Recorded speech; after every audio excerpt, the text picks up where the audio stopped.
Political Organization Review of the CPI People's War. The Maoist movement has now been in existence in our country for the last 3.5 decades. In the process, the CPI has traversed a tortuous path, giving thousands of martyrs to the great cause of creating an exploitation-free society. In this period, it has tread a zigzag path, facing great advances and serious setbacks. It has witnessed death-defying sacrifices too. Yet it has advanced significantly over this long period. In this period of over 35 years, it has brought lakhs of people under its influence, beating back the vicious repression of the state. Though it faced a serious setback in 1972, it was able to revive, fighting back the right and left, principally right opportunist trends, who sought to divert the entire movement, while correcting the left errors of the earlier period. Through this entire period, it also played a major role in fighting modern revisionism in the country as part of the worldwide struggle against modern revisionism in the international communist movement, which is the main ideological danger to communism worldwide. It kept flying the red flag of Maoism on the Indian soil, drenched with the blood of the most dedicated and self-sacrificing comrades, the cream of Indian society. In the course and advance of the revolutionary movement in the country, it built the armed guerrilla forces of the people. For the first time ever in the history of the Indian Revolution, a people's army has been systematically built up, culminating in the formation of the PGA. Never before in the history of the country had a people's armed force fought an armed struggle with the reactionary Indian state forces so consistently for so long. Over 2 decades, that too, by advancing the armed agrarian revolution with the aim of establishing base areas. In the process, the party too got consolidated. In addition, we consolidated the gains of our movement and extended it to newer areas where the Communist Party itself was new to the people. Also, for the first time, we formed revolutionary mass organizations and strengthened them in many parts of the country and thereby deepened the mass base of the party. A similar history has been witnessed by the MCC, and now these two major streams of Indian revolution are all set to merge to form a mighty river that will sweep away all the enemies to and accomplish the NDR as the first step in the long march to socialism and then communism. The task is huge, and the responsibilities are immense. Given the size, population, complexity, and geopolitical position of our country, the victory of the democratic revolution in India will severely weaken the imperialist chain, acting to change the balance of forces not only in Asia, but worldwide. It is with this sense of responsibility and a self-critical approach that we present before the party the Political and Organizational Review of the CPI for the entire period up to the present. An overview. During the uproarious decade of 1960s that shook the entire world, the genuine communist revolutionaries in India too began their struggle against the entrenched revisionists, inspired by Marxism-Leninism-Mao Zedong thought. The Great Debate, initiated and carried out by the then CPC led by Mao Zedong against Khrushchev, modern revisionism in the International Communist Movement, ICM, clearly marked this new beginning in the communist movement in India. It is in this context that many genuine and staunch communist revolutionary forces, along with many outstanding and front-ranking leaders in the ICM, like Comrades CM and KC, started emerging on the scene in the fight against revisionism. This fight was reflected in the 7th Congress of the CPIM, held in 1964 in the form of two diametrically opposite roads, the road of parliamentarism and the road of protracted people's war.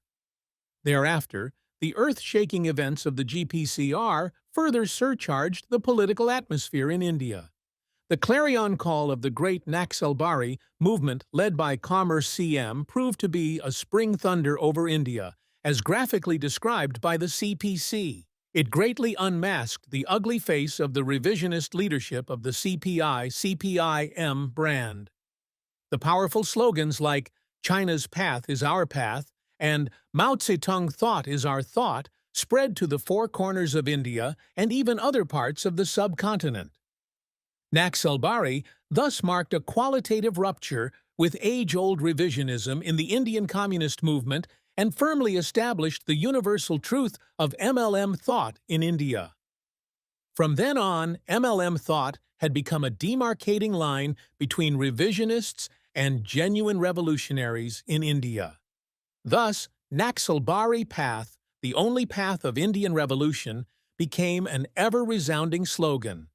This movement further inspired and attracted a completely new generation of revolutionary communist forces from among the masses of workers, peasants, students, youth, women, and intellectuals towards the ideology of Marxism-Leninism-Maoism, then called MLM thought, and henceforth Marxism-Leninism-Maoism.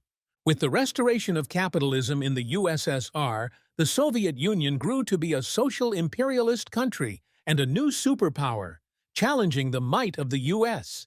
The communist movement in the world was split, with the bulk of the parties aligning with the Soviet modern revisionists. The CPC, under the leadership of Mao, challenged this new counter-revolutionary center, both ideologically and politically polarizing all the genuine revolutionary forces of the world, particularly in the countries of Asia, Africa, and Latin America, into the pro-China camp. Simultaneously, the U.S. superpower was facing massive blows with the National Liberation Movement in Vietnam, which aroused all anti-imperialist forces throughout the world. National liberation movements raged throughout Asia, Africa, and Latin America. The tumultuous events of the 1960s, starting with the Great Debate and culminating in the GPCR, brought forth a new polarization among the ML forces all over the globe. New Marxist-Leninist parties began to emerge by taking MLM as their guiding ideology. The armed peasant revolution that started in Naxalbari in 1967 was a great turning point in the history of the Indian Democratic Revolution. Naxalbari marked the turning point of the armed peasant revolution, after the revisionist leadership betrayed it in Telangana after 1951. It is a matter of pride for the CPI-ML to have begun and continued the armed peasant revolution as heir to the heroic armed peasant struggles of Punapra Vayalar, Tebhaga, and the Telangana. The Naxalbari struggle was a leap over the great Telangana peasant armed struggle, because the Naxalbari struggle was the fruit of intense ideological struggle and revolt against the entrenched revisionist leadership. The armed peasant revolutionary struggle, which began in Naxalbari under the guidance of MLM, was the first serious blow against revisionism that had plagued the Indian communist movement like cancer. That is why the revisionists and the Congress rulers jumped into the arena to drown the armed peasant revolution in pools of blood. The peasant revolution inspired an entire generation across the country, as much as it frightened the ruling classes out of their wits. The spark of Naxalbari spread to various corners of India: Srikakulam, Mushahari, Debra, Gopi Vallabhapur, Lakhimpur Kheri, and Birbhum. Thousands of martyrs, the cream of Indian society, gave their lives for the revolution. Although later the revolutionary movement suffered a setback for the time being, the bright red banner of Marxism-Leninism-Maoism and the flames of Naxalbari continued to shine in various parts of the country. By now, the seeds of Marxism-Leninism-Maoism were sown very deep in the Indian landscape. Fighting against right opportunism and left deviations, the revolutionary movement regained its strength and began to advance to levels well beyond what was reached in 1972. The heroic sacrifices of those who fell to enemy bullets did not go in vain. The enemy's war of suppression was beaten back, and the movement began to grow at a higher plane. The history of the emergence and development of the CPI-ML People's War and CPI-MLPU are inseparably linked with this stormy period. During the last 35 years of history, we not only continued to uphold the shining red banner of MLM with pride, but also continued to apply it in our revolutionary practice in the concrete conditions of India. During this practice, we forged and developed a revolutionary line by analyzing and synthesizing the positive and negative experiences of our movements on the basis of MLM. In this light, we achieved many remarkable successes in continuing and developing the protracted People's War through developing agrarian revolutionary guerrilla war in the countryside by mobilizing and relying on the peasant masses, especially the poor and landless peasants. We continued this struggle by resisting the continuous severe repression and many suppression campaigns unleashed by the reactionary ruling classes with the support of imperialism. It is in the course of advancing the People's War and implementing the line of building the People's Army and establishing base areas that the two parties that had continued the legacy of Naxalbari and the CPI-ML, PW NAD CPI-ML, PU, merged into the unified ACML, IPW in August 1998. Both these parties have been part of the CPI-ML that was formed on April 22, 1969. They had continued the revolutionary line adopted by the 8th Congress of the United CPI-ML Party, or the First Congress of the Reconstituted Revolutionary Proletarian Party of India, CPI-ML. Both had adopted the party program and the party constitution of the 8th Congress and summed up the experiences of the CPI and ML since the Naxalbari peasant uprising and continued their entire subsequent revolutionary practice based on the lessons drawn from the synthesis of past experiences. The new party succeeded in developing a guerrilla army, the PGA, and guerrilla zones whose direction was towards establishing a full-fledged PLA and base areas in the vast countryside of Andhra, Jharkhand, Bihar, Dandakarani, and Orissa. This protracted People's War, led by our party, is directed towards completing the new democratic revolution, the axis of which is agrarian revolution, through the strategy of encircling the cities from the countryside. The present summing up of the past 35 years of our glorious revolutionary history should be seen in this background. In this period of 3.5 decades, thousands of comrades of our party and other Maoist organizations have given their lives in the course of the revolutionary movement in the country. These include many senior leaders of the parties and even a large number of intellectuals. Resisting the intense enemy's onslaught, the revolutionary movement is growing towards the development of base areas. While analyzing the world situation from time to time concretely, the party developed its ideological, political, organizational, and military line. For the first time in the country, it established the People's Guerrilla Army and the Revolutionary People's Political Power, the embryonic form of the new democratic government at the local level. In the process, the party itself developed through a process of continuous review in a series of plenums, conferences, and other review meetings, finally culminating in the 9th Congress of the party. Putting in continuous efforts to unify the Maoist revolutionaries in the country, it achieved significant success, particularly through the merger of the two major CPI-ML parties. It also played a positive role in establishing closer relations with various Maoist parties internationally. Since the 1970 Congress, at the various turning points, we organized plenums and conferences to discuss plans and drive the entire party to implement the line. This culminated in establishing and enriching the party line, finally at a Congress, bringing out basic documents of the party. The basic documents sought to apply MLM to the concrete situation so as to further develop it.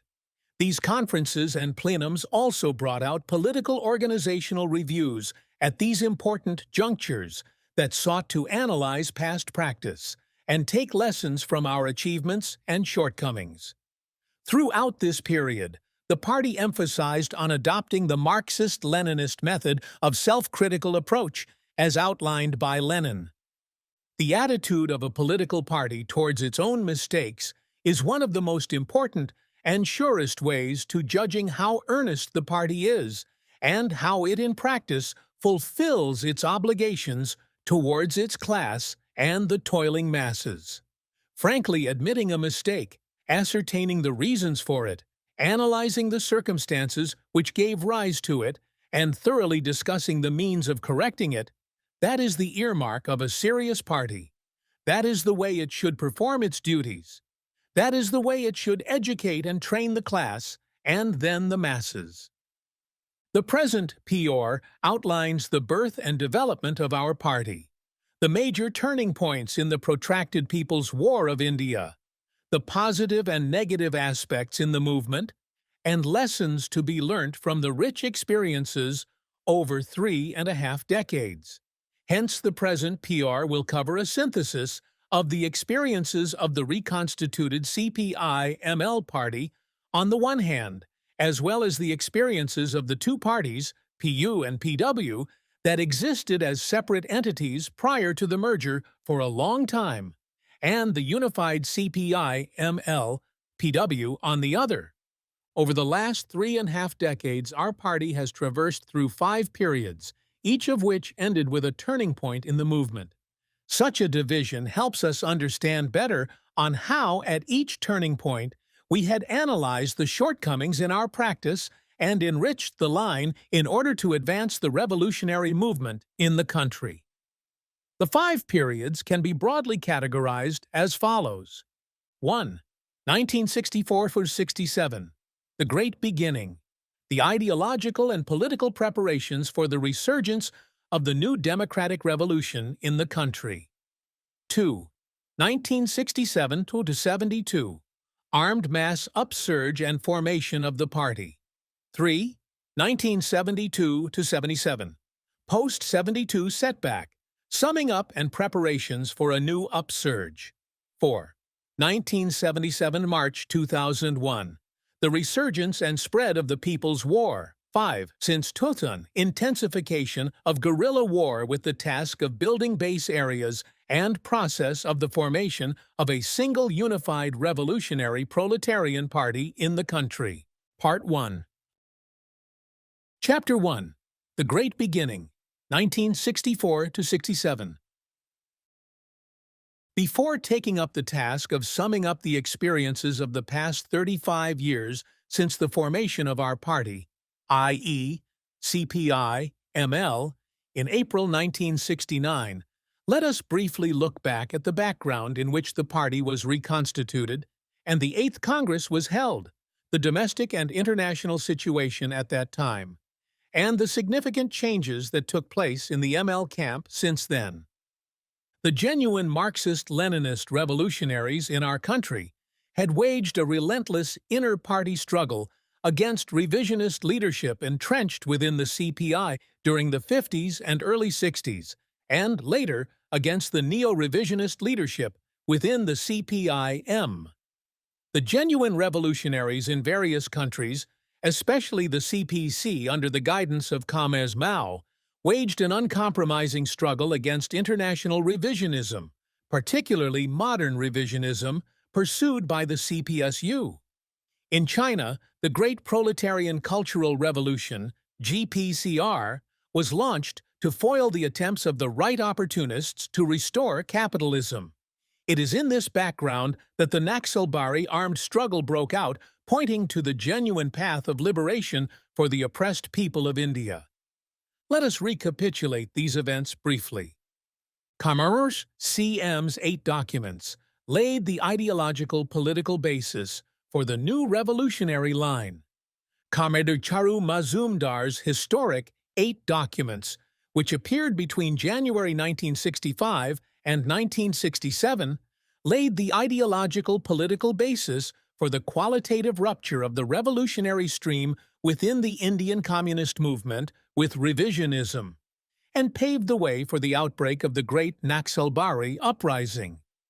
These documents were a creative application of Marxism-Leninism Mao Zedong thought in the concrete situation of India. These are historic in the sense that a sharp departure from parliamentary cretinism began to take place, and revolutionary politics was resolutely put forward, combating revisionism, which was well entrenched in the communist movement in India until that time. A brief look at some of the major points mentioned in these documents shows this bitter struggle and the laying of the basis for the new party. The first of these documents appeared as early as January 1965 under the caption, "Our Tasks in the Present Situation." In this, he stressed upon the need for secret organization and on carrying forward the agrarian revolution by boldly arousing the peasant masses. Again, in an article written in August 1966, Commercial CM pointed out, "This party leadership is refusing to take the responsibility of the democratic revolution of India, and as a result of that, they are resorting to the cunning tactics of modern revisionism, that is, the path of being revolutionaries in words, and an appendage of the bourgeoisie in deeds. The Revolutionary Party can come up only through the destruction of the present party system and its democratic framework. So to abide by the so-called form or constitutional framework of this party means to render Marxist-Leninists ineffective and to cooperate with the revisionist leadership." He further pointed out that to lead legal trade union or peasant association movement can never be the main task before the revolutionary cadres. Trade union or peasant association, Kisan Sabha, movements cannot be the main supplementary force in the present age of revolutionary tide. It would not be correct to draw from this the conclusion that trade unions or peasant associations have become outmoded, for trade unions and Kisan Sabhas are basically organizations to build up unity between Marxist-Leninist cadres and working class and peasant masses. This unity will be consolidated only when Marxist-Leninist cadres move forward in the work of building up the Revolutionary Party among the working class and peasant masses with the tactics of a revolutionary resistance movement. The revolutionary working class and Marxist-Leninist cadres will have to go forward in the face of peasant struggles to give active leadership to the peasant struggles through resistance or partisan struggles. In another article entitled, "Take This Opportunity," he wrote, "In the present era, our main task will be on the basis of three main slogans. First, unity of workers and peasants. Secondly, the revolutionary resistance movement, armed struggle. Thirdly, the building up of a revolutionary party." The basic 3 points are: I. Worker-peasant unity under the leadership of the working class. 2. Consciously establishing armed struggle on mass base. And 3. Firmly establishing the leadership of the Communist Party. In his last article during this period entitled, "Carry Forward the Peasant Struggle by Fighting Revisionism," he laid the theoretical foundations for the United Front in a lucid manner thus: "The main cause of success of the Russian Revolution was the correct application of the tactics of the United Front. The question of United Front tactics is equally important in India too. But the tactics of India's democratic revolution will be different in form. In India also, in Naga, Mizo, Kashmir, and other areas, struggles are being waged under petty bourgeois leadership. In the democratic revolution, therefore, the working class will have to march forward by forming a united front with them. Struggles will break out in many other new areas under the leadership of bourgeois or petty bourgeois parties. The working class will also enter into alliances with them, and the main basis of this alliance will be anti-imperialist struggle and the right to self-determination. The working class necessarily admits this right, together with the right to secession." He also explained how the slogan of unity given by the present ruling classes means unity for the exploitation by monopoly capital. The slogan, "Kashmir is an inalienable part of India," is given by the ruling class in the interest of plundering. No Marxist can support this slogan. It is an essential duty of the Marxists to accept the right of self-determination by every nationality. On the questions of Kashmir, Nagas, etc., the Marxists should express their support in favor of the fighters. Thus, many of the aspects of the revolutionary line of the new party to be formed can be found in Karl C.M.'s 8 documents that were written in the course of the ideological political struggle within the CPI and CPI-M. They served as the theoretical foundation for the historic Naxalbari struggle. These documents also served as the political and ideological basis for the founding of the new party and the further growth of the revolutionary movement. Not only that, Karl C.M. also played a role in the international debate in the struggle against Khrushchevite revisionism. He was one of the first to categorize the Soviet Union as social imperialist. He, together with some others, laid the foundation to take the experiences of the GPCR to the other countries of South Asia. The Naxalbari Uprising and its historical significance. For 4 months, starting with the Peasant Convention on March 18, 1967, the peasants of the Siliguri subdivision in Darjeeling district rose up in revolt. In fact, the groundwork for the armed uprising was laid in 1965-66 itself, when the Siliguri group of the CPI-M brought out a series of leaflets that called on the peasants to initiate guerrilla war in the Terai region. Bows and arrows and some rifles were collected in 1966. In late 1966, a revolutionary Kisan committee was organized in Siliguri.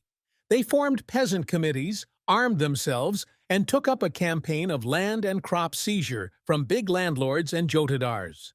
On March 3, 1967, a group of peasants planted red flags in a plot of land and harvested the crop.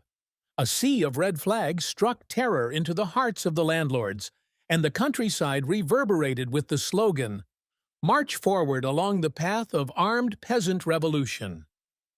Any resistance by the landlords and their gangs was smashed, and their lands and food grains were confiscated.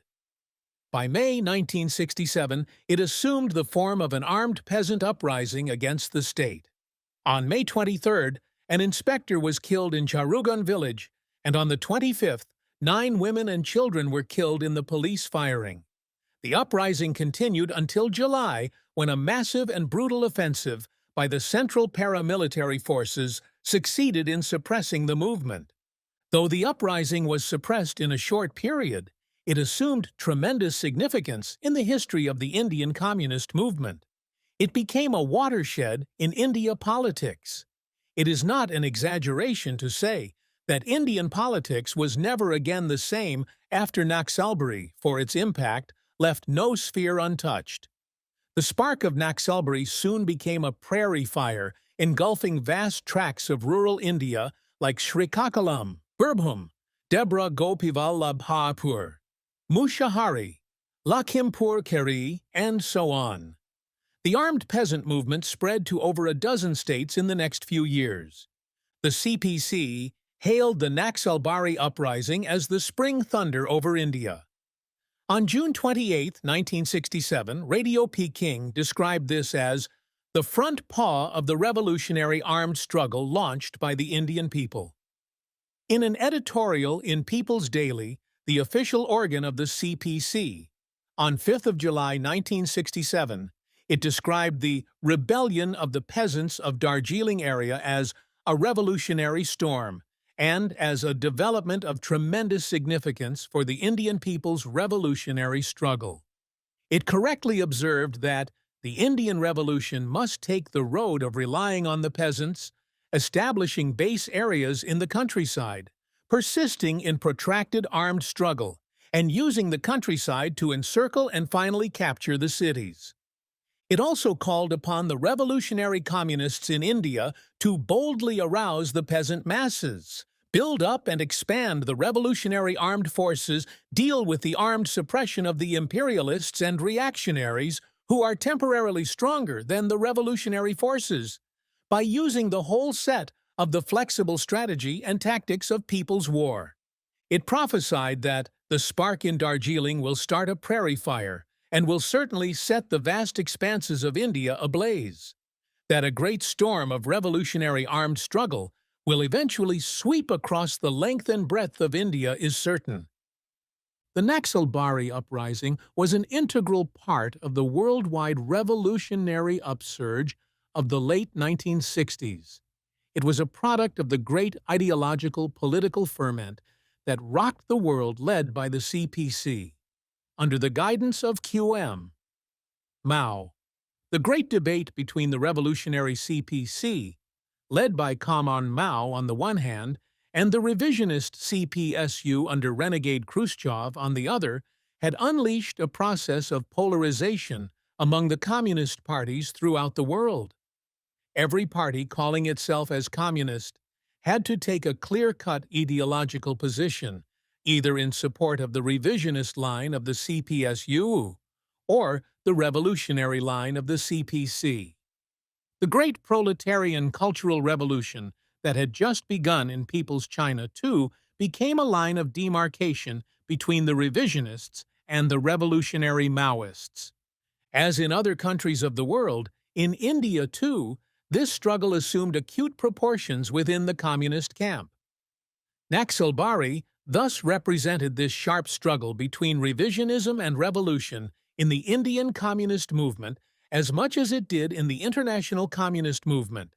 It became the rallying point for the revolutionary forces within the revisionist CPI and CPI-M, who began to initiate the process of the formation of a new revolutionary party. The revolutionaries within the CPI-M held a meeting in Calcutta and formed the Naxalbari Peasants' Struggle Aid Committee, which was to become the nucleus of the new party. By placing armed struggle once again on the agenda of the Indian Revolution, it became a clarion call of the Maoists in the subcontinent. Naxalbari also showed the path of armed struggle to the people of the country in practical terms. It not only made a clean break with revisionism in theory, but also showed the way in practice. Thereby, it also laid the seeds for the People's War and the path of seizure of power by armed force. Naxalbari Ek Hi Rasta became the slogan of all the genuine revolutionaries of India, and even in the whole of South Asia. The spark of Naxalbari set aflame the fires of revolution in Srikakulam, Birbhum, Debra Gopi Ballavpur, Mushahari, and Lakhimpur Kheri. The states of West Bengal, Andhra Pradesh, Bihar, Punjab, UP, and Tamil Nadu saw a big spurt in Naxalbari-inspired struggles, and Maoist formations sprouted in nearly every state of India. Such has been the historic significance of the Naxalbari uprising that became a line of demarcation between revisionism and revolution. As foreseen by the CPC under Commerce Mao, the spark soon became a flame that engulfed the entire Indian subcontinent. Chapter 2. The Party Formation and the Armed Peasant Upsurge, 1967–72. The upsurge generated in the country by the uprisings of Naxalbari, Srikakulam, and other peasant armed struggles had an impact on the country that changed the face of Indian polity.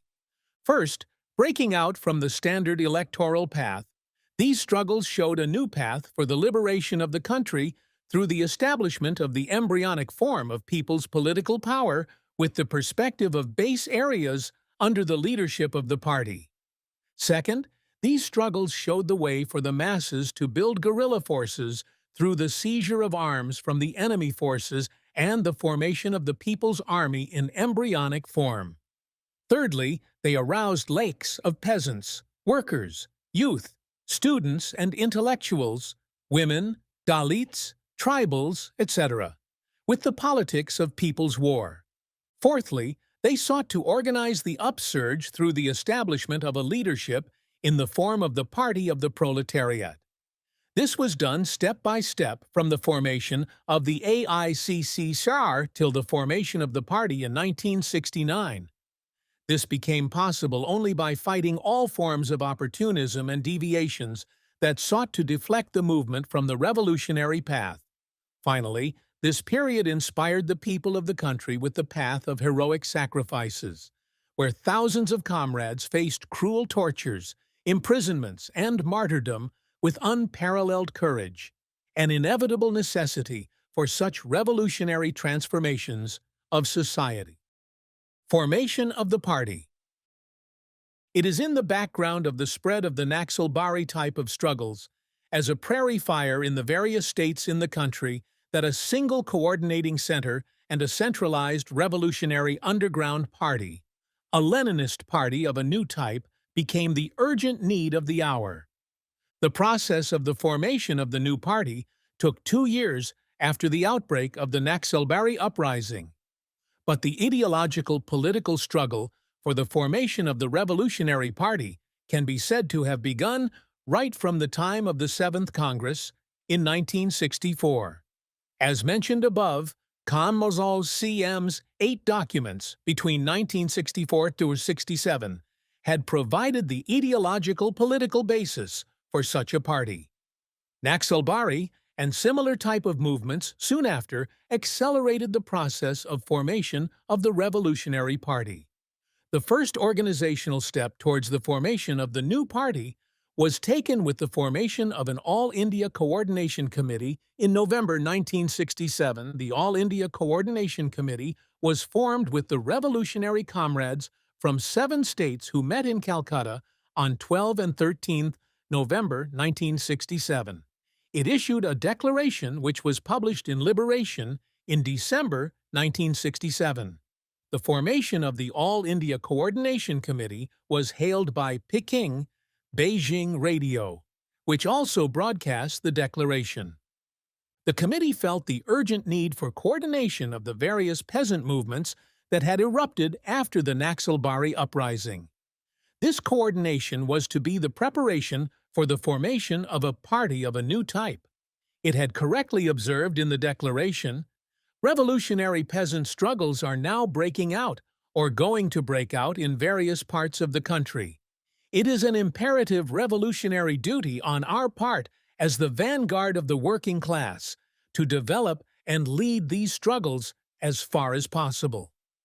With that end in view, all revolutionary elements, inside and outside the party, working rather in isolation today, in different parts of the country, and on different fronts of mass struggle must coordinate their activities and unite their forces to build up a revolutionary party guided by Marxism-Leninism, the thought of Mao Zedong. After the final and decisive betrayal at Madurai, the situation brooks no delay. Hence this urgent need for coordination. So we, the comrades of different states, who have been thinking and fighting on the above line, have decided after meeting in Calcutta to form an All-India Coordination Committee.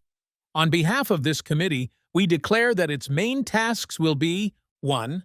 To develop and coordinate militant and revolutionary struggles at all levels, especially peasant struggles of the Naxalbari under the leadership of the working class.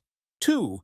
To develop militant revolutionary struggles of the working class and other toiling people to combat economism and to orient these struggles towards agrarian revolution. 3. To wage an uncompromising ideological struggle against revisionism and neo-revisionism, and to popularize the thought of Comrade Mao Zedong, which is Marxism-Leninism of the present era, and to unite on this basis all revolutionary elements within and outside the party. 4. To undertake preparations of a revolutionary program and tactical line based on concrete analysis of the Indian situation in the light of Comrade Mao Zedong's thought. 6 months later, on the 14th of May 1968, on the eve of the first anniversary of the Naxalbari peasant uprising, the committee reviewed the developments that had taken place since its first meeting. In view of the changed situation, the committee decided to issue a new declaration and also to change its name to the All-India Coordination Committee of Communist Revolutionaries, AICCCR, with Comrade Sushital Roy Chowdhury as its convener. The revolutionaries brought out the political papers Liberation in English and Desha Bharati in Bengali. By this time, the Burdwan plenum was held, and it was attended by the comrades from AP and JNK. By the time of the Burdwan plenum, the revolutionaries in West Bengal were expelled by the CPI-M leadership. Both the delegations rejected the plenum draft and proposed an alternative draft, but the plenum adopted the same old revisionist line. It was in this background that the genuine revolutionaries all over India left the CPI-M, changed the AICCR into the AICCCR, and began preparations for the formation of a new party. Following the Naxalbari upsurge, the revolutionaries revolted against the CPI-M leadership and left it and joined the Coordination Committee. The new declaration of the AICCCR correctly explained the targets and friends of the Indian Revolution and the path of liberation of the country. Today, U.S. imperialism, Soviet revisionism, the big Indian landlords, and the comprador bureaucrat bourgeoisie are the main enemies of the Indian people, the four mountains that weigh heavily on the back of our toiling people.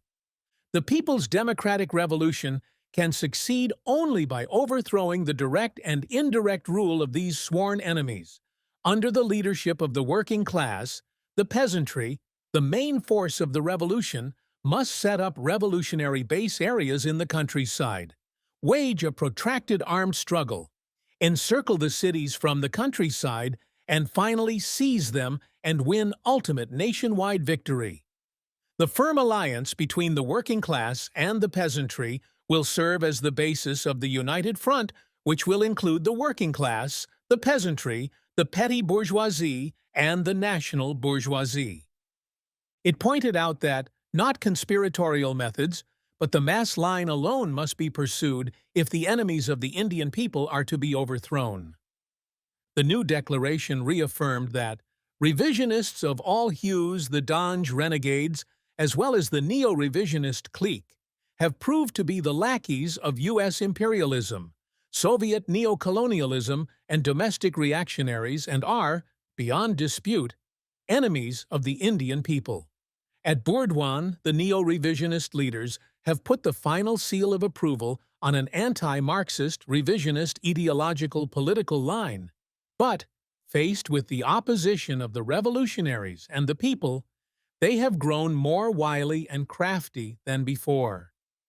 Only opportunists, not Marxist-Leninists, can remain within this party, which has adopted a stand that repudiates Marxism-Leninism, the thought of Chairman Mao, and rejects the road of violent revolution in favor of the parliamentary path. It has become quite evident after Burdwan that the neo-revisionists, like the Dange renegades, have joined the counter-revolutionary camp, and while paying lip service to Marxism-Leninism, are engaged in actively sabotaging the agrarian revolution that is breaking out. Those who hold that there is yet scope for inter-party struggle are sowing illusions among the ranks of the anti-revisionist fighters and preventing them from consolidating themselves. It appealed to all the revolutionaries to unite forces to build a new party. In this historic hour, we appeal once again to all revolutionaries throughout India who accept the thought of Chairman Mao to unite their forces and coordinate their struggles so that the victory of the Indian Revolution may be nearer. Let us all rally under the red banner of Chairman Mao's thought. Let us apply his thought to the concrete conditions in India, and let us build up a true Communist Party of India in the course of revolutionary struggles of the Naxalbari type. For revolution cannot be victorious without a revolutionary party. It also urged all revolutionaries who have firm faith in Chairman Mao's thought and have rebelled against the leadership of the revisionists and neo-revisionists, but who are still maintaining separate groups, to liquidate the groups and consolidate themselves within the All India Coordination Committee of Communist Revolutionaries. They should realize that the existence of separate groups at this time is quite harmful to the cause of the Indian Revolution. Under the leadership of the AICCCR, state coordination committees were formed in about 13 states to coordinate and lead the growing waves of armed agrarian struggles in their respective states. Under the leadership of Cum Charu Mazumdar, who guided these movements, the AICCCR passed a resolution on party organization for the building of a party of a new type, and the CPI-ML took birth on 22nd of April 1969, the 100th birth anniversary of Comrade Lenin. A coordination committee was formed to draft the party constitution and prepare for the party congress. The party's formation was announced at a mammoth rally held in Calcutta.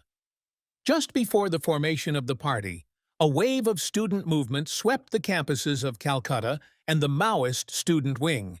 The Progressive Students Coordination Committee, PSCC, captured almost all the student unions of the institutions in and around Calcutta. In AP, the students of Guntur Medical College were the first to come out in support of Naxalbari and formed the Naxalbari Solidarity Committee. After conducting several struggles in various regions of the country and acquiring an all-India character, the party held the 8th Congress in May 1970, and Commerce CM became the secretary of the Central Committee. The 8th Congress of the party. The 8th Congress of the party was held on 15th–16th of May 1970 in Calcutta. It was the culmination of the consistent ideological, political struggle against the deeply entrenched revisionist trends that had begun after the publication of the first document of Comrade Charu Majumdar in January 1965. It synthesized the experiences of the revolutionaries in various states in leading the armed peasant movements and their struggles against revisionism and economism.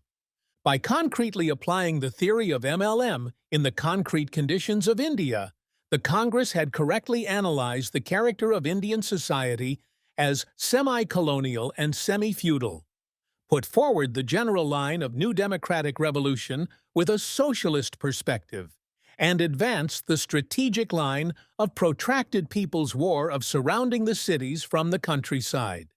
It introduced and adopted the party program and party constitution.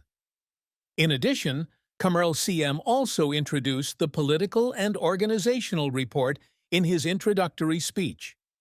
Also, a concrete structure was given, electing a central committee to lead the revolution. 35 delegates from all over the country attended the Congress and elected a 21-member central committee. The CC elected a 9-member Politburo and formed regional bureaus. The historic Congress is a qualitative turning point in the annals of the Indian Communist movement that brought to an end decades of revisionist practice and blazed a new revolutionary path for the Indian Revolution. It was a repudiation of both the Khrushchevite revisionism of the CPI and the neo-revisionism of the CPI-M, which characterized the party since the 7th Congress in 1964, in the name of equidistance from the CPSU and the CPC.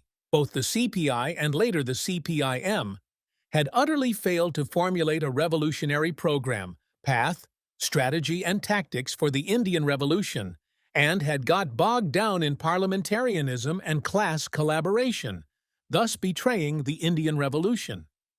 It was the CPI-ML which, for the first time, laid down the basically correct program, path, strategy, and tactical line for the Indian Revolution after a concrete analysis of the concrete conditions in India and the world at large. This was made possible since the CPI-ML was equipped with the most advanced scientific theory of the working class, Marxism-Leninism-Maoism, which the CPI had rabidly opposed, and the CPI-M had refused to accept, as a guide to action. The CPI-ML was a party of new type, an underground party which rejected the parliamentary path, opposed all verities of revisionism, and finally advanced the line of protracted people's war of seizing power in the countryside, and finally encircling the cities and achieving countrywide victory. It is for this reason that the 1970 Congress of our party assumed great significance as a path blazer for the revolution in India. It consolidated the line and policies adopted by the revolutionary stream within the CPIM, which reorganized itself into the AICCCR and later into the CPIML in 1969 after repudiating the revisionism of the CPIM. The Congress adopted the historic party program that laid down the revolutionary program for the first time in the history of the Indian Communist movement. It recognized Mao Zedong thought as the Marxism-Leninism in the present time and considered the Indian Revolution as part of the GPCR. It clearly stated that the Indian Revolution has to pass through two stages, the New Democratic and the Socialist. It reaffirmed the line of PPW taken by the revolutionaries since the Naxalbari uprising as the path of the Indian Revolution in the New Democratic stage. It identified the four big mountains to be overthrown as feudalism, comprador bureaucrat capitalism, U.S. imperialism, and Soviet social imperialism. It correctly identified the four revolutionary classes in the New Democratic stage as the working class, peasantry, petty bourgeoisie, and the national bourgeoisie, and that a strategic revolutionary united front should be formed with these four classes under the leadership of the working class, with the worker-peasant alliance as the basis. It recognized the multinational character of Indian society and called for support to all just struggles of the nationalities for their self-determination. It stressed on the importance of the secret party for leading the revolution in the country. Indeed, it was a historic Congress that established a new revolutionary line in the country with great clarity. As the first Congress of the reconstituted Communist Party in India, as the first Congress that completely broke with revisionism of all hues once and for all, as the Congress that had established the new revolutionary line for the Indian Revolution, the Eighth Congress stands out as unique and finds a permanent place in Indian revolutionary history. Spread of the movement. The Prairie Fire. Like a prairie fire, peasant armed struggles erupted soon in Srikakulam, Lakhimpur-Kheri, Tarai, Mushahari, Debra Gopivallabhapre, Birbhum, and other regions of the country like Punjab, other parts of West Bengal and Andhra Pradesh, Tamil Nadu, Kerala, UP, etc., following the path of Naxalbari. The armed revolutionary peasant struggles thus spread from Naxalbari to several parts of the country and had a strong base in the states of AP and Bihar, apart from the epicenter of the movement in West Bengal.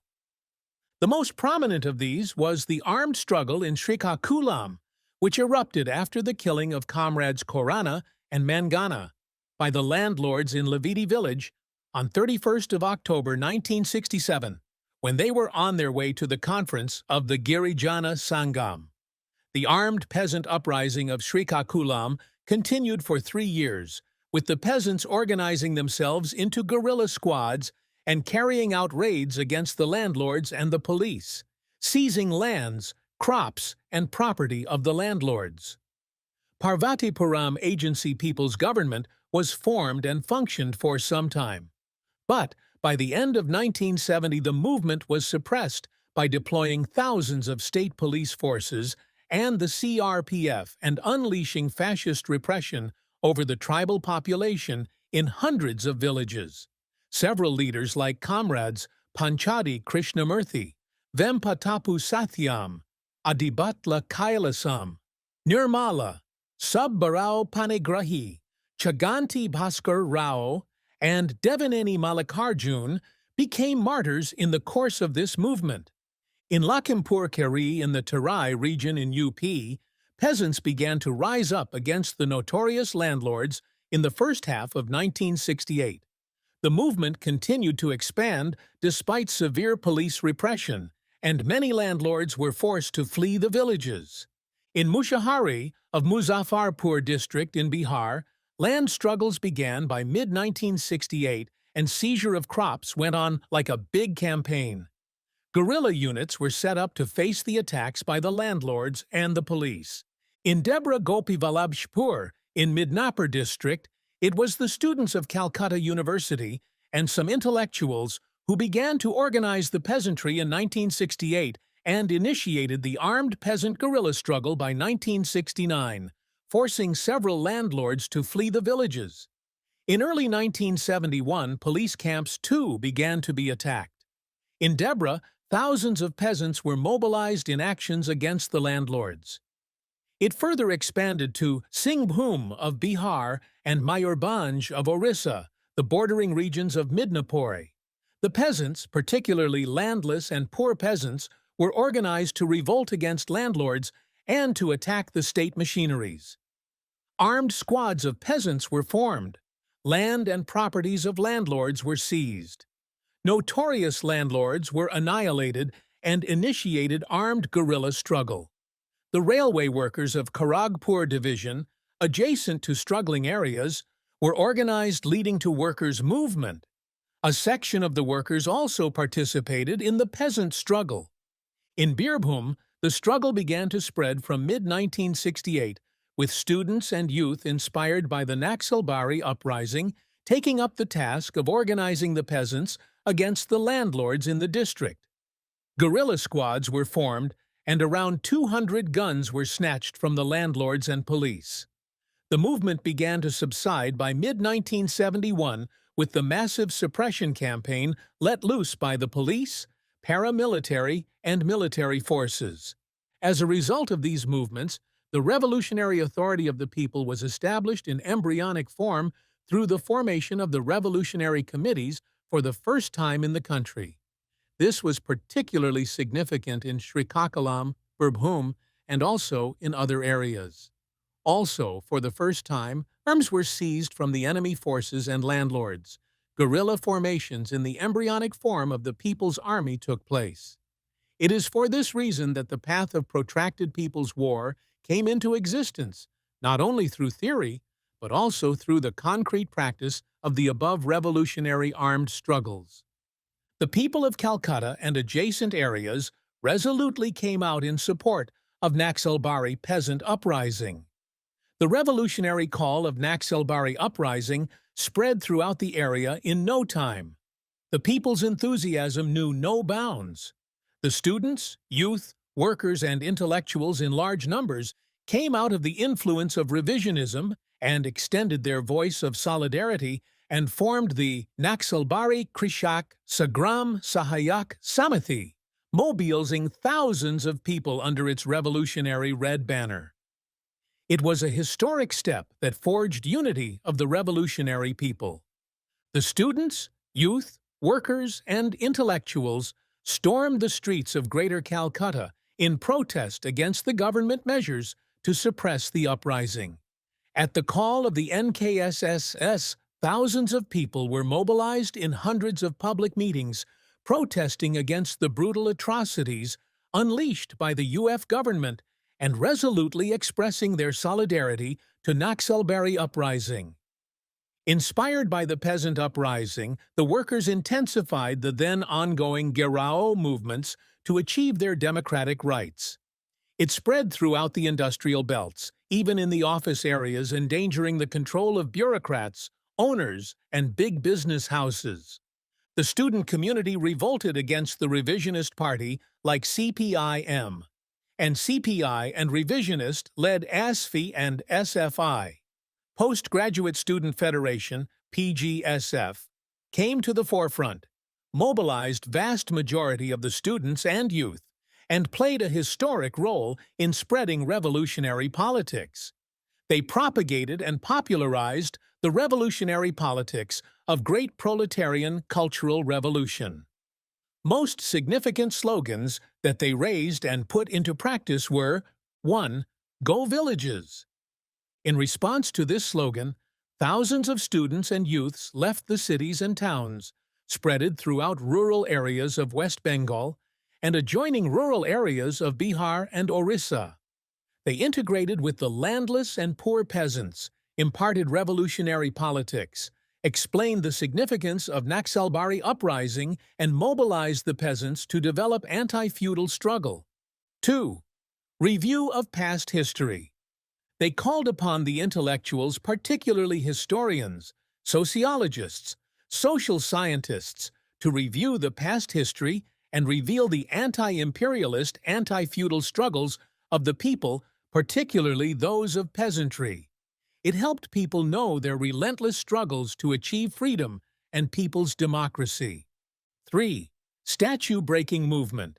The statues of the heroes of the so-called Bengal Renaissance became target of attack as they did not raise their voice against brutal suppression campaign of Britishers and landlords. Some of them even supported the colonial rulers and their henchmen. This revolt against official history took the form of statue-breaking movement and imparted scientific outlook in the study of past history. 4. Arms-seizing campaign. Seizure of arms from the class enemies and the police was taken up as a big campaign. Students and youth participated in this enthusiastically. These revolutionary struggles and activities also influenced a good number of drama groups, novelists, writers, composers, and intellectuals. Hundreds of revolutionary dramas were played, songs were composed, novels and stories were written and published, and the revolutionary culture pervaded throughout the state. Even a good section of these cultural activists went to rural areas and strengthened the revolutionary peasant struggles, defying all atrocities of ruling, exploiting classes, and their government. Although the struggles and campaigns in Calcutta City inspired the masses, it gradually petered out due to overemphasis on the urban guerrilla war. Martyrdom of Comrade CM. On July 16, 1972, Comrade CM was arrested from a shelter in Calcutta after obtaining information from a courier through brutal torture. Comrade CM was suffering from cardiac asthma at the time of his arrest. He was not allowed to see anyone during the 12 days of police custody. He died in the early hours of July 28 in the police lockup. So scared was the police even after his death that the whole area was cordoned off, and no one was allowed to come near his dead body except his immediate family members. Comrade CM's martyrdom was a great loss to the Indian as well as the world revolution.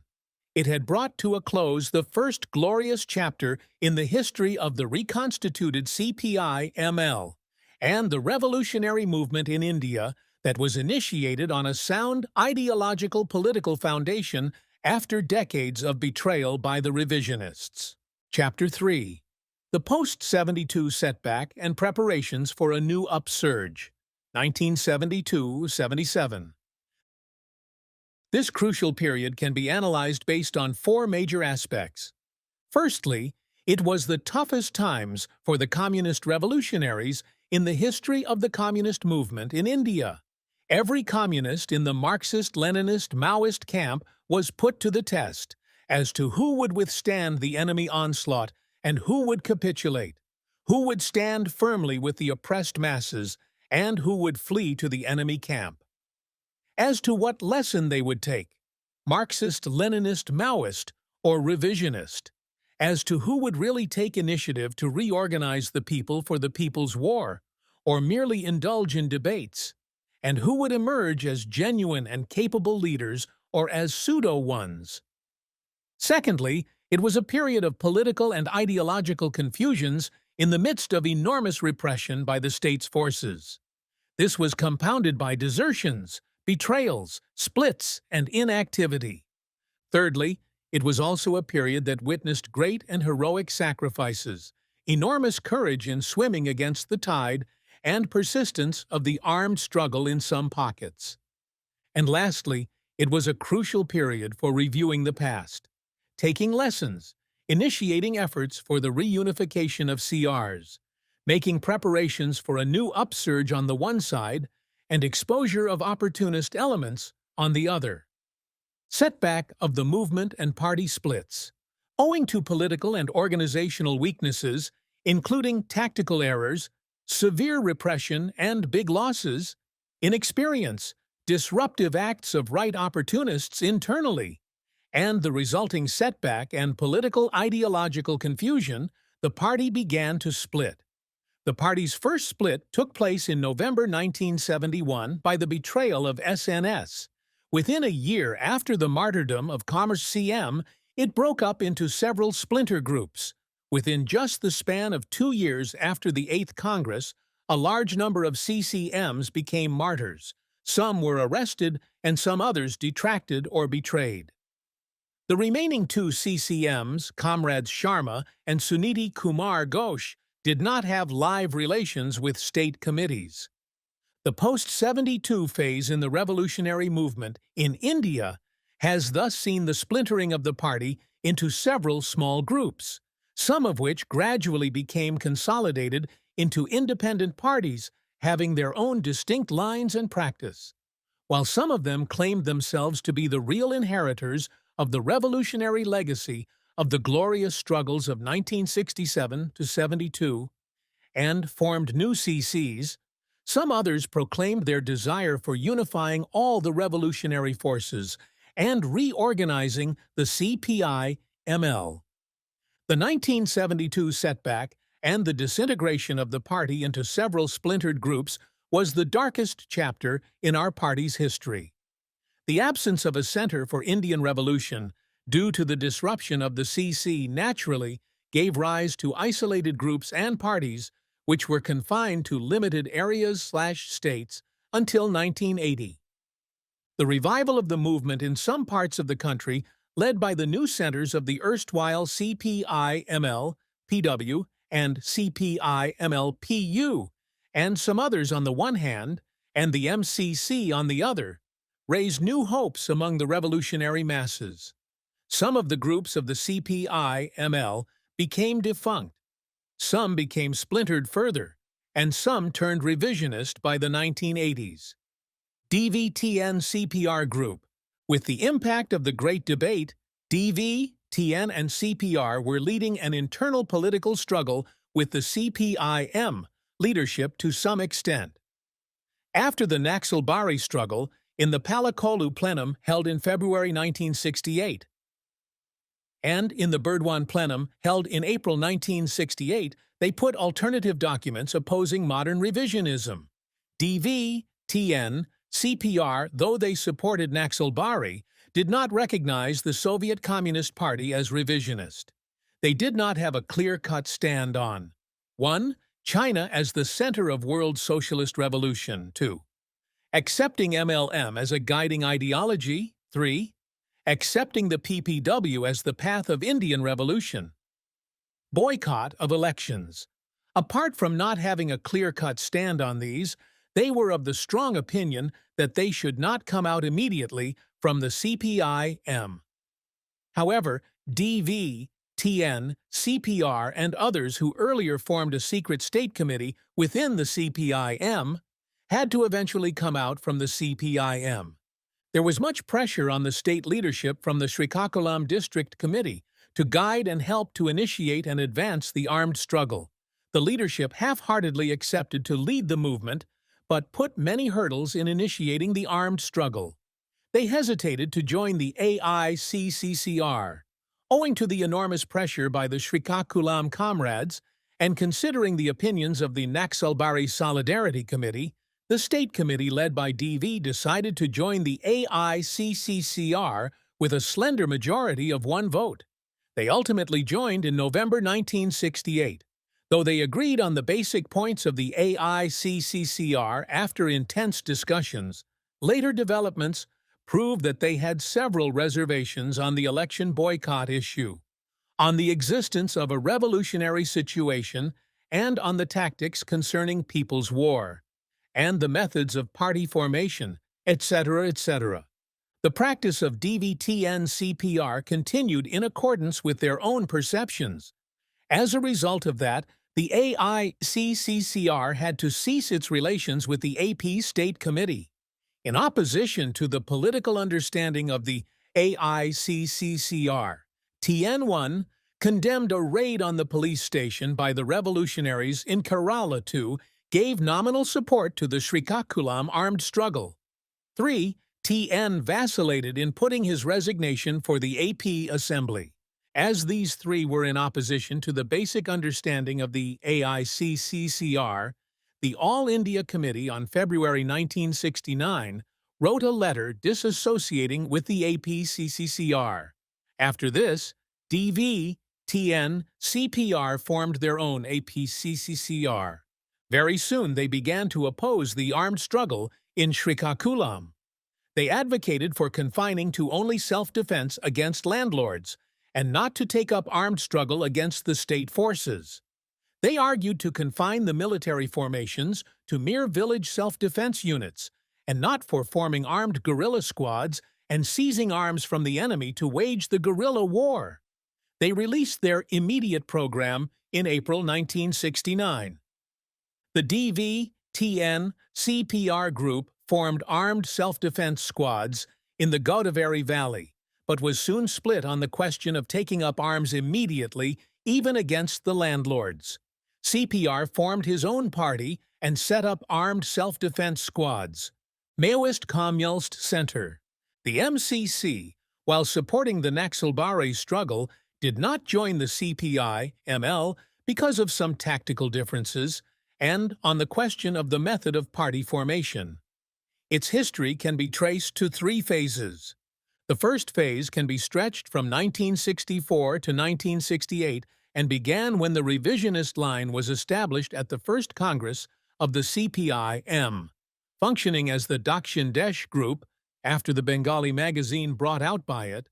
It led a revolt against the revisionist line and established a secret revolutionary center to develop a revolutionary line.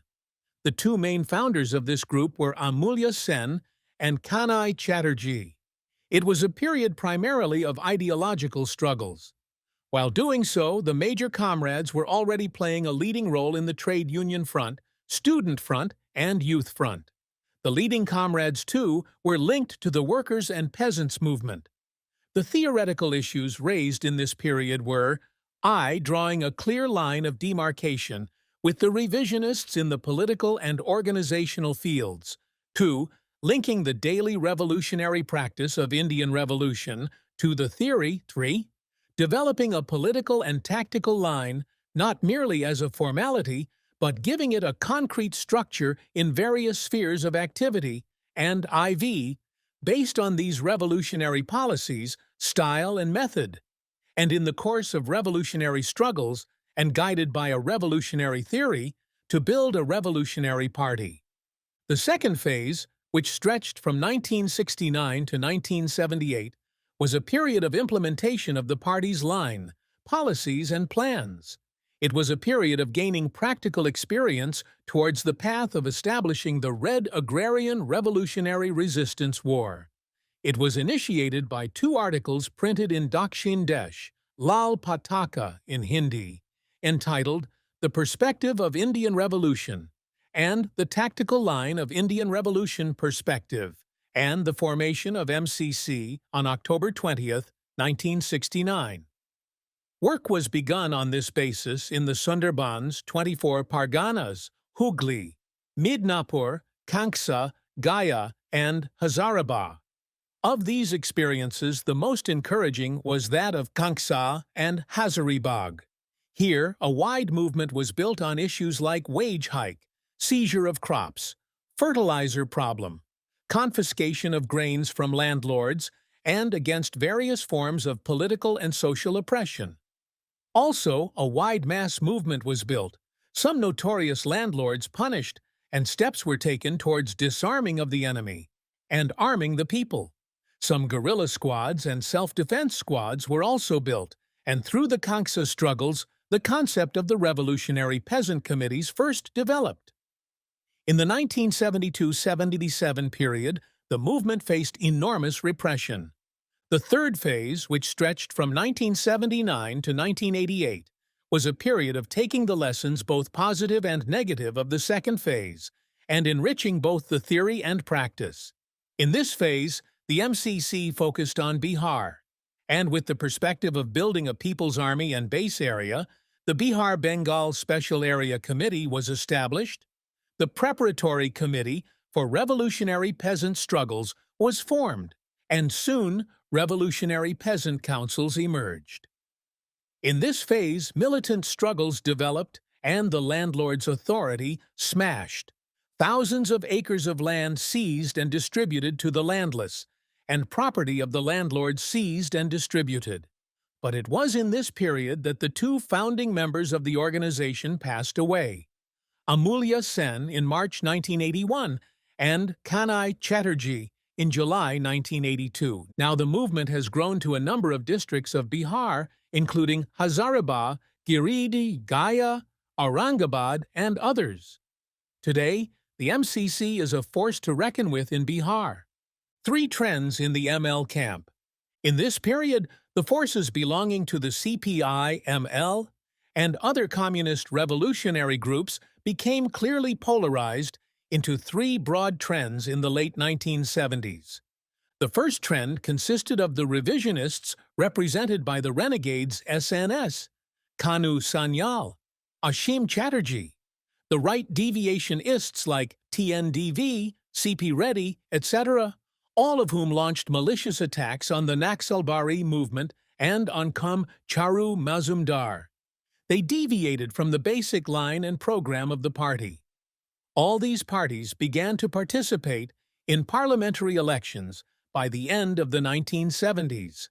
Although some of these maintained armed squads, they were immersed neck-deep in reformist practice and did not have a concrete program with the aim of seizure of political power. Over the last couple of decades, this trend witnessed continuous splits, resulting in liquidation, disintegration, and passivity, or even betrayals. In the course of time, many of the genuine revolutionary sections elements joined the third trend. The second trend was represented by the left adventurist groups, such as those led by Mahadev Mukherjee and other pro-Lin Piao groups, as well as some anti-Lin Piao groups like the Vinod Mishra group for the first few years after the martyrdom of Kam Johar. This latter organization gradually turned to its opposite by the early 80s, pursuing the parliamentary line. These left adventurist groups dogmatically upheld the annihilation tactics, a line, rejecting the need to take up any other forms of struggle and organization, except armed struggle, and refused to take any lessons from the past mistakes. This trend barely exists today, as many were killed by the enemy or became passive, while the remaining either joined the first or the third trend.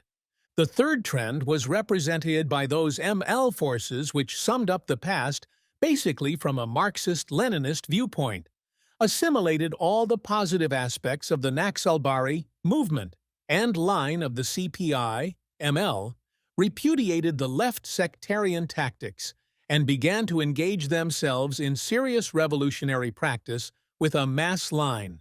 The AP State Committee of the CPI-ML, led by Kam Ish Sharma of Punjab, Kama Suniti Ghosh from West Bengal, and later the CPI-ML, PU, and some other groups belong to this trend. All of these belong to the original CPI-ML. Besides the CPI-ML groups, another important revolutionary organization that belonged to the third trend was the MCC. In the initial period after the setback, the forces belonging to the third trend were relatively small. However, by following the correct line of PPW and uniting the revolutionary forces from all the above trends, they finally became consolidated into two major streams within the Maoist camp. That of the CPI-ML, represented by the CPI-MLPW, and that of the MCCI. After the disruption of the CC, elected in the 8th Congress, and in the absence of a new CC, there was no scope at all for holding the 9th Congress. This is a peculiar situation unheard of in the history of the Russian and Chinese revolutions. After the setback, there was no continuity of leadership for a long period, and, in the absence of the CC, uniting the party at the all-India level became a mere subjective wish for a long time. Splits and unity of groups and individuals became a special characteristic of Indian revolutionary politics in the post-1972 period. No two groups could achieve lasting revolutionary unity due to dogmatism in matters pertaining to MLM ideology, narrow sectarianism in organizational matters, left or right opportunism, and petty bourgeois egoism in the leadership. Summation of the setback and its lessons. Before taking up a review of our movement after the 1980s and drawing appropriate lessons, we must remind ourselves of the achievements and shortcomings and lessons from the Naxalbari uprising, the post-Naxalbari upsurge throughout the country, and the subsequent setback. This is summed up in our self-critical report. Summing up the past, let us advance victoriously along the path of armed struggle, which is an important history document of our party, since its formation till 1972. This was written in 1974 by the AP State Committee, while it was in the COC. This was enriched in 1980 at the time of formation of the CPI ML-PW. The positive achievements of the 8th Congress were stated as follows in the SCR.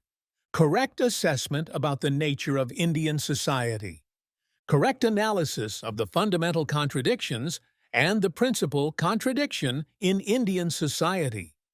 Correct assessment of the stage and character of the ongoing Indian Revolution. Correct assessment of the political strategy, i.e., as to who are our friends and who are our enemies. Correct understanding of the path of the Indian Revolution. Recognizing the fact that the victory of the people in the democratic revolution in India is impossible without eliminating the influence of the revisionist parties. Recognizing that Soviet social imperialism, too, has come to the fore as a dangerous enemy of the world's people in the guise of communism. Recognizing the need to resolve the nationality question in accordance with Leninist theory, with the aim of uniting the people of all nationalities for self-determination, including secession. Recognizing that liberation is possible only through armed struggle, and that without a people's army, the people have nothing. Accepting Marxism-Leninism-Mao thought as the guiding ideology. The self-critical report therefore came to the conclusion that as a result of these positive aspects, the following points got established on the Indian political scenario. A severe blow was struck to revisionism. 2. Armed struggle came onto the agenda. 3. The ongoing armed struggle resulted in a revolutionary change in the thinking of the exploited masses and the youth in general, in areas of sharp struggles. The people got tempered in battle. It catalyzed more militant forms of struggle throughout the country, which refused to stay within the bounds set by the bourgeois leadership. A growing prestige of the party throughout the country.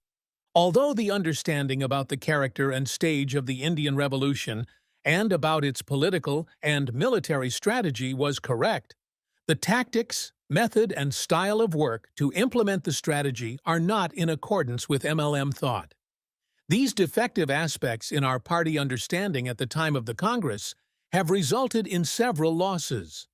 The following, in short, were the negative points in our understanding at that time, according to the SCR.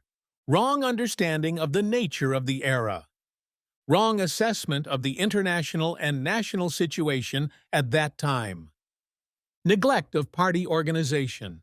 In other words, an attitude that the prevalence of a revolutionary situation alone is enough for the victory of revolution. Issuing immature calls and slogans in struggle in accordance with the above wrong understanding and assessments. Thinking that annihilation of class enemies is the only form of struggle and the only way to create revolutionary enthusiasm among the people. Wrong standpoint of equating the building of mass organizations and mass struggles with revisionism. Wrong attitude towards the national bourgeoisie, rich peasantry, and the United Front. Undue stress on guerrilla warfare in cities. Bureaucracy at all levels of leadership. Wrong standpoint that there should be revolutionary authority to any individual. The lessons and new tasks. 1. Marxism-Leninism-Mao thought is the theoretical basis guiding our thinking. 2. That revisionism must be combated through to the end. 3. To be firm on the general line of the party. 4. To eradicate past mistakes in our understanding and combat left deviations firmly, stressed the importance of united front work, and warned that in the matter of UF, there is the danger of becoming victims of right deviation again, in the name of opposing sectarian trends. 6. To build mass organizations and mass struggles, the main aim being to organize the people for revolution. 7. To build the party of a new type and to conduct the inter-party struggle in a Marxist way. 8. Conduct thorough education within the party, specifically in Marxism-Leninism-Maoism, then called Mao thought. 9. To work for the unification of all genuine Marxist-Leninist party organizations and groups. 10. Not to negate partial struggles entirely and link these to the armed struggle. 11. To build the Red Army and base areas. On the whole, the SCR played a major role in the revival of the revolutionary movement and laid the basis for the reunification of the genuine communist revolutionaries within India. Firstly, it helped the party come out of the previous left adventurist trend and educated new forces for rebuilding the movement and helped to reorganize the party on a proper basis. Secondly, it helped the polemical debate against both right opportunism, which was rampant in the period of setback, and left sectarianism, particularly the former. Thirdly, it helped to lay the theoretical basis for a resurgence of the movement. Fourthly, by strongly upholding the achievements of the earlier period. Though critically, it facilitated the process of the reunification of communist revolutionaries. And lastly, by taking a balanced approach on the role of Comrade CM, it helped give a rational understanding of the role of leadership in the communist movement. Comrade CM's role in the Indian Revolution. Soon after the martyrdom of CM, there were basically two incorrect trends in the communist revolutionary camp. One that vilified him and made him solely responsible for the setback that occurred, and the second that negated looking at any of the flaws that had occurred. The self-critical report negated both these trends. CM's major contributions. The self-critical report analyzed CM as a great Marxist-Leninist who brought the politics of people's war for the first time to the country. Outlining his positive aspects, the SCR says, CM is the foremost amongst those who rebelled against revisionism, which had been firmly rooted in the party since the last 40 years. It adds that it was basically he who led the comrades to follow the Chinese path in the Great Debate and apply MLM to the concrete practice of the Indian Revolution. It was only by upholding these positive contributions were it possible for the movement to rebuild itself and regain strength. Comrade CM primarily worked amongst the Jalpaiguri peasantry from the 1940s and became a popular leader amongst them.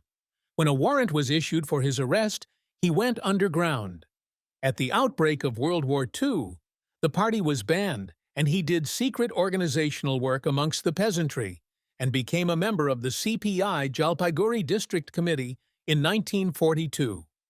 During the Great Famine of 1943, he organized the seizure of crops in Jalpaiguri. In 1946, he participated in the Tebaga movement and organized militant struggles of the peasants in North Bengal. This movement had a profound impact on him and shaped his vision on armed peasantry, developing a revolutionary movement. Later, he worked amongst the tea garden workers of Darjeeling district. After the Palghat Congress in 1956, his ideological differences with the party widened. During the Indo-China War, he was again put in jail. Though he joined the CPI in the split, he found the leadership dodging the key ideological questions. He then wrote the historic 8 documents, which formed the political ideological basis for the emergence of the Maoist movement in India. He was the first of the few revolutionaries who initiated the peasant uprising of Naxalbari, recognizing it as the symbol of an ever-growing revolutionary situation and as the prelude to the armed revolution of the peasantry in India, which has the aim of seizing state power from the feudal and comprador bourgeois classes. He played the main role in applying Marxism-Leninism-Maoism to the democratic revolution of India and in formulating the correct path for the revolution.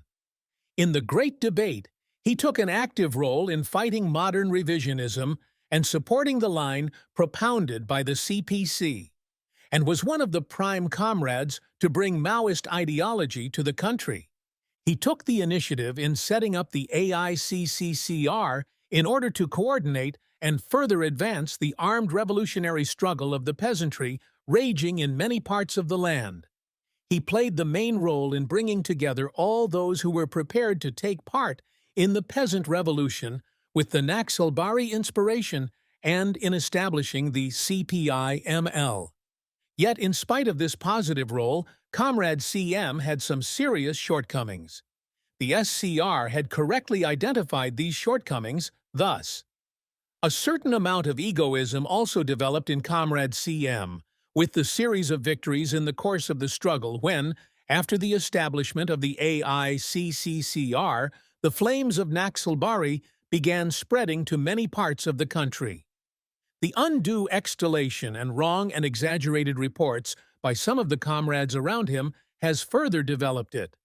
Thus, he developed greater confidence in his own individual decisions rather than in collective decisions. It only helped him in departing more and more away from Marxist-Leninist ideology and dialectical ways of thinking. It also helped in making the functioning of the CC suffer, and in the principles of democratic centralism getting violated. His egoism also prevented him to come out with self-criticism from inside and outside the party. And come out with self-criticism. This made him more bureaucratic and helped the party to go further on the wrong line. Page 445. Yet, given his huge contribution to the Indian Revolution, the SCR concluded he is principally a Marxist-Leninist and a great revolutionary, the most beloved leader of the exploited masses, who molded the Indian Revolution into a correct path. PG 46. Attempts to reorganize the party. By November 77, of the 12-member AP State Committee, only one remained to regroup the forces. The rest had been either killed or arrested. Commerce Kondapalli Saitharamaya, together with some leading members of the state, reorganized much of the fractured units. Earlier, in March 1972, the existing 3 members of the State Committee, 2 of whom were arrested in November, sought to correct the errors of the Naxalbari period by maintaining its revolutionary essence. This committee decided to build mass organizations, take up the class struggles of the masses, and spread to new areas by building mass organizations, wherever possible. It also decided that the annihilation of class enemies should be conducted only as part of the class struggle. In August 1973, the party launched its political magazine Pilupu, The Call, to rally the revolutionary forces. This magazine, besides dissemination of the stand of the party on national and international issues, conducted an ideological political battle to repulse the attacks of the right opportunists within the CPI, ML, and from those outside APCCCR. Pilupu played an important role in defense of the CM line and repulsed the right and left deviations rampant in the movement at that time, and for steering the movement onto a correct path. As there was no state committee in existence in AP, in August 1974, it was decided to reconstitute a 3-member committee comprising Kamra KS, representing Telangana region, Kamyul Apalasure, who had just escaped from jail, representing coastal Andhra, and Kamal Mahadevan, who had just come out on bail, representing Rayalaseema. Besides reorganizing the party in AP, the APPC, led by KS, made attempts to contact Central Committee members from West Bengal and other states after Comrade CM became a martyr. It contacted Kampo Mahadev Mukherjee, who formed a central committee under his leadership. Owing to his outright sectarianism, there was no scope for even a dialogue, not to speak of any wider discussion on the question of re-establishment of the CC, etc., with Kawambama MM. Of the 4 Central Committee members from AP elected at the 1970 Congress, 2 were killed and 2 were in jail. In January 1974, Kamdan KS attended a meeting of a reconstituted Central Organizing Committee comprising Kam Sharma, elected Secretary of the COC of Punjab, Kam Suniti Ghosh of Bengal, and Commander Ramnath of Bihar, of which the Kams Sharma and Suniti Ghosh were original CC members elected at the 1970 Congress. The COC resolved to undertake thorough self-critical evaluation of the past and formulate tactics to unify all the splinter groups into a single party as far as possible, and then to conduct a Congress to elect a Central Committee. There were in all 3 self-critical reports. The COC was unable to come to any agreement on the 3 separate reviews presented. At the September 75 meeting, it was decided to withdraw these reviews and instead produce a tactical line. It was hoped that this tactical line would strengthen unity through practice and act as the basis for a common self-critical review. The tactical line, entitled Road to Revolution, though prepared after intense discussion, did not help unity. At the May 1977 meeting, the Bihar and West Bengal representatives, Ramnath and Suniti Ghosh, resigned, and the AP representative did not attend due to the arrest of KS. Thus, due to political differences, the COC could not forge into a single organization, and, with the collapse of this first attempt to reorganize the center, the AP comrades concentrated on building a strong agrarian revolutionary movement in the state. Part 2. Chapter 4. The Resurgence and Spread of the People's War, 1977 to 2000. The quarter-century from 1977 saw the gradual revival and spread of the armed agrarian revolutionary movement to new areas in AP, Dandakaranya, Orissa, Bihar, Jharkhand, West Bengal, Maharashtra, etc. The epicenter of the revolutionary movement in AP shifted from Srikakulam to North Telangana. This period saw the formation of the CPI ML-PW and CPI ML-PU and growth of the revolutionary movement under their leadership, while most of the groups of the CPI ML degenerated into reformist parliamentary parties or right opportunism. Having faced a setback in 1972, after taking lessons from the earlier period through a thorough review, and in the light of Marxism-Leninism-Maoism, the party, primarily led by the erstwhile CPI-ML-PW and the CPI-ML-PU, gradually regained strength. The entire party was educated in the new understanding, systematically consolidated and expanded. In the process, it developed unity with some other genuine forces and established stronger centers. Slowly, the party's influence began to grow in many parts of the country. Internally, too, it was able to overcome crises, defeating the right opportunist lines that emerged, thereby strengthening itself politically and ideologically. It also developed and deepened its relations with fraternal parties abroad. Finally, the 2 major streams of the CPI-ML merged in August 1998 to form a single party under a unified Central Committee. In the wake of this merger, a number of other genuine revolutionaries also joined the process. In these 2 decades, the mass base of the party significantly developed, making a breakthrough in the anti-feudal peasant revolutionary armed struggle. It also expanded its influence amongst students, youth, workers, women, Dalits, and intellectuals. It was also able to deepen the anti-imperialist movement in the country through propaganda, agitation, and struggles. Overall, the party's mass base was strengthened and extended to new areas. In these 2 decades, the revolutionary movement advanced through numerous twists and turns. The party, analyzing the changes that have taken place in the country, internationally and in the movement, has accordingly changed its tactics, taking the revolutionary movement in the country forward as a part of the international proletarian movement. Most importantly, in this 2-decade period, it developed the armed guerrilla squads and armed itself, seizing arms from the enemy. The armed formations gradually grew in strength and were able to beat back the enemy onslaught, thereby sustaining the armed struggle throughout this period. Through this, it was also able to build the PGA and set up the embryonic forms of the organs of people's power in some strategic areas of the country.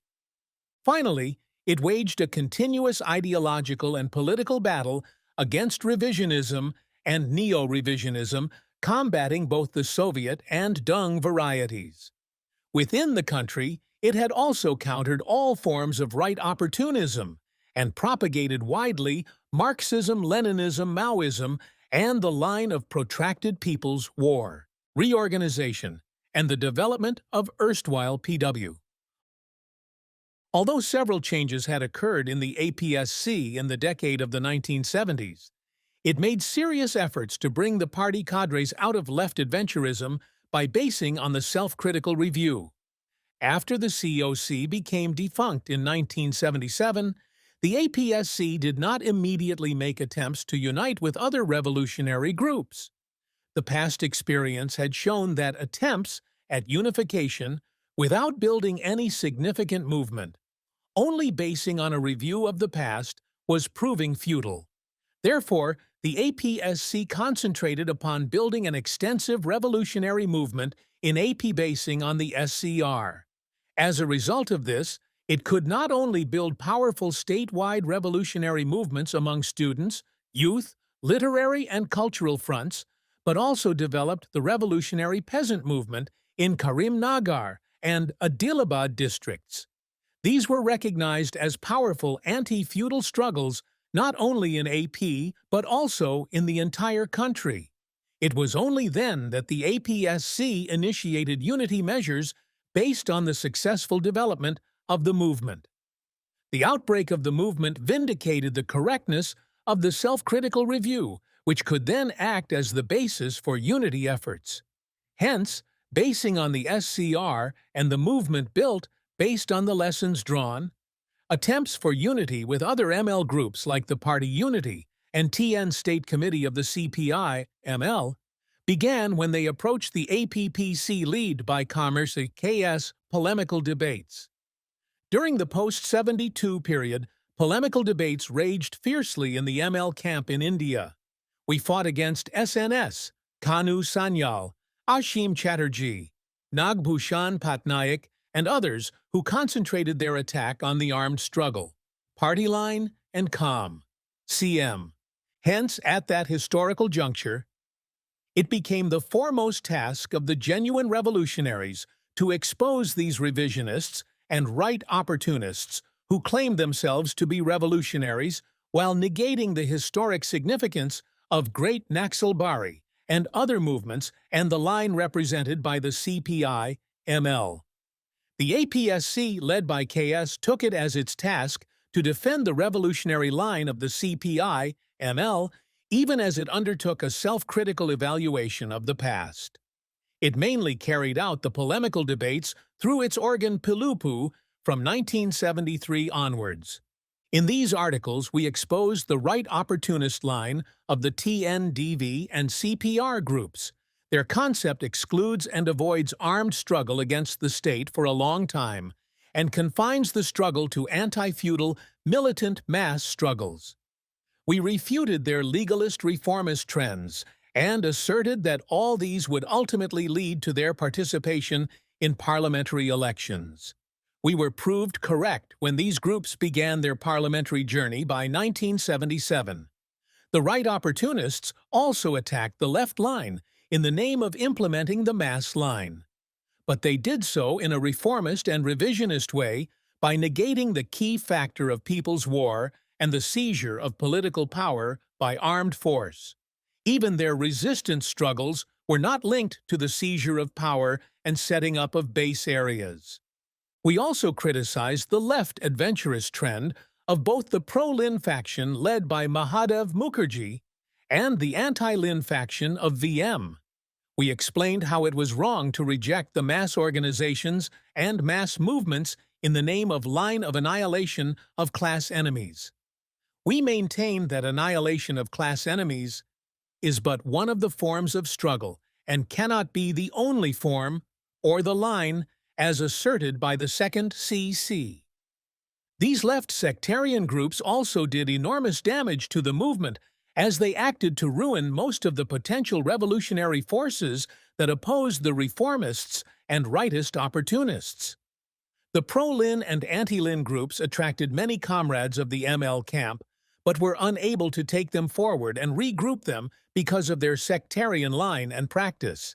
They, in effect, caused much damage through losses, splits, and disintegration. In essence, both these trends, right and the left, negated the revolutionary mass line. The first drifted into reformism and revisionism, the latter into disintegration. While fighting both the right and the left trends, principally the right opportunist trend, we enriched our line and developed the correct tactics in our tactical line after a thoroughgoing evaluation of the positive and negative aspects in the party line and taking appropriate lessons as summed up in our self-critical report. Telangana Regional Conference. The Telangana Regional Conference was held in February 1977 to conclude the discussion on the party line and to adopt the Road to Revolution and the SCR documents. This was the culmination of the reorganization of the scattered revolutionary forces and defense of Naxalbari and Srikakulam armed struggles, Comrade CM and the revolutionary line of the 8th Congress of the CPI ML through polemical debates in the preceding 5 years.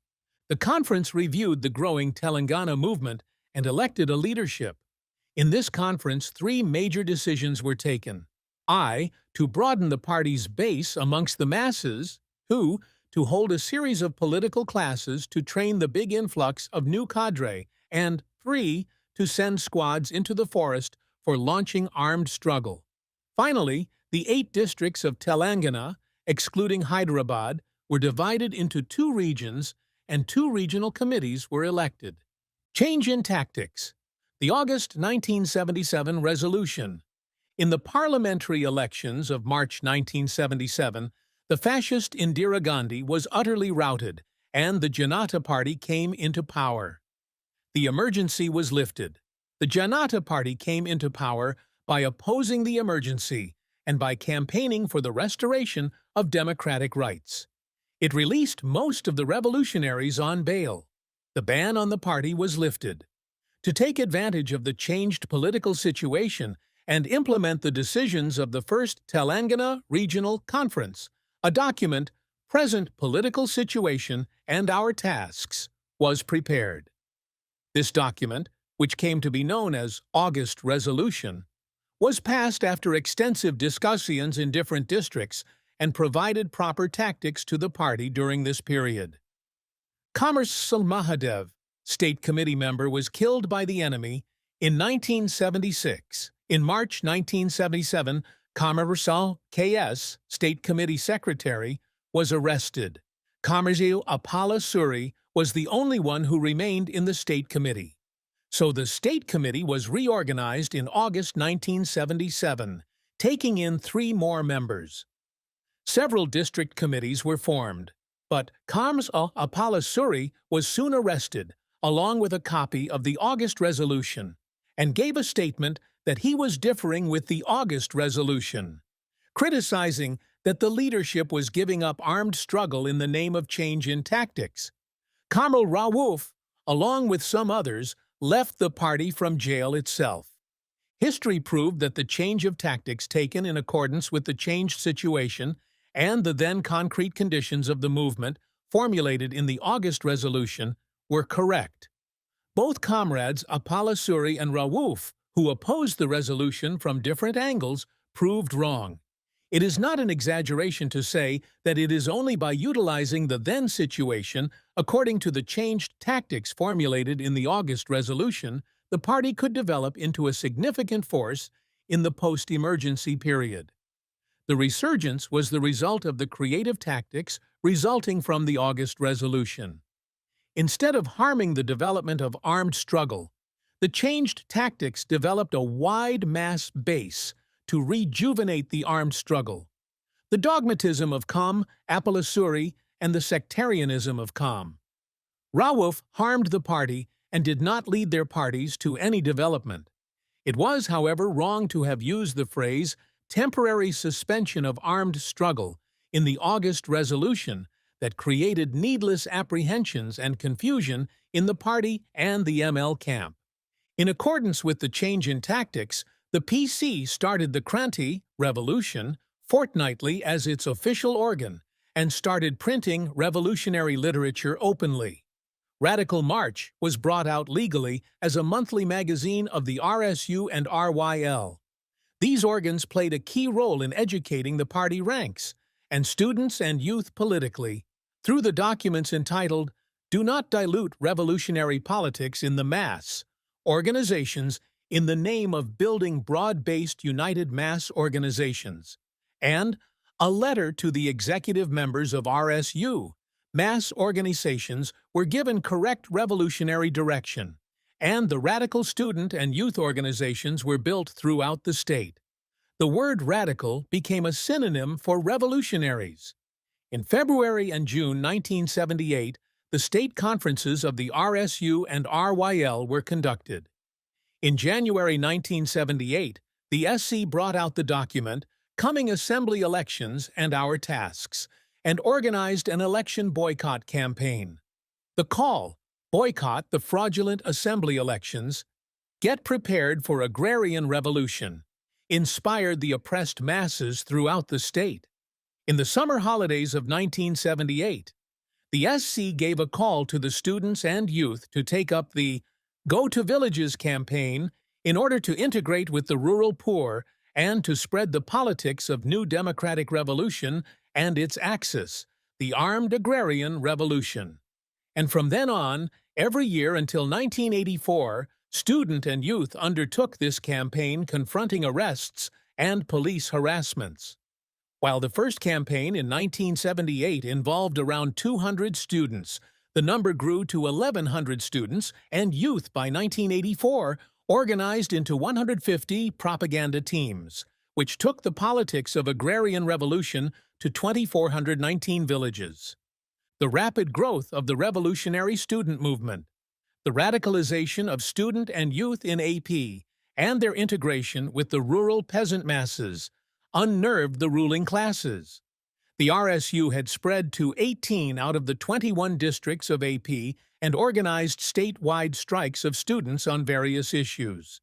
It captured the students' unions in several colleges in the state and organized political movements against imperialism, war, communalism, and in support of the working class, peasantry, and nationality movements.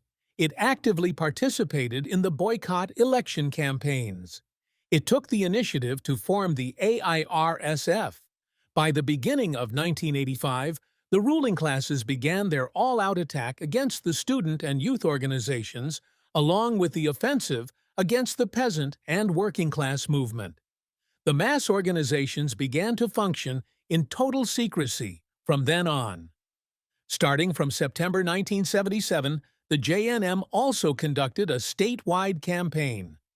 The political campaign during all this period and the struggle and organizational activities in student and youth fronts became the preparatory ground for the peasant struggles in mid-1978. The party thus utilized the immediate post-emergency period effectively by unleashing a wave of struggles of the working class, peasantry, students, and youth, and massive campaigns by the cultural and literary organizations throughout the state. Civil rights movement also gathered momentum prior to and immediately after the lifting of the emergency. The tactics taken up by the party during this period greatly helped in the resurgence of the revolutionary movement by consolidating and expanding the revolutionary mass base among the various sections of the people and making the preparations for waging armed struggle at a higher plane. The legal and illegal forms of struggle and organization were effectively combined. The party maintained its secret structure intact while organizing open as well as underground mass activity through legal, semi-legal, and secret mass organizations, and a combination of these forms depending upon the enemy tactics. Outbreak of Karimnagar and Adilabad, peasant struggles. In June 1978, the peasant struggle of Jagitial rose like a hurricane. Within 3 months, the government unleashed brutal repression and declared Jagitial and Siratila Tehsils as disturbed areas in October. The State Committee made a comprehensive plan to extend these struggles and consolidate amidst the repression. As a result, the peasant struggles erupted all over Karimnagar and Adilabad within a short span. By the end of 1979, party work in student, youth, worker, peasant, and literary fronts extended to every nook and corner of Andhra Pradesh.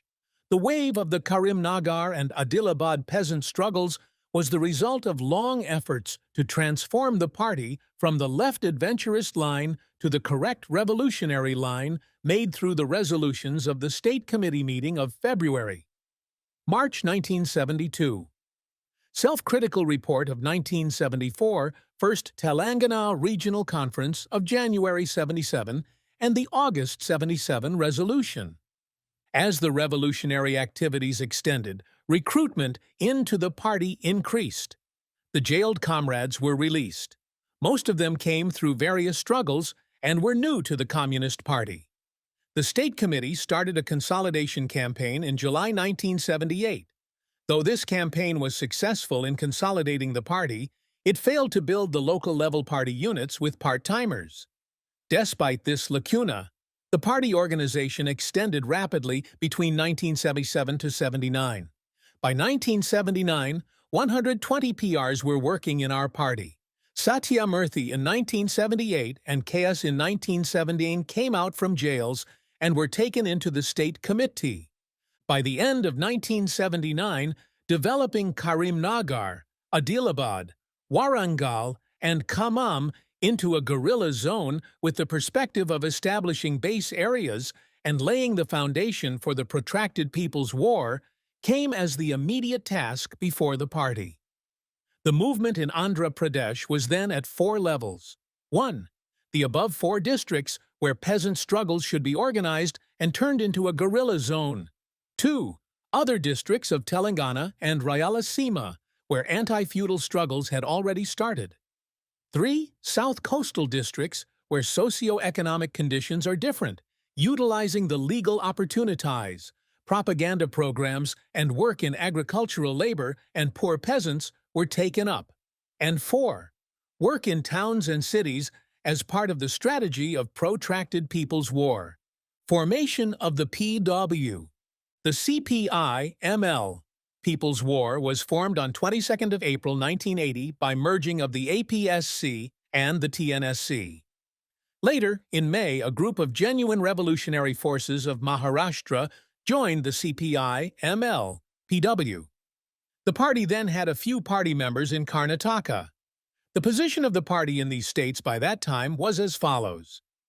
The movement in TN could not develop after the martyrdom of Karmapu 1 year after he was elected the TNSC secretary in December 1969. He was also elected as a CCM in the 8th Congress, and the arrest or loss of several leaders. The TNSC did not make any review of the movement from the State Conference in December 1969 up to 1980. In the period covering the decade of the 1970s, the party in Tamil Nadu split into 4 groups. One faction joined the Vinod Mishra group, and another followed the SNS line.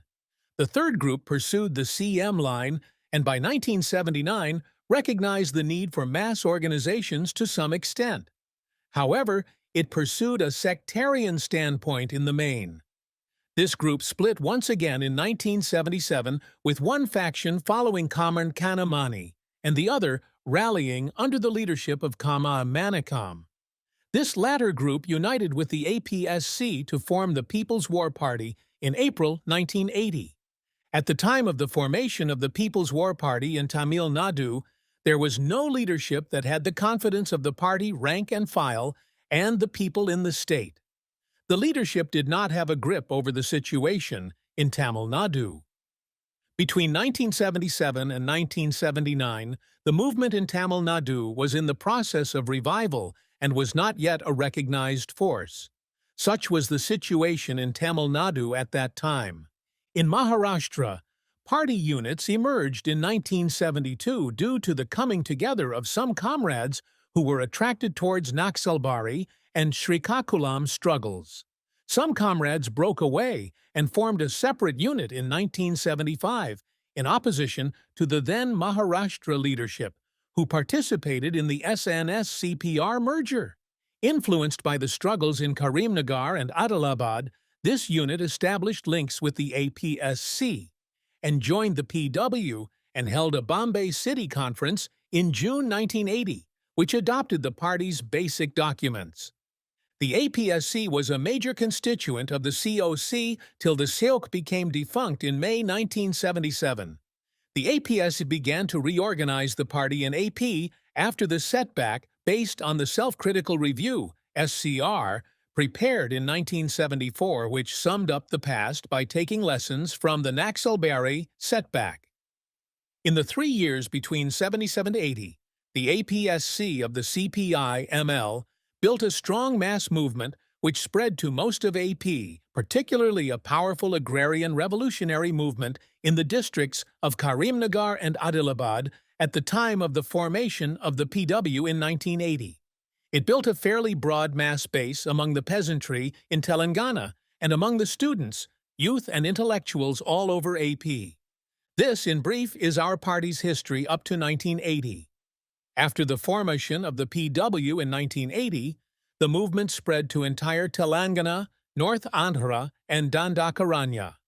Perspective of building guerrilla zones as a part of base area. The PW commenced its rural work with a concrete plan and perspective of transforming the backward region of NT into a guerrilla zone and to develop the adjoining Dandakaranya region into a rear, with the perspective of transforming it into a base area in the course of consolidation of the movement and intensification of the armed struggle. Such a perspective was drawn up by the APSC under the leadership of Comrade KS in 1980 itself, keeping in view the mounting repression. In fact, state repression began in September 1978, i.e., within a few months after the initiation of the peasant struggles, and police camps began to be set up on a massive scale. The Jagichal and Siricilla taluks were declared in October as disturbed areas. Keeping in view the prospects of massive onslaught by the enemy's armed forces, the party drew up first the Jagtial perspective and later the guerrilla zone perspective entitled Get Prepared to Take the Karimnagar and Adilabad peasant struggles into a newer stage. It drew up a concrete plan to transform NT and DK into guerrilla zones with the aim of establishing base areas and began to implement it in real earnest. Accordingly, armed peasant squads were sent to the forest in NT, Eastern Ghats of AP, and to bordering Maharashtra and Madhya Pradesh. Now this area is Chhattisgarh. Gradually, an extensive mass base was built in Dandakaranya according to plan, and a separate forest committee was formed in February 1987 covering the forest regions of the Adilabad and the East Division, comprising of the districts Vishakhapatnam and East Godavari in AP and parts of Maharashtra, MP, and Orissa. It is due to this perspective and concrete plan and consistent persuasion and direct leading role of the higher committees that we could expand the armed struggle over a wide contiguous area and develop 3 guerrilla zones in NT, DK, and AOB regions in the process. This, in turn, had immense influence over struggles in the other regions and states. Armed struggle also spread to the South Telangana region, Rayalaseema, and later to some backward parts of the South coastal districts in AP. Guerrilla zones also came into existence in the South Telangana and Nalamala regions of AP by the time of the Ninth Congress in 2001. The plan that was developed for DK, NT, and AOB as guerrilla zones, with the aim of establishing them into base areas, was a turning point in the revolutionary movement of India, led by the PDU. Two major internal crises of the party. 4 years after the formation of the PW, a crisis broke out in the CC. In fact, it was decided to hold the Ninth Congress within a year after the constitution of the CC in April 1980. But it was postponed due to the deliberate delay on the part of Veera Swamy, V.S. Manikam, the CC members from TN, in writing the state POR and not holding the state conference of TN. It was once again decided in the CC meeting in May 1984 to hold the Congress in the first quarter of 1985 after a political resolution was adopted due to changes in the international situation. But due to the crisis created in the party by the opportunist clique led by Satya Murthy SM and VS in the beginning of 1985, the Congress could not see the light of the day. Thus, the first CC of the erstwhile P, which was formed in April 1980 and functioned till the beginning of 1985 and became paralyzed during the crises of 1985-87, and finally dissolved itself in April 1987. The main reason for the crisis should be seen in relation to solving the problems confronting the movement. The movement at that time confronted several questions concerning the tactics to be adopted in order to further advance the armed struggle. The party leadership was not in a position to find a correct solution to these questions, and, instead of addressing these questions seriously, a section of the central leadership created a crisis in the party in 1985 through conspiratorial methods. To cover up their weaknesses in advancing the movement and not preparing themselves for undertaking self-criticism of their failures, the SMVS clique in the CC put forth an alternative line cloaked in left phraseology, but actually right in essence.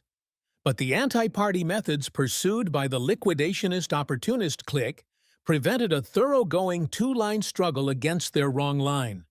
The movement could advance only after defeating this anti-party clique, and the party, by and large, was united more firmly around the party line. The conditions necessary to engender the crisis were present in the process of formation of the CC itself.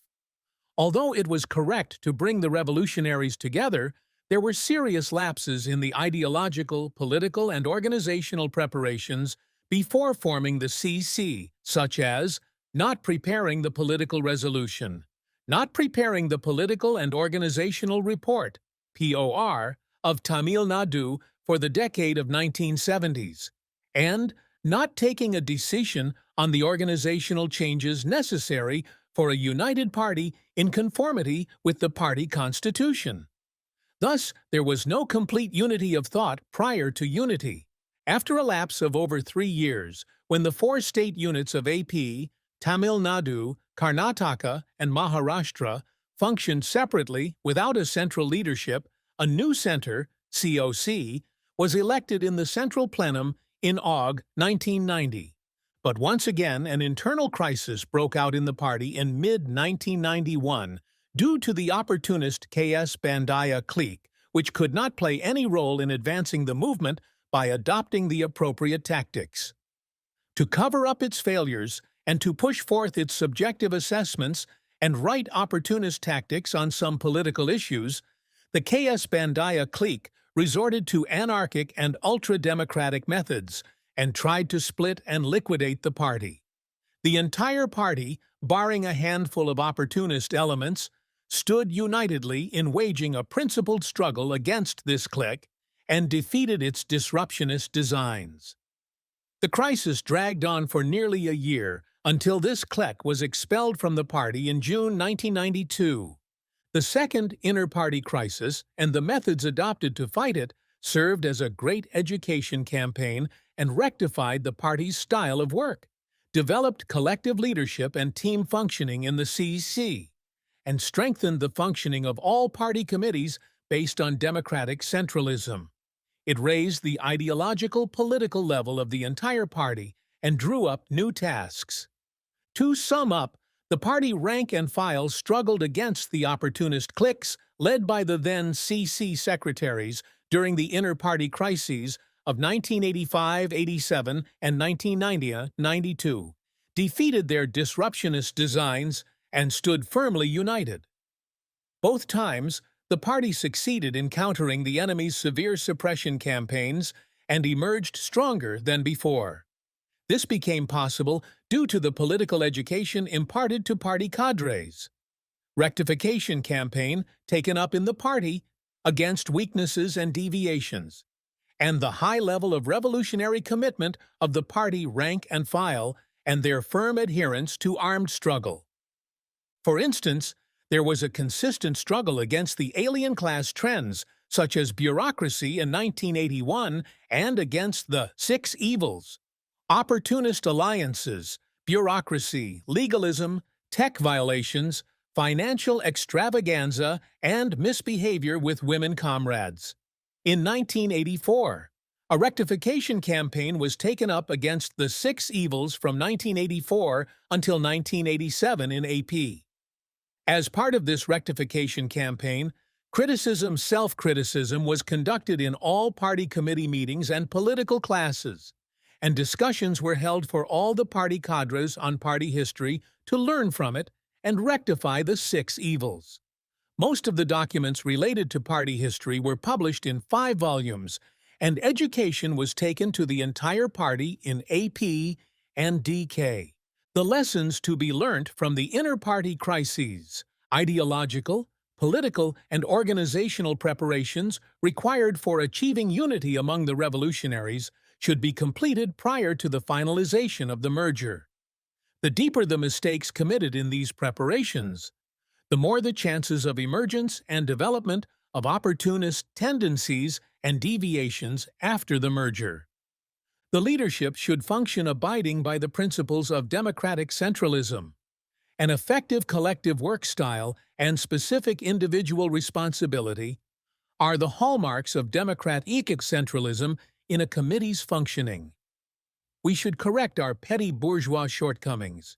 We should lead the class struggle, and we should uphold the practice of criticism and self-criticism. If the party leadership has to wage a struggle against the opportunistic tendencies arising in a part of the party leadership or individuals, they must follow correct methods. Cadre, who has been subject to deviations, should be rectified with Leninist methods. Only then would it be possible to isolate the liquidationists and keep the majority of comrades, who are influenced by the liquidationists, firmly and unitedly stand behind the party. Nobody can succeed in this struggle without first shedding their petty bourgeois tendencies. They may even lose. All the party cadre should have a critical outlook at various issues in opposing and fighting against anybody, including the leaders, who resorted to acts inimical to party unity. Bias, superficiality, mechanical views, and such undesirable tendencies should be smashed with the dialectical and historical mate-realist viewpoint and vigilance of the party cadre. Serious efforts should be made to enhance the consciousness among the cadre regarding Marxism-Leninism-Maoism, and to provide training on the party line and class struggle. Depending on our experience in the light of MLM, we have formulated some guidelines in the POR of 1995 AISC, and made some amendments to the party constitution on how to conduct the inter-party struggle in the party for achieving greater unity by defeating wrong line or deviations. Assessment. On Comrade Kondapalli Sitharamaiah, KS. KS played a very prominent role for about 5 decades in the politics of the Indian Revolutionary Communist Movement, particularly after Comrade CM became a martyr in 1972. Playing the leading role ideologically, politically, and organizationally for 2 decades in our party, he finally got expelled. To correctly assess the revolutionary movements, or the leaders, we have to analyze them from the viewpoint of dialectical and historical materialism. When we examine the role of KS historically, we can see his revolutionary role as well as the opportunist, liquidationist role. Only thus can we make a correct analysis and avoid the mistake of supporting his negative role in light of his positive role or rejecting his positive role in the light of his negative role, and correctly see what tendency was prominent in which phase. Contributions. KS safeguarded the revolutionary line of the party and the party unity, and exhibited political vision in carrying forward the tradition and tasks of the Naxalbari and Srikakulam struggles at a time when the major part of the Andhra State Committee was lost, and the CC was not in existence, and the party was facing internal and external attacks of rightist opportunism and revisionists and splits after the martyrdom of CM. He showed tremendous faith in MLM, propping up the party ranks in Andhra and made them stay in the struggle when Naxalbari, Srikakulam, and other struggles were being crushed one after another by the fascist enemy forces, and thousands of party activists and leaders were becoming martyrs. Several leaders were abandoning the revolutionary camp, and a considerable number were lodged in various jails across the country. KS effectively repulsed the attacks by the opportunists like SNS and Tejaswara Rao, Kanu Sanyal, and rightist opportunists like TNDV-CPR, who were making a treacherous attack on Comrade CM and upheld the positive points in the revolutionary struggles and the fundamental and basic line of the party. Analyzing the mistakes that caused the setback and the victories achieved historically, KS prepared the self-critical report. He rejected the negative points and upheld the positive ones, and made strenuous and patient efforts from 1972 to 1977 to educate and to train up the party ranks, and laid the foundations to rejuvenate the party. To lead the masses in revolutionary war, he recognized the role of revolutionary mass organizations, and even convinced CM to build mass organizations. This was his greatest contribution in reviving the revolutionary movement in Andhra Pradesh. KS exhibited great organizational acumen in building a mass-based revolutionary militant party by leading revolutionary struggles and expanding the movement in the light of the SCR. He guided the North Telangana movement, devised the guerrilla zone perspective under the direction of the party's basic line, and laid the foundation for the Dandakaranya movement. This was one of the major contributions of KS in applying the party's basic line to the specific conditions. KS had the major credit in forming the CC of CPI People's War in 1980. He educated the party about the problem of nationalities in our country from a Marxist-Leninist outlook, and to take the correct attitude in practice.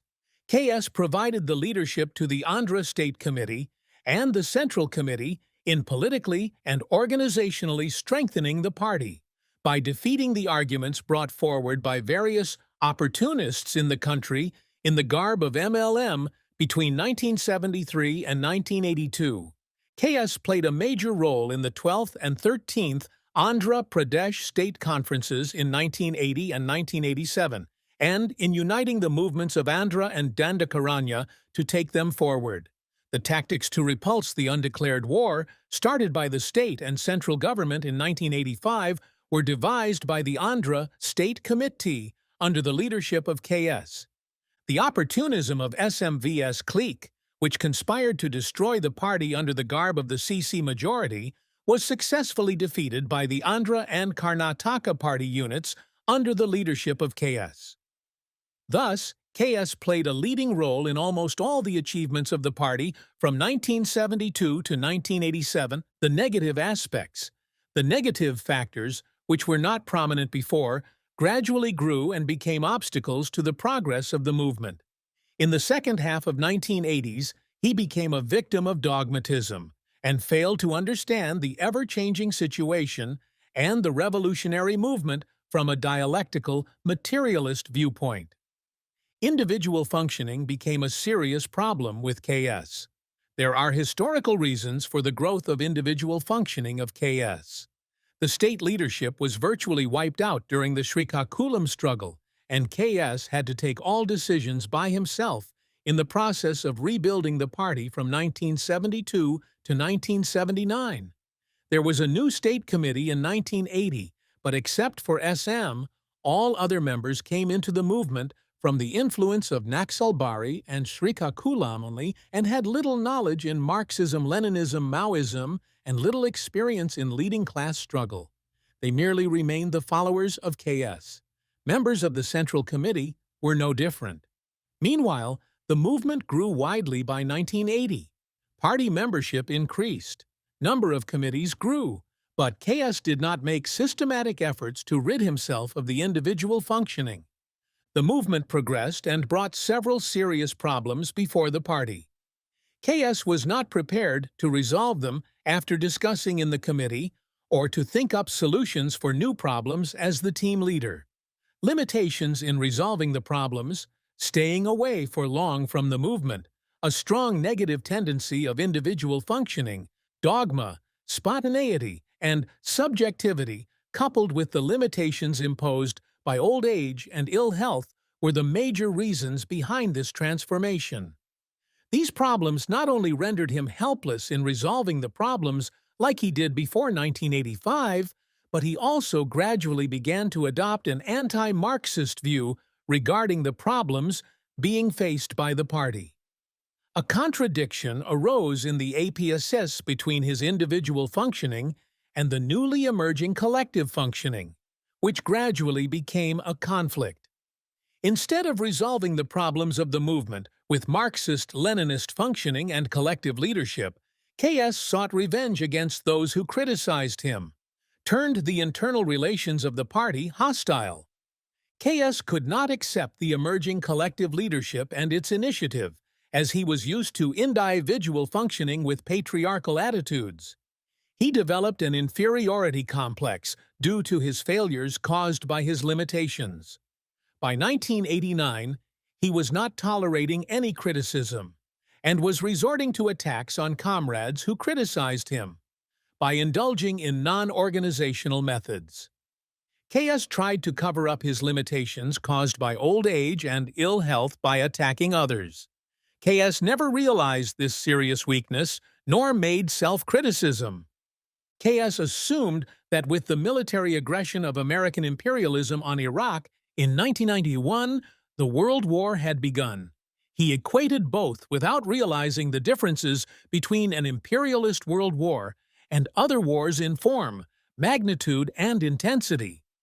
KS lost contact with reality, got separated from party and people, and was looking at things subjectively. When reality confronts and others did not accept his assessments, he was resorting to attacks with the feeling that his revolutionary authority was falling. Careerism added to his problems. The entire party rallied to save KS by curing the disease to save the patient.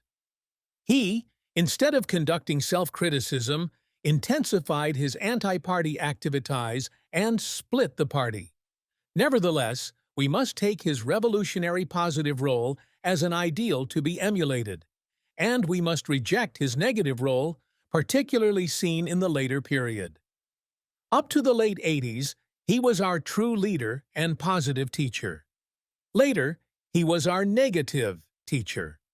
The greatest lesson to be learnt from the history of KS is that comrades who commit serious mistakes cannot continue in the revolution if they do not rectify themselves through the process of self-criticism. Development of the political military line of the party.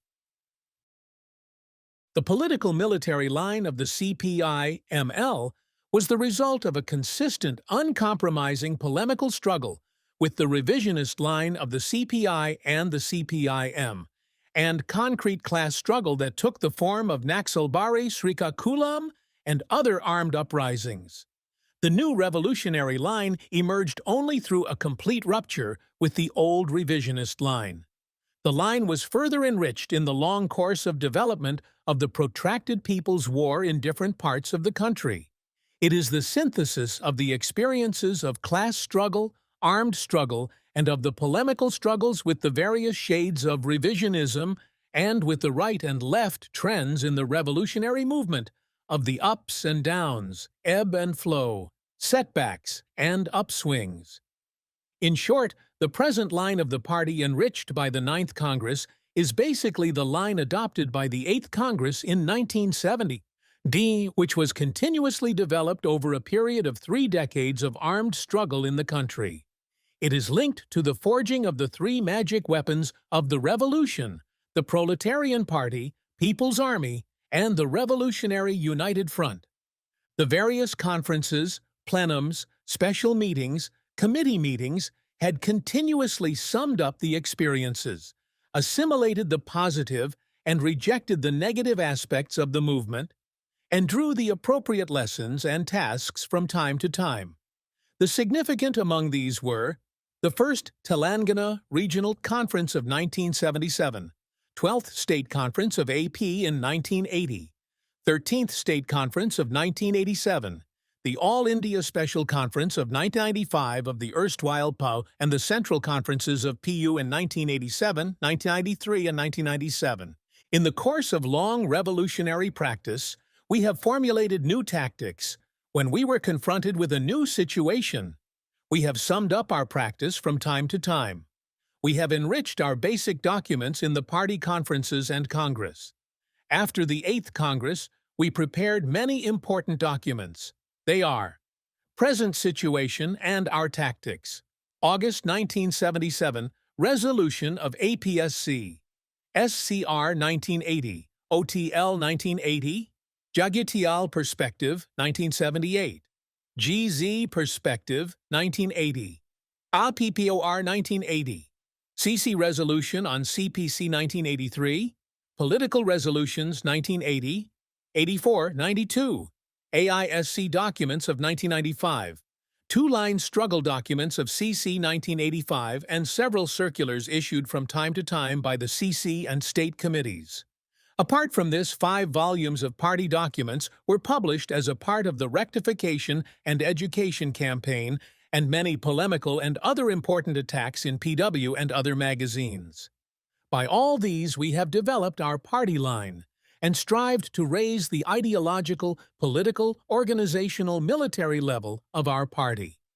The essence of the political line was developed by Comrade CM in the 8 documents and adopted by the 8th Congress.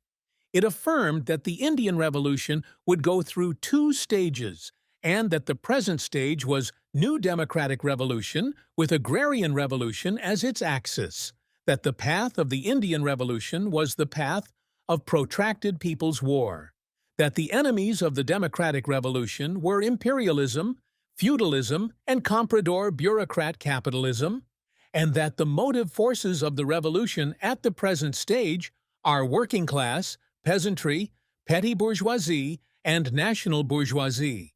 It called for the building of the People's Liberation Army and the establishment of the base areas in the backward strategic regions in the country. It rejected the parliamentary path and the participation in parliamentary elections in the name of tactics.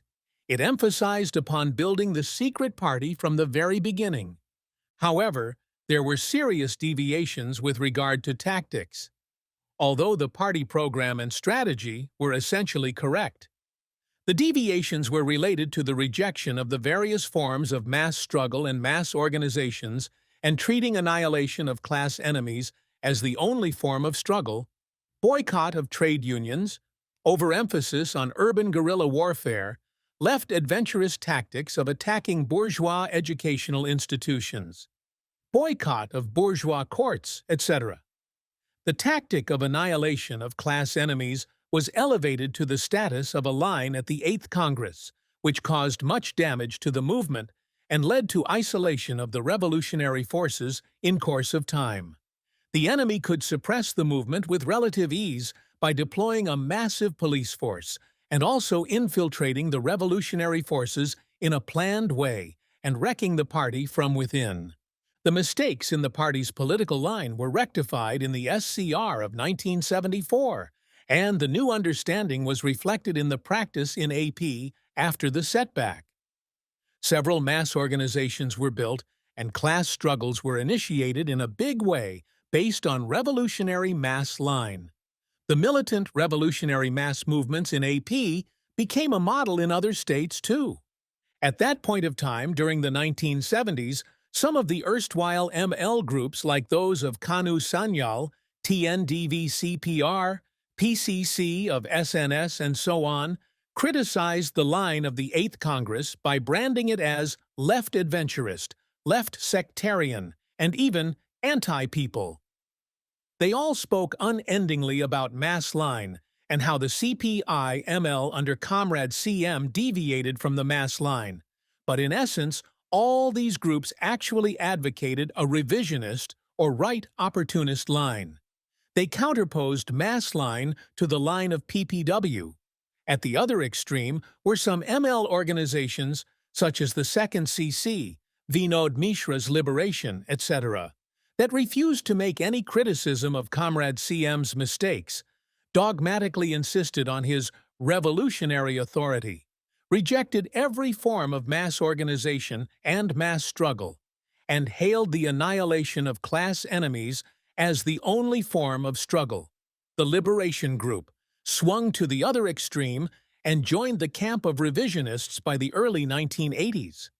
As against these wrong standpoints of the various ML groups, the APSC and later the CC of the CPI AML, PW, defended the revolutionary line of Comrade CM and the 8th Congress, frankly identified the shortcomings, and began to rectify these boldly. It is due to this Marxist-Leninist dialectical method and approach that the line could be further enriched and also tested in practice. A more concrete analysis of the Indian society was taken up by the PW and the PU, the specific characteristics of the Revolutionary War in India and the similarities and differences with the conditions in pre-revolutionary China were studied, which contributed to the development of the political and military strategy and tactics. Concrete study of the peculiarities and special features of the country, such as the caste question, nationality question, Adivasi question, women's question, and the question of religious minorities, had helped in drawing up specific tactics to mobilize them into the new democratic revolution. Concrete application of the line of PPW. As Comrade Mao said, "The seizure of power through armed forces, the settlement of the issue by war, is the central task and highest form of revolution. But while the principle remains the same for all the countries, its application by the party of the proletariat finds expression in various countries according to the varying conditions." in the protracted People's War, it is very crucial to build the People's Army in the backward countryside, where the enemy is weak, and establish liberated areas so as to make the new democratic revolution a success. Strategic regions such as the forest region of Dandakaranya, with favorable terrain for waging guerrilla warfare, were selected for setting up base areas, and work began with concrete plan to transform it into guerrilla zones, first through the intensification of anti-feudal and anti-state struggles. The strategic regions would serve as key areas for the preservation and accumulation of the guerrilla forces, for extending and transforming into a people's army, and for defeating and eliminating the enemy forces. These regions have the necessary resources for the Revolutionary Army to survive and develop, and possess favorable conditions to establish a liberated area. Therefore, the first step of developing these as formidable guerrilla zones by building guerrilla units were taken up, with the higher goal of forming liberated areas. As part of the process of applying the line of protracted People's War to the specific conditions of our country, the APSC had taken the decision to take the flourishing peasant struggles in Karimnagar and Adilabad to a higher stage, and gave a call, "Get prepared to take the Karimnagar and Adilabad peasant struggles into a newer stage." With the task of building guerrilla zone in the adjoining two districts of Warangal and Khammam, where there was relatively less class struggle, along with the above two districts. As part of the efforts to implement the plan of building the four districts of Karimnagar, Adilabad, Warangal, and Khammam districts, northern Telangana, into a guerrilla zone, 7 armed peasant guerrilla squads were sent to the strategic area, Danda Karanya, on the borders of AP, Maharashtra, and Madhya Pradesh in 1980. We conducted peasant struggles and built political movements on several issues of various sections of people in North Telangana and Dandakaranya in a militant way during the period 1980 to 84. We extended to newer areas and raised the consciousness of the masses. By 1983, while the party in Khammam suffered a serious setback, Nizamabad developed as a struggle area, and by the end of 1984, Adilabad was separated from northern Telangana and made part of the Dandakaranya organization. In 1985, the central and state governments launched an undeclared war on us. To fight back this undeclared war, we have formulated the defensive war tactics in May 1985. 1985-87 was a black period when we suffered many losses and the enemy had an upper hand. Between 1987-88, rebuilding the mass organizations and consolidating the mass base and the squads, as well as forming new squads in plains and forests, we could withstand the enemy by attacking with arms in various forms. Starting from the middle of 1988, the mass resistance and armed resistance movement gained the upper hand by the end of 1989, and thus defeated the undeclared war of the government. Armed struggle was intense during this period. Counterattacking the government forces and their agents continued to be the main program. We broke the enemy's first major offensive of 1985-87 by organizing ambushes such as the Daragada ambush in East Division and the Alampali ambush in Adilabad in 1987, which together wiped out 18 policemen and seized several rifles. These daring ambushes demoralized the enemy and stalled the enemy advance for some time, while they boosted the people's morale and helped unleash a wave of militant mass struggles and armed actions by the people from 1988. In 1990, utilizing the contradictions among the ruling classes, we changed tactics and consolidated the mass base, built extensive mass struggles, expanded and consolidated the armed units, and extended the movement.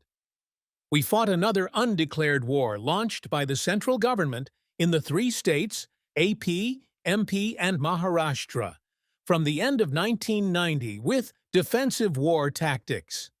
During this period, we faced severe losses of leadership in AP, starting from 1985. AP, MP, Maharashtra, and Orissa police machinery have been modernized and turned fascist as never before. On the other hand, people's armed resistance too has grown. Again, from the end of 1990, the armed offensive by the enemy was stepped up throughout AP. A ban was imposed on the CPI, MLPWW, and the mass organizations in May 1992.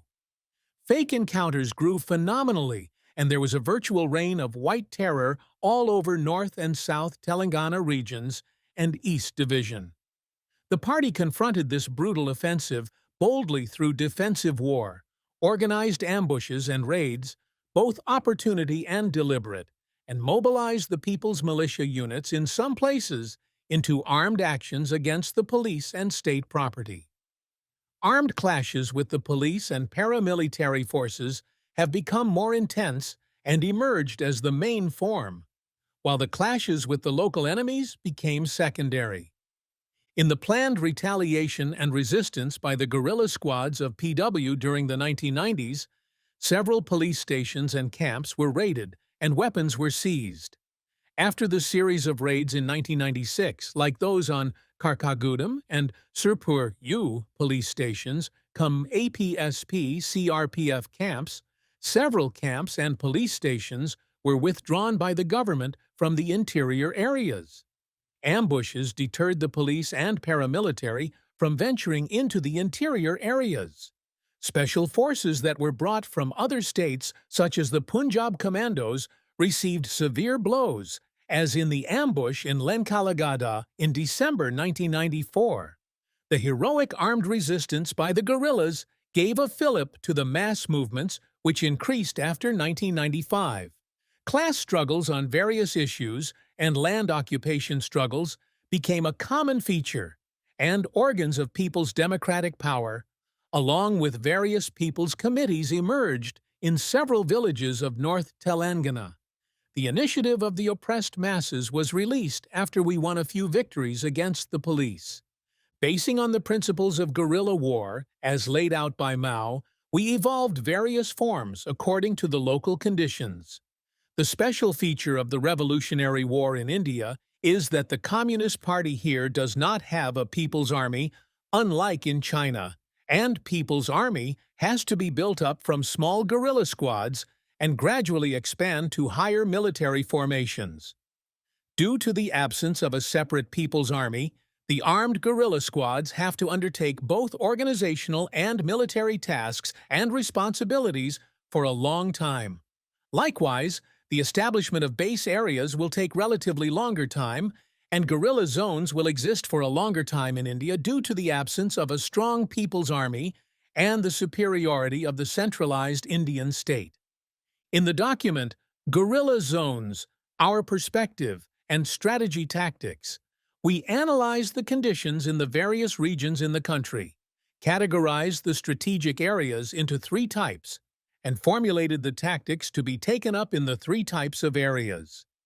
This concrete analysis had enriched our understanding of guerrilla zones and base areas, and helped the various state committees in selecting the prospective areas for developing guerrilla zones with the aim of establishing base areas. In this period, apart from North Telangana and Dandakaranya guerrilla zones, our movement has grown throughout Andhra Pradesh. There are variations in different areas with regard to the social, geographical conditions, and the intensity of class struggle and the state of people's consciousness. Enemy has also intensified efforts to enhance repression in all the areas to crush the movement by armed methods. Therefore, by the end of the 1980s, armed squads were formed not only in North Telangana and Dandakaranya, but in the other areas of Andhra Pradesh as well. In the course of the protracted People's War waged under the leadership of our party, we gained rich experiences concerning the forms of struggle and forms of organization, and our practical and conceptual understanding of guerrilla war, people's army, people's political power, guerrilla zones, guerrilla bases, and base areas had further enhanced. In the guerrilla zones, the guerrilla army and the guerrilla war will be the main forms of organization and struggle. As the people's guerrilla army goes on consolidating, the guerrilla war intensifies. We synthesized our rich experiences of armed struggle and concluded that in the guerrilla zones there will be, in the main, a contention for political power between the enemy and us. There will be the destruction of enemy's political power and construction of people's political power. But destruction is main, construction will be secondary. When the guerrilla forces put up a tough fight and gain the upper hand over the enemy's forces, people's power will be established. On the other hand, when the guerrilla forces are forced to retreat in the face of severe enemy onslaught, the enemy will re-establish his rule. Therefore, there is a severe contention for power in the guerrilla zones, or, in other words, the political power in the guerrilla zone changes hands, often depending on the armed strengths and mass support of the guerrillas and the enemy, i.e., it remains in a state of flux for a long period until the guerrillas liberate it completely from the hands of the enemy and transform it into a base area. Hence, dual rule will not go on in one area simultaneously. It is either the rule of the guerrillas or that of the enemy classes. Power may change hands more frequently, but cannot remain in the hands of both classes in the same place at the same time. Hence, during the course in which the guerrilla war develops and the people advance to the battlefield on an extensive scale, in order to consolidate the people's political power in the guerrilla zones, we should start the work of developing guerrilla bases as part and parcel of base areas in strategic areas, which are unfavorable to the enemy and where the mass base and terrain are favorable to us. The guerrilla war will be more protracted in the plain areas, but very temporary guerrilla bases can be developed and political power can be built for a short time in areas in the plains where the terrain is favorable, taking advantage of seasons. During the same time, guerrilla war can be developed, arousing the people by carrying on the program of agrarian revolution, and increasing recruitment in a big way, and developing the people's guerrilla army. The establishment of power in the plains will be very unstable and will be in a wave-like manner. Organs of political power will get formed in some villages where the people's consciousness is developed. But one should keep in mind that it is not possible to develop these political organs and to establish people's power until the state wherein the people's guerrilla army defeats the enemy in a big way sets in. Organizing workers, students, youth, and intellectuals in the towns of guerrilla zone areas was taken up as an important task, and clandestine methods of work were developed in the urban areas. The work was oriented to serve the interests of the people's war in the countryside and in close coordination with the rural work. Towns served as supply centers, as recruiting centers for cadres, technical staff, medical personnel, and others, as centers of solidarity to the anti-feudal, anti-imperialist movement in the villages. Anti-imperialist political movements were developed to some extent. Extensive campaigns were undertaken to refute enemies' malicious propaganda against the revolutionary movement. However, the work in the urban areas had several lapses, and serious losses of leading cadres occurred that resulted in the gradual decline in the urban movement in AP, where it was relatively strong until the mid-1990s. The AISC and its significance in the development of the party line. The All India Special Conference, after thoroughly analyzing the significant political, economic, and social changes that had taken place nationally and internationally since the 8th Congress, and the experiences gained in the revolutionary movement and the party over the past 25 years, passed the amended party program and party constitution, the documents on strategy and tactics, guerrilla zones, our perspective, and the new political resolution, present political situation, and our tasks. It also approved the 1980 self-critical review regarding the past, taking it as a basic document. It also reviewed the 1.5 decades of practice through political organizational reviews and brought out a central political organizational report. The AISC enriched the political, organizational, and military line of the party through this process of upholding its basic line, while simultaneously analyzing the developments in the different spheres and our prolonged practice, all in the light of Marxism-Leninism-Maoism. This success of the conference is a first significant achievement after the 8th Congress. In the prolonged 2.5-decade gap since the 8th Congress, facing enormous difficulties with many twists and turns, victories and defeats, and a new resurgence since 1978, there emerged a leadership at all levels in the process of rebuilding, consolidation, and development of the party.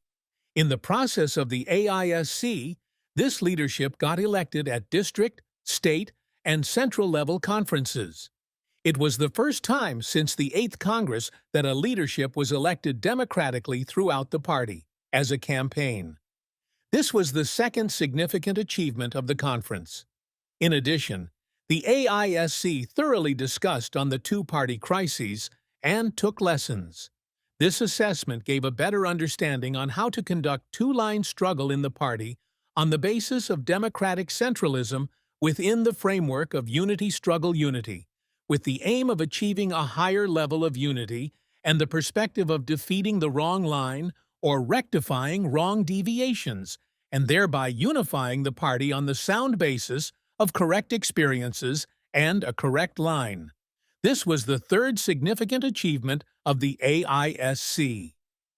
The AISC also formulated important tasks for the party by taking into consideration the growing excellent revolutionary situation in the domestic and international arena, the level and the direction of the movement, and the challenges that are confronting it. One of the three important tasks decided was the strengthening of the three magic weapons, principally with the aim of building the People's Army and base areas to march forward victoriously. The AISC also formulated statewide tasks basing on the concrete situation in the respective states, in the light of the above general direction.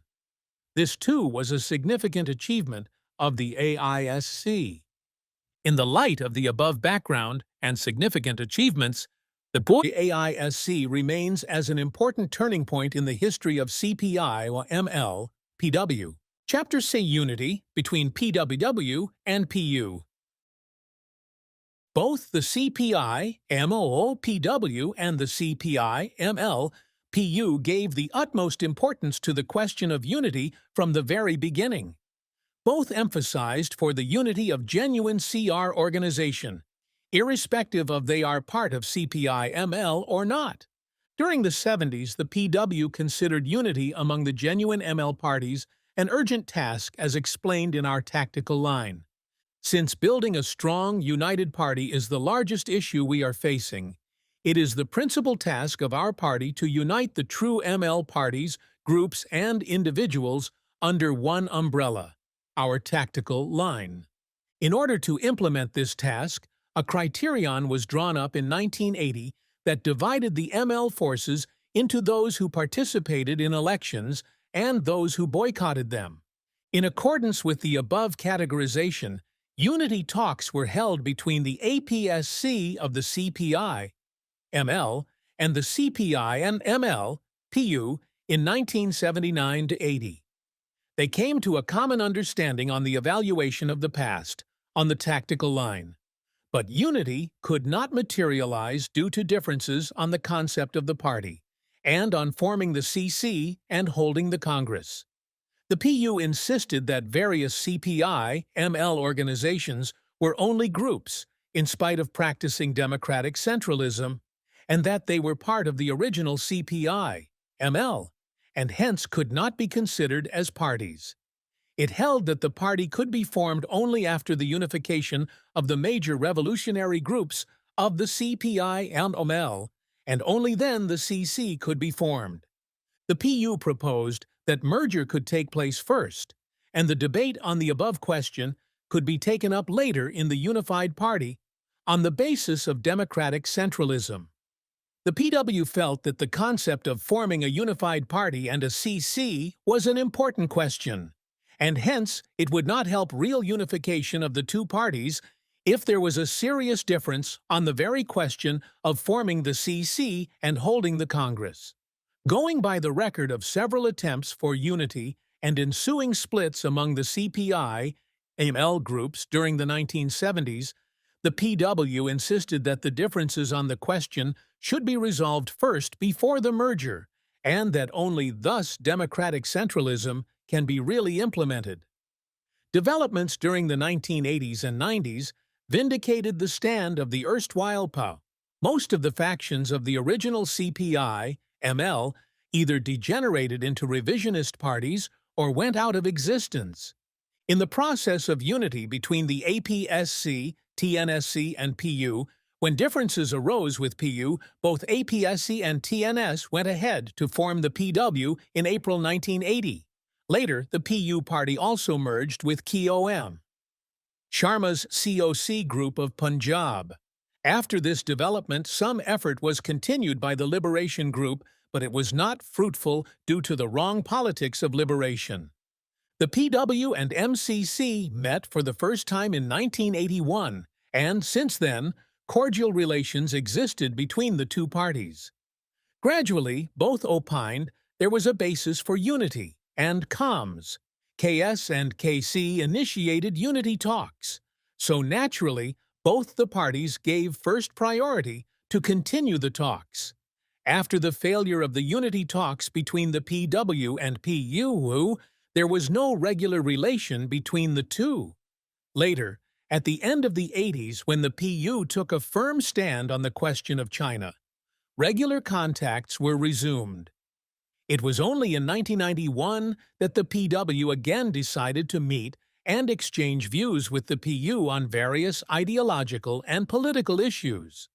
But instead of exchanging views and arriving at a common standpoint, the PW delegation led by KS put forward an impractical proposal before the PU delegation to organize a unity convention with the PU, MCC, and PW and to hold a Congress by the end of August 1992. Though the PU comrades also accepted this proposal, it could not be implemented because it was impractical. This proposal, though, was immediately rejected and withdrawn by the COC of the PW. When joint activities started between the four parties in 1992 and 93, PW, MCC, PU, and MRPW, some positive understandings were achieved among all the four. The unity talks between the erstwhile PW and MCC were going ahead at this juncture. At this time, PU proposed for tripartite unity talks. But PW and MCC opined that it was not possible to consider PU's proposal at that juncture because the unity talks between PW and MCC were already going on since long, and there were some serious political differences between PU and MCC. That was why PW and MCC could not accept the PU's proposal for tripartite unity talks. So, merger talks continued between PW and MCC only. However, these merger talks failed in 1995. After this, in the course of exchange of opinions on the domestic and international situation between the delegations of PW and PU, both the parties opined that there was a common understanding between them on many political aspects, and hence unity talks were started in 1996. Accordingly, discussions were held between the two parties. The PW insisted that as a prerequisite for unity, both parties must make a thoroughgoing evaluation of the past and prepare the PORs. The PW completed this at its special conference in 1995, while the PU adopted its POR at its special conference in 1997. And after achieving unity on all the basic documents, they merged on a principled ideology-political organizational basis, thereby completing the unity process by forming a single-center, unified CPI, ML, PW, the Central Committee, Provisional. Preparations for the 9th Congress also began in this process. Of all the mergers since the disintegration of the party in 1972, the merger between these two parties is the most significant in the Indian Revolution. This merger has enthused the revolutionary camp both within and outside our country. With this unity, the process of unity of most of the genuine revolutionaries who have been continuing in the revolutionary legacy of the CPI, ML, are now unified in our party. In short, we can say that the two erstwhile parties, constituting the unified CPI, ML, People's War, have continued the revolutionary legacy of Naxalbari, imbibing all the positive aspects, upholding the 1970 program, most steadfastly defending the CPI-ML, and the glorious struggle it had led against the rabid attacks and malicious slander by the so-called ML parties in a Maoist guise, most of whom claim to be the real inheritors of the CPI-ML, firmly upholding MLM and waging resolute struggles against the revisionists of various hues, consistently adhering to the revolutionary mass line and building powerful mass movements linking them to the armed struggle, persisting along the path of protracted people's war, creatively applying the Maoist strategy to the concrete conditions in India and rejecting entirely the parliamentary form of struggle in the concrete conditions of India. Building a secret party with an underground structure with PRs forming its core. Enriching the political line of the CPI-ML adopted by the First Congress through their respective experiences in advancing the People's War in India. And most important of all, building a powerful revolutionary movement in AP, DK, and Bihar amidst the suppression campaigns unleashed by the enemy forces. Thousands of our party cadres and people had laid down their lives facing the enemy boldly.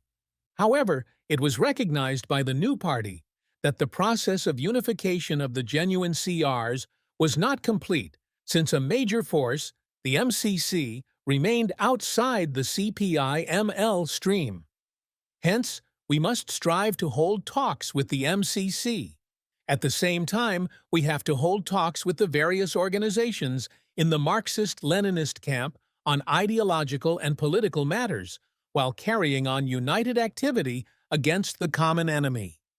Keeping in view our standpoint vis-à-vis the various revolutionary organizations, we decided to expose the weaknesses in their political line as part of the political discussions with them. It was decided that in the course of advancing our revolutionary movement, while stressing to unite with the still existing genuine revolutionary organizations and individuals, we should also try to rally under our party banner all those forces in the various right opportunist ML organizations who still retain some revolutionary zeal. Chapter 5. Formation and Development of the Erstwhile PU. The CPI-ML Party Unity was formed in November '78 by a handful of comrades who came out of jail. While in prison, they individually and collectively developed similar ideas on some basic issues concerning the review of the past. All were active in the CPI-ML under CM's leadership, and later some joined into the second CC, led by Mahadev Mukherjee. After getting released from jail, they tried to unite with any of the revolutionary groups on the basis of the past review. But those efforts failed, and they realized that their effort could not be materialized without developing revolutionary struggles on the basis of the past review. This realization led them to form an organization and hold a conference. It was held in November 1978 and adopted 3 documents on the historic significance of CPI-ML, on unity, and another on the line of annihilation. Efforts were on to unite with like-minded revolutionaries. In this conference, it was decided that an organization be formed to lead the struggles. Accordingly, a leading committee was formed. It was decided to build revolutionary peasant movement in the then south-central Bihar, which was chosen for strategic purposes. Work also began in other parts of the Bihar and Nadia and Murshidabad areas of West Bengal.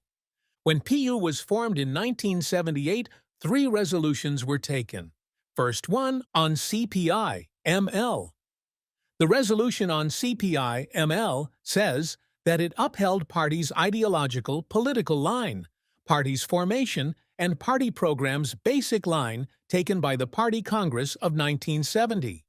It also upheld the outstanding role played by Com. Charu Majumdar, fighting revisionism and neo-revisionism in establishing ideological political basis of the Indian Revolution and armed struggle, and in leading the Naxalbari struggle and formation of the party. It also pointed out that though the party program was basically correct, there were some lacunae remained, such as the wrong assessment on the question of era and world war, over-assessment of the then international and national situations, the concept of quick victory, rejection of taking part in the mass organizations, i.e., TU activities, student unions, employees' union, other mass organizations, and mass movement, etc., etc. The other resolution was adopted on annihilation line. This resolution repudiated the annihilation line adopted by the '70 Congress. This was considered as general tactical line which would resolve all the problems facing the revolution. This resolution, while repudiating annihilation line, adopted annihilation of class enemies as one of the forms of struggle. The third resolution was on the unity line. It assessed the then situation of the ML movement and stated that there were broadly three trends in the ML movement. First one was the right deviationist, liquidationist line, which on the plea of rectifying left mistakes of the past gave up the revolutionary essence of Naxalbari and CPI ML. This out-and-out revisionist line was adopted by SNS, Kanu Sanyal, Ashim Chatterjee, etc., etc. Second one was not recognizing any mistakes of the past and continued to practice those erroneous policies and developed a left opportunist line led by Second CC. The third one represented those who acknowledged the past mistakes and took initiative to rectify those mistakes and developed the line through serious practice. The document on unity advocated for unity with this third trend, identifying them as communist revolutionary camp, such as APSC, COC, MCC, etc., etc. It also identified that the right opportunism and liquidators pose the most serious and main danger to the movement today, while fighting both right and left opportunism and dogmatism. This helped in enriching the SCR and tactical line documents prepared by the APSC and incorporating some of these aspects when these were made into joint documents of APSC and PU in end of 1979. The first unity of PU was with the communist Krantikari Sanghatan, CKS, a small organization which was one of the members of the AICCCR of Bihar. CKS did not join in the CPI ML because of the differences between CKS and SNS, who was the then secretary of the Bihar State Committee. There was a split in the CKS, and one section which had some work bordering Aurangabad and Palamau districts merged with the CPI ML PU to form CPI ML UO in 1980. In 1980, unity with APSC failed. In January 1982, the UO and a section of the erstwhile COC, CPI and ML, led by Kamstan Sharma and Appalasuri, merged to form the PU. Both these organizations had wide agreement on ideological matters of Marxism, Leninism, Mao thought, and a number of basic issues such as strategy and tactics of the Indian Revolution, the domestic and international political situation, despite some difference on some important issues like the state character of China. The COC was holding that China was still a socialist, while PU in 80 itself declared China as a revisionist. It was decided that final decision on the question of China will be taken later by the joint organization after study. Both the organizations were constructively self-critical towards certain major drawbacks in the past line. Some more small organizations, too, merged with the PU.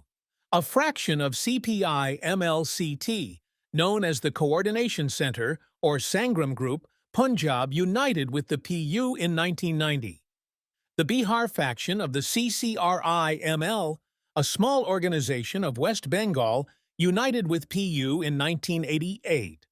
This was how the erstwhile PU evolved in the resurgence period. In 1987, PU held a central conference. It is most significant in two aspects.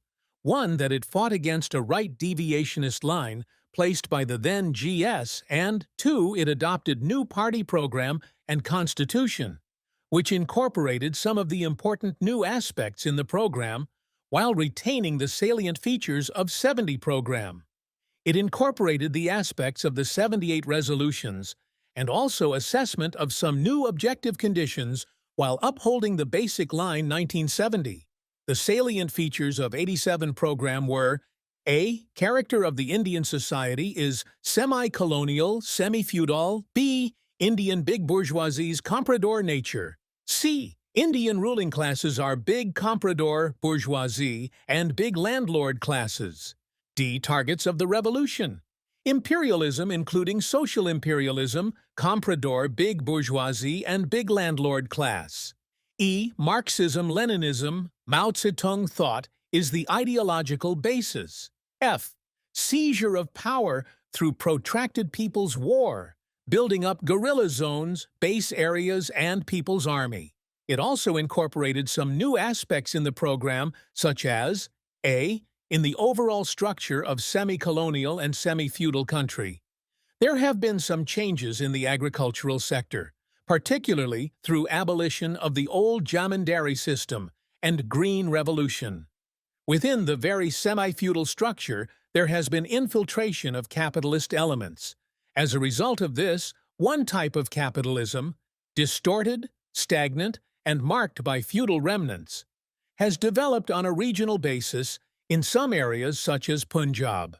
This change has led to the emergence of some new classes in rural areas. B. Comprador bureaucratic bourgeoisie is the ruling class and one of the obstacles in the way of development of our country and revolution. It is the main vehicle of imperialism. It is one of the targets of the revolution. That is why it included the contradiction between comprador, bureaucratic bourgeoisie, and the broad masses as one of the major basic contradictions of the Indian society. We characterize the Indian CBB as subservient to imperialism, and that it has got distinct identity and not merely a mechanical puppet of imperialism, that it enjoys comparative independence of bargaining power and maneuverability with imperialism and social imperialism in aspiring for growth within the framework of basic dependence. This comprador monopoly bourgeoisie serves imperialism in order to serve itself. While deciding this as a major contradiction, Party Unity overassessed the aspect of maneuverability and bargaining power of the CBB. Its overemphasis on the question of relative independence of the CBB caused much apprehension in the communist revolutionary camp about PU's understanding of the Indian state character. Their characterization of the CBB gave an impression that of an independent class. This became a major political difference between PU, PW, and MCC. So it also decided that on the question of unity, it will remain flexible on this point. So in 1998, in unity with PW, it accepted the proposal to drop this contradiction. It also identified majority of small and middle bourgeoisie are national bourgeoisie, though they are dependent on imperialism and comprador bourgeoisie to some extent. It identified Indian working class will play more important role than China in our revolution as development and size of the Indian working class is considerably big, etc., etc.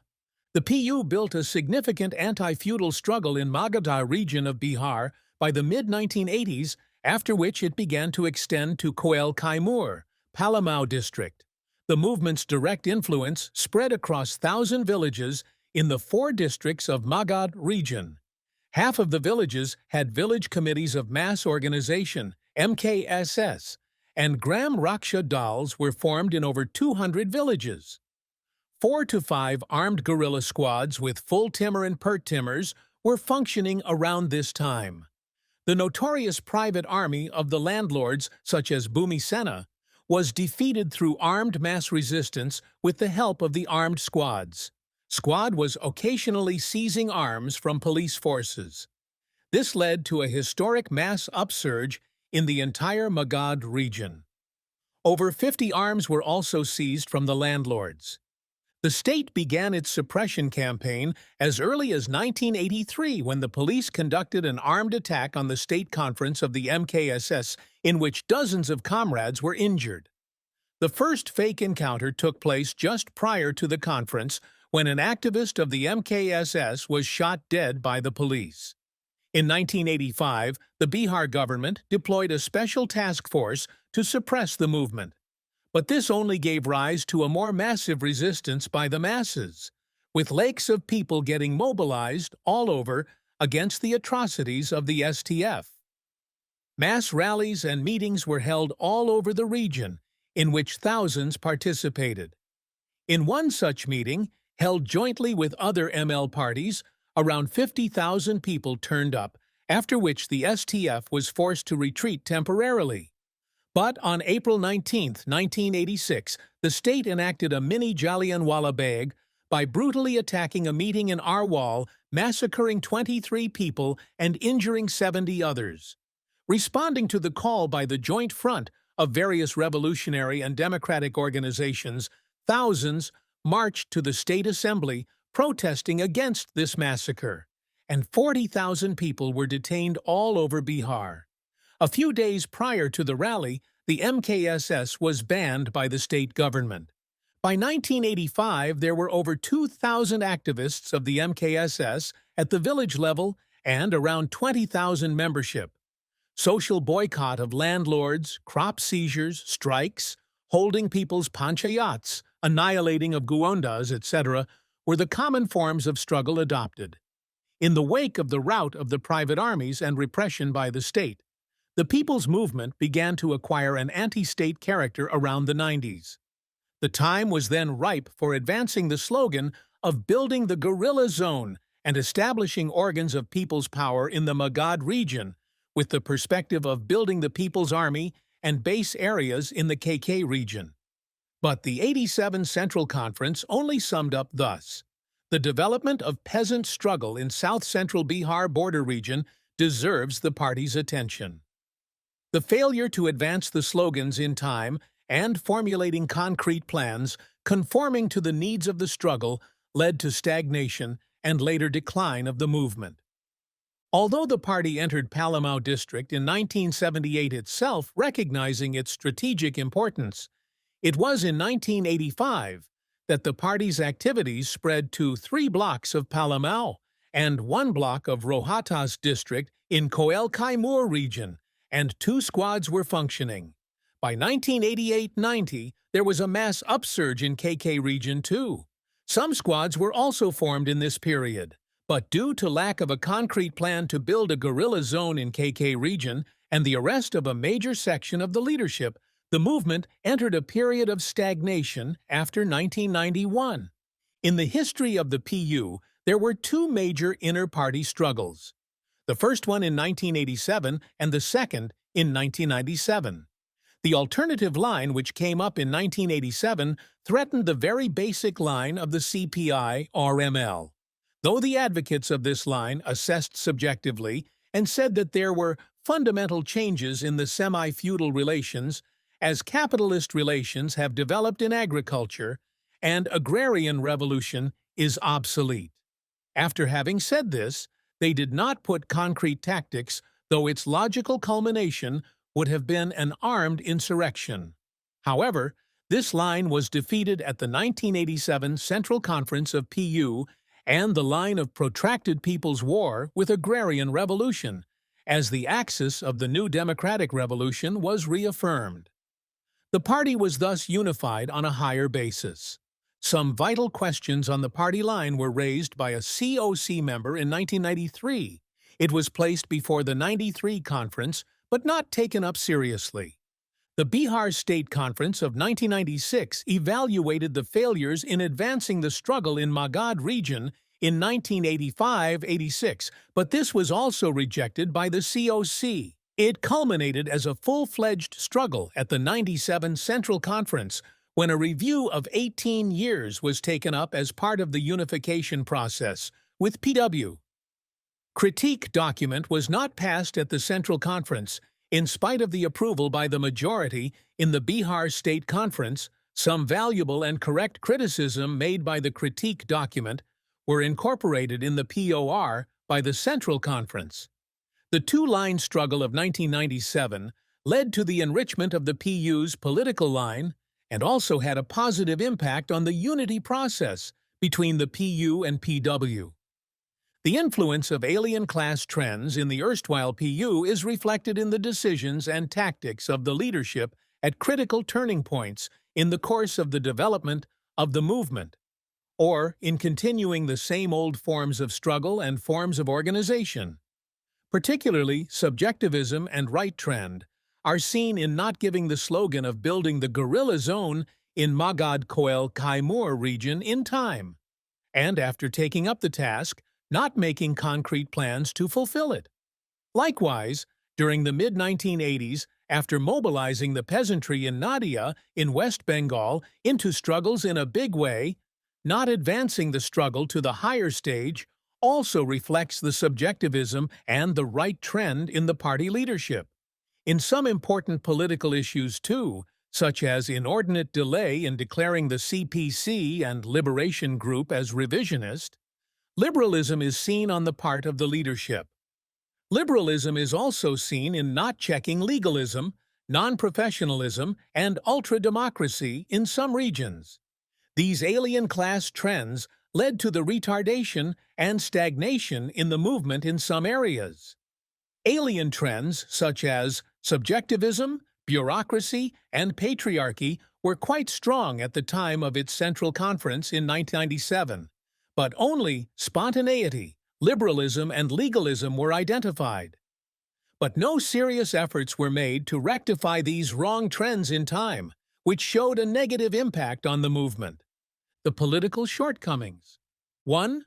Over-assessment of the prospects of unity between the ML groups.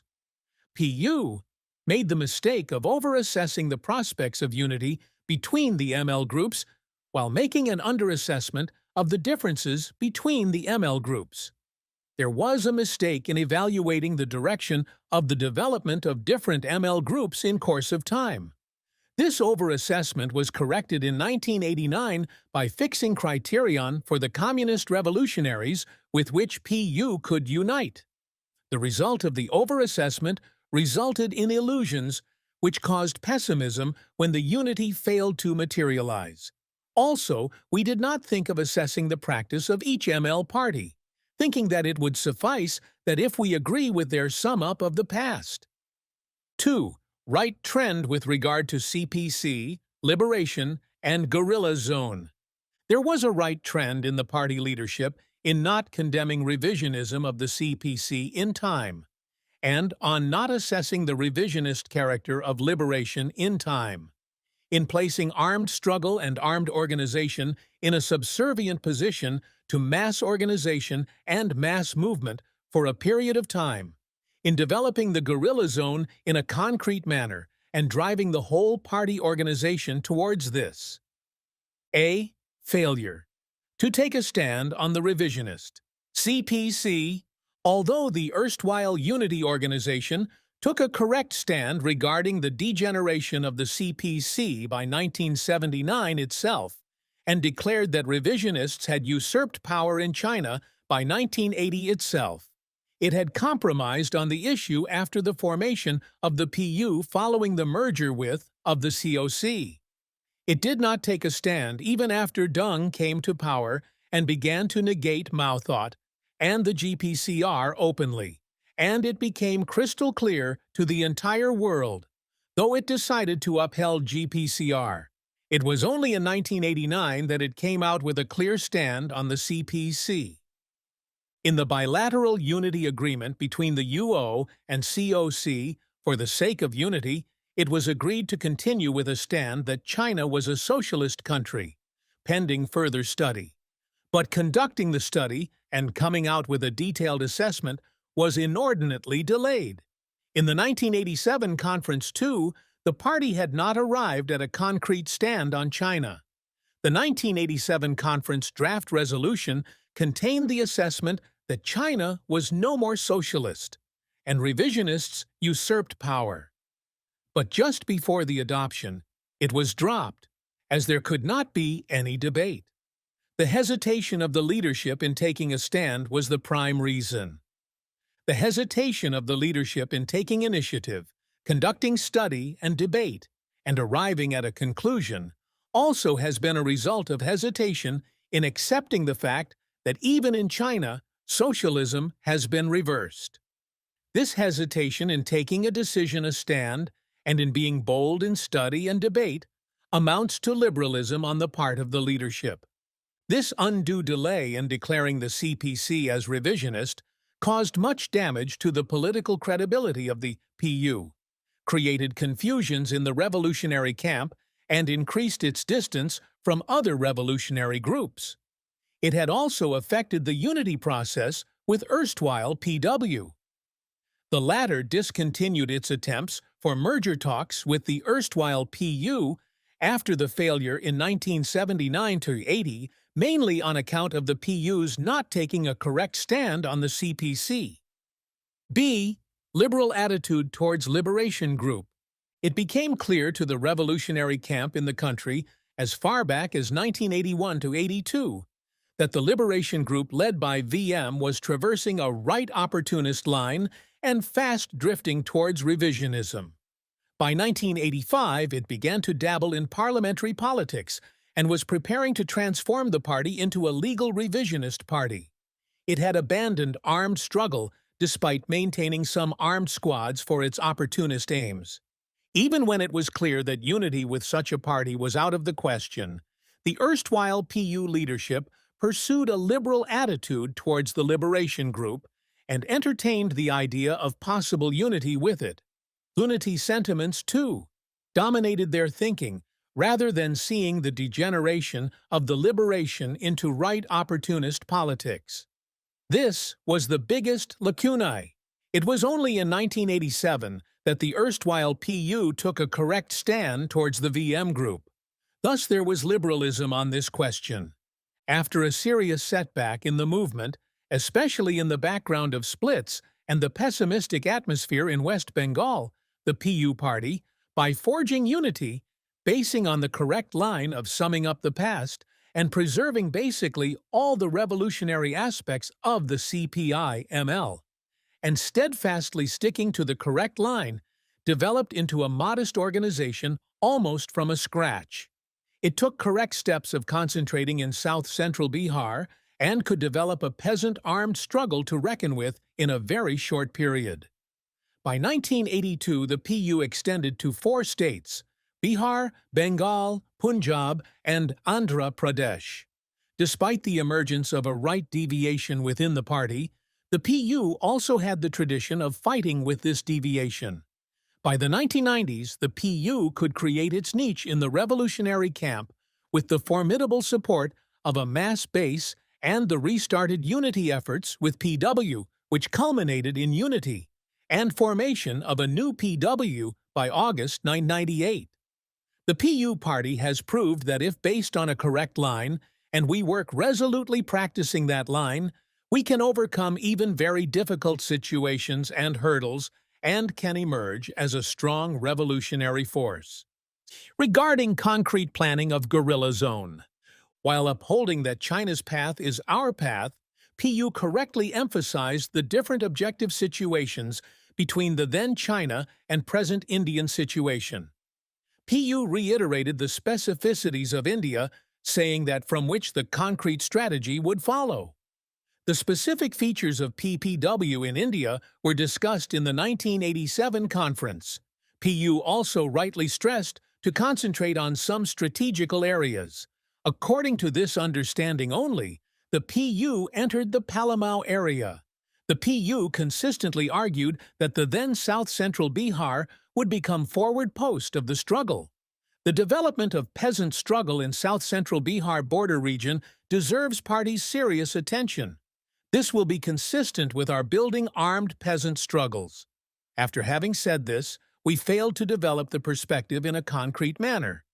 Though we said in the 1987 conference about gradual changing character of the movement from anti-feudal to anti-state, and the perspective to develop of going from armed resistance struggle to guerrilla zone to base areas. However, the leadership failed to develop concrete and conscious plans of transforming these areas into guerrilla zones. The leadership failed to imbue the ranks with this perspective.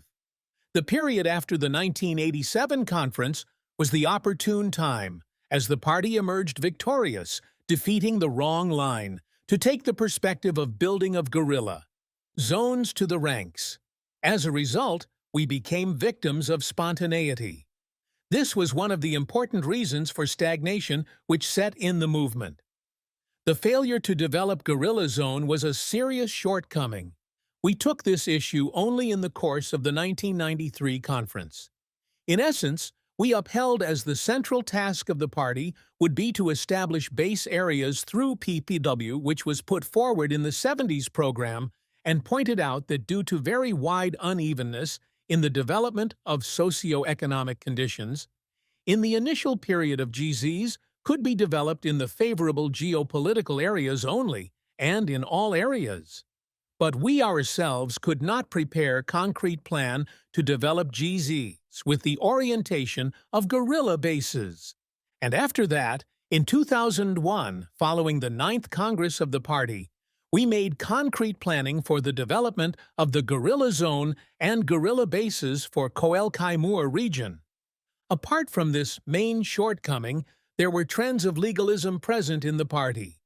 That was an important problem in Bihar, Bengal, and more so in Andhra, too. There was no sharp self-criticism on this trend within the CC. This right deviation, though we began to correct, resulted in failure to politicize our cadre on the basis of concrete planning for building the guerrilla zone, and to acquire a clear political vision for the development of struggle to a higher plane. 3. There was an overreaction to the left line of 1970 due to a subjectivist outlook. 4. The central POR of the erstwhile PU made self-criticism that although the unity with the AP State Committee failed to materialize, the jointly accepted SCR and tactical line should have been accepted as a basic document. 5. The period after 1995 was the right time for taking up a rectification campaign throughout the party, but we failed to grasp the depth of the alien class trends and to chalk out concrete measures for conducting a rectification campaign throughout the party. Review of the political tactics of the erstwhile PWW. The political review of our party during the period from 1969 to 80 was made in the self-critical report document. Before taking up the review of the political line and practice of the party since 1980, let us briefly look into the national and international developments since the 8th Congress. At the time of the 8th Congress, American imperialism and Soviet social imperialism came to the forefront as the main enemies of the world people, while the former was the mainstay of colonialism and the chief bulwark of reaction ever since World War II. The Soviet Union emerged as a dangerous enemy to the world people due to its garb of socialism and owing to its late entry to the imperialist arena. For 2 decades after the 8th Congress of our party, the two superpowers looted the world, especially the Third World, at will, armed themselves to the teeth with the deadliest weapons of mass destruction, brought the world to the brink of another disastrous world war, on some occasions, as part of their game plans to divide the world among themselves. At the very time when the 8th Congress was being held in 1970, the American imperialists were bombarding Vietnam and Kampuchea without let up. As oppression and exploitation by the superpowers increased, resistance and struggle of the world people, too, mounted. In the decade of the 1980s, the superpowers gradually began to decline, and by the beginning of the 1990s, the Soviet superpower collapsed, and the U.S. superpower was not in a position to exercise its hegemony over other major imperialist powers. The decline of the superpowers indicates the depth of the imperialist crises. Another related development of significance in these 2 decades has been the rise of Japan and Germany as imperialist economic powers, contending with the U.S. for capturing the world market. From the position of meek submission to U.S. imperialism, they have become independent powers by gradually increasing their economic strength and political influence, and after the collapse of the Soviet Union, became direct rivals to U.S. imperialism. The balance of forces in the imperialist world had changed considerably over the 2 decades since the 8th Congress of our party. Although the objective revolutionary situation in the world has been growing day by day since the 8th Congress, there was no corresponding growth of the subjective forces. Moreover, there were further losses to the revolutionary camp in this period. The demise of Comrade Mao in 1976, the usurpation of key posts in the party and state apparatus by the modern revisionist Deng clique, and conversion of socialist China into a capitalist country deprived the world proletariat of leadership. This was a serious loss to the world proletariat, oppressed people, and all the revolutionary forces, and to the world socialist revolution. Within our country, too, there have been significant developments in the past 2 decades. The pro-Soviet tilt of the Indian ruling classes displayed during the Bangladesh War in 1971 continued for 15 years. Although the Congress Party won an absolute majority in Parliament in 1972, it had to confront a serious economic and political crisis very soon, and had to impose an emergency throughout the country in 1975. The Congress Party, which had ruled undisputedly for nearly 3 decades, lost its monopoly of power by 1977 when it lost the election to the Janata Party. From then on, political instability has become a permanent feature at the center. The dogfight within the ruling classes, both at the center and between those at the center and the states, as well as between the various factions of the ruling classes within a state, have reached unprecedented levels. The nationality struggles that had been going on in parts of northeastern India at the time of the 8th Congress have spread to other parts of country in the past 3 decades. The introduction of modern methods in agriculture by the imperialist and Indian comprador ruling classes in the name of the so-called Green Revolution had further sharpened the contradictions in the rural areas. The imperialist stranglehold over the country's economy led to the tightening of their grip over Indian politics, too. Although the revolutionary forces were not in a position to utilize the ever-intensifying crisis in the 1970s, they emerged stronger in the decade of 1980s by utilizing the revolutionary situation to some extent. Despite the fact that revolutionary movements have emerged in some regions of the country, the revolutionary forces were still weak at the all-India level, and they were divided into various groups and parties too. In this period, the CPI-ML-PW had taken up big campaigns against imperialism, especially Soviet social imperialism. The party exposed the Russian intervention in Kampuchea, its invasion of Afghanistan, etc., and exposed its apologists such as the CPI and CPI-M. The party took initiative in trying to establish relations with the various fighting nationalities, Assam, Naga, Manipuri, and Jammu Kashmir, etc. The party had strongly opposed the Indian ruling class's intervention in Sri Lanka to suppress the Tamil Eelam struggle. Consequently, the struggling nationalities saw the PW as their friend and comrade in arms against the main enemy. Political shortcomings. The party had also committed some serious mistakes during this period, as reflected in the political tactics contained primarily in the 3 political resolutions until 1991, namely, the Anti-Soviet United Front Resolution adopted at the 12th AP State Conference in September 1980, and later approved by the CC in March 1981, the 1984 Political Resolution. The resolution adopted at the Central Plenum in August 1990. We had some wrong assessments and understanding regarding the superpowers, 3-world theory, and the danger of world war, mechanically applied Mao's path of protracted people's war to the world socialist revolution, and so on. The stand on the CPC was also taken in 1983, much after it had turned revisionist. Although we could guard ourselves from falling into the revisionist mire, like SNS and VM, nevertheless, we too had made certain subjective assessments regarding the contemporary world situation.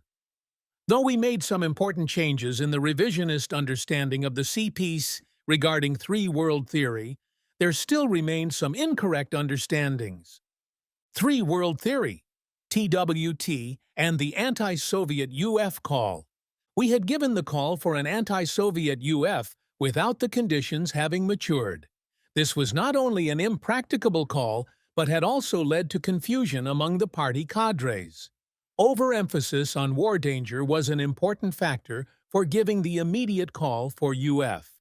Comparing the Soviet Union with Hitler's Germany prior to Second World War and characterizing it as more aggressive, more dangerous, and more ferocious, and the principal source of war, we concluded that World War was imminent, and that in order to avert the war, we had to form the broadest UF against the Soviet imperialists.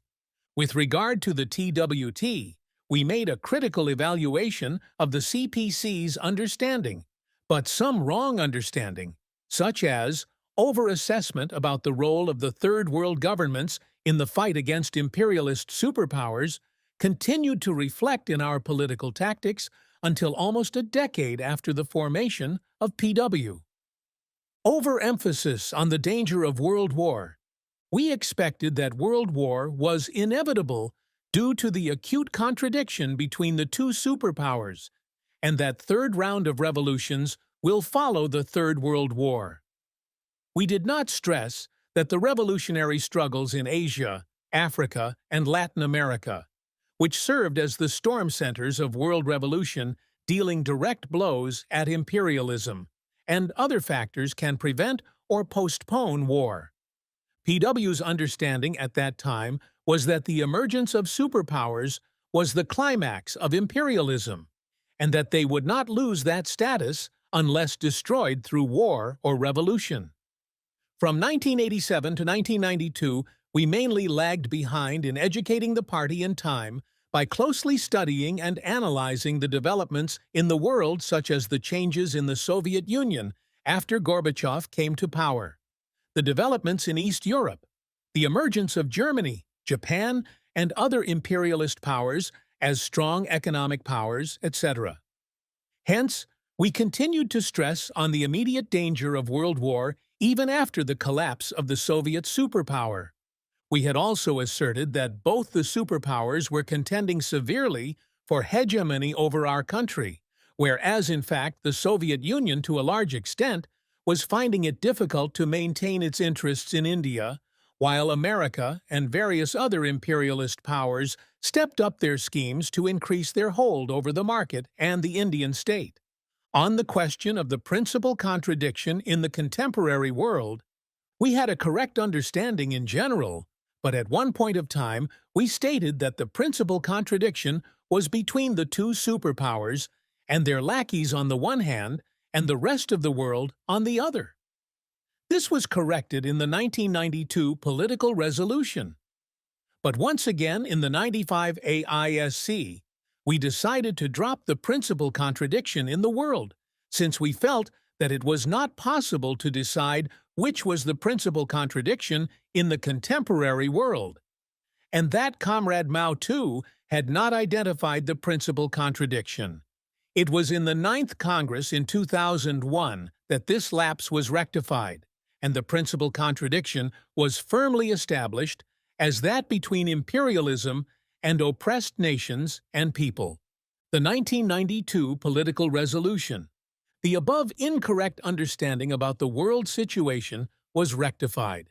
In the political resolution of May 1992, the 92 PR analyzed the concrete changes in the world after the collapse of the Soviet superpower, the depth of the all-round crisis of imperialism, and the new worldwide imperialist offensive through the neoliberal policies of globalization, privatization, and liberalization, particularly since 1991.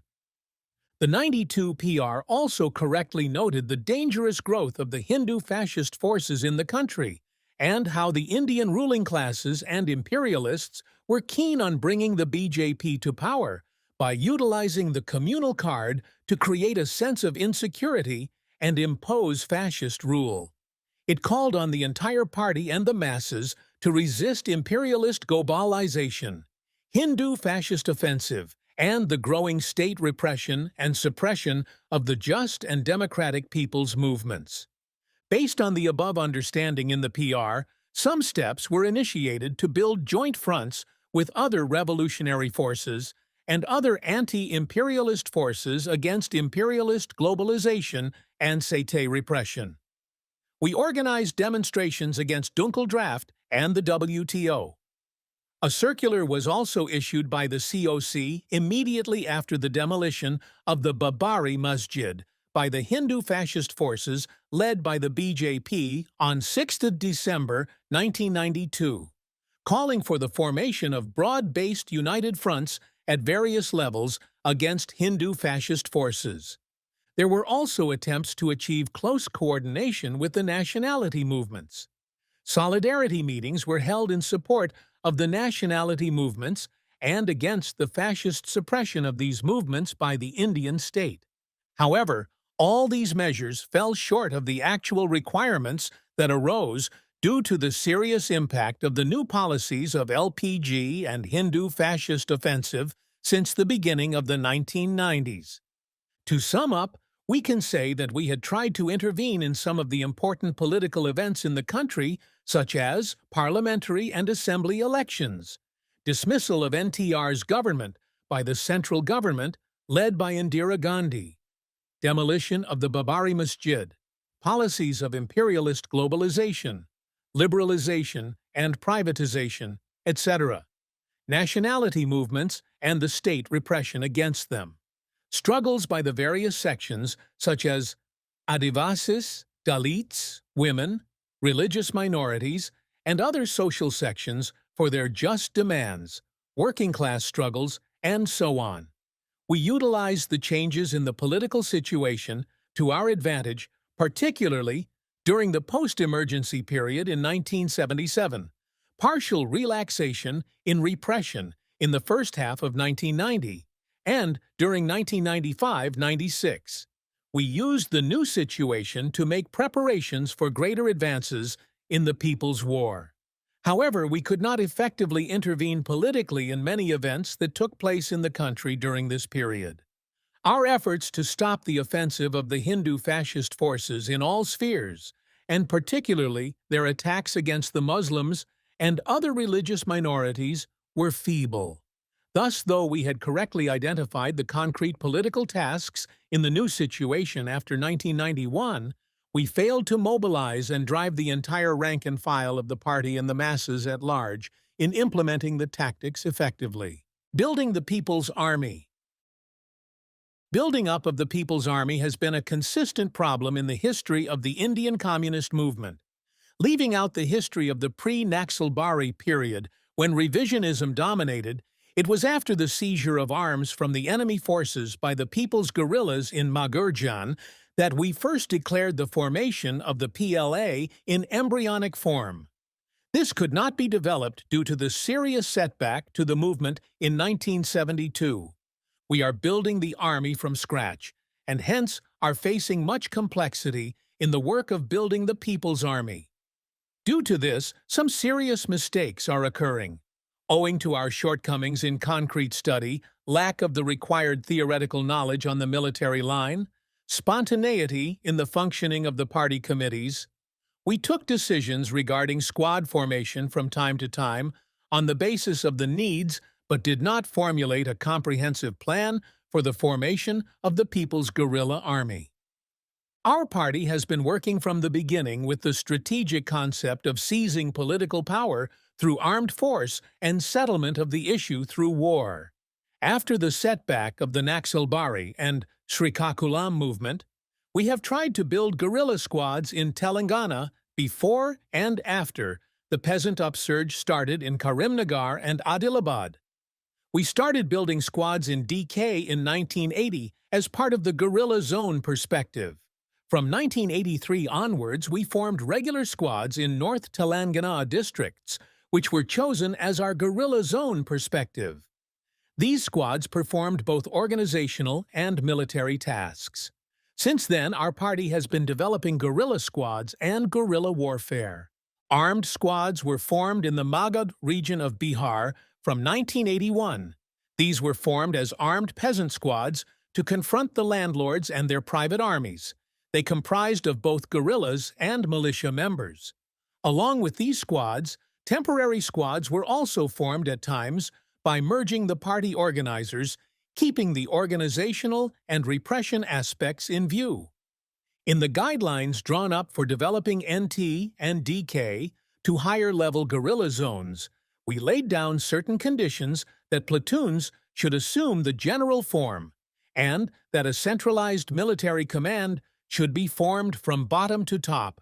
We did not have an in-depth understanding about the plan to be implemented to fulfill the above conditions, such as to develop the guerrilla forces into regular military formations, forming the required command, relation between the two, relation between the regular army and the militia, relation between the base area and the army, the relation between the army and political power, etc. Hence, we could not take the decision to build the People's Guerrilla Army in 1995.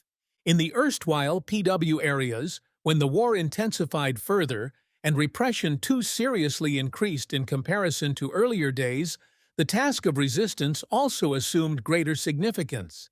In fact, in some areas, we had formed special military squads as early as 1990s, but these did not become a generalized form for a long period. LGSs, CGS, and platoons were also formed since 1995, but they were not brought under a separate military command. As part of the special efforts to specialize and concentrate on the military, a separate subcommittee, Central ESCOMA, was formed in 1996.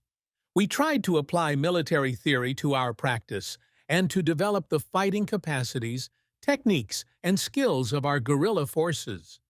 We also formed state SCOMAs in some states. All this resulted in specialization in the military sphere and improved our armed resistance. In fact, the CC of the erstwhile PW had correctly summed up the political, organizational, and military situation and made the following assessment in the document, Guerrilla Zones, Our Perspective. In the present situation, along with the military task, the political organizational tasks, too, are acquiring importance. We have to develop armed organizations which are sufficiently trained and skilled enough to face the enemy offensive. In order to efficiently carry out the political and organizational tasks on the one hand and military tasks on the other, it is essential to form separate organizations for each and pay special attention for developing them. Special guerrilla squads were formed to fight against the state from 1994 to 95, but we did not give them a generalized form at that time. The military formations increased further after the separation of the organizational and military squads in May 1999. We dissolved the CGS system in 1999, and the formation of platoons, SGSs, and LGSs was taken up. Thus, by undertaking specialization, separate squads were formed for military and organizational tasks. Yet we did not have clarity on how to build the PGA and separate command structures.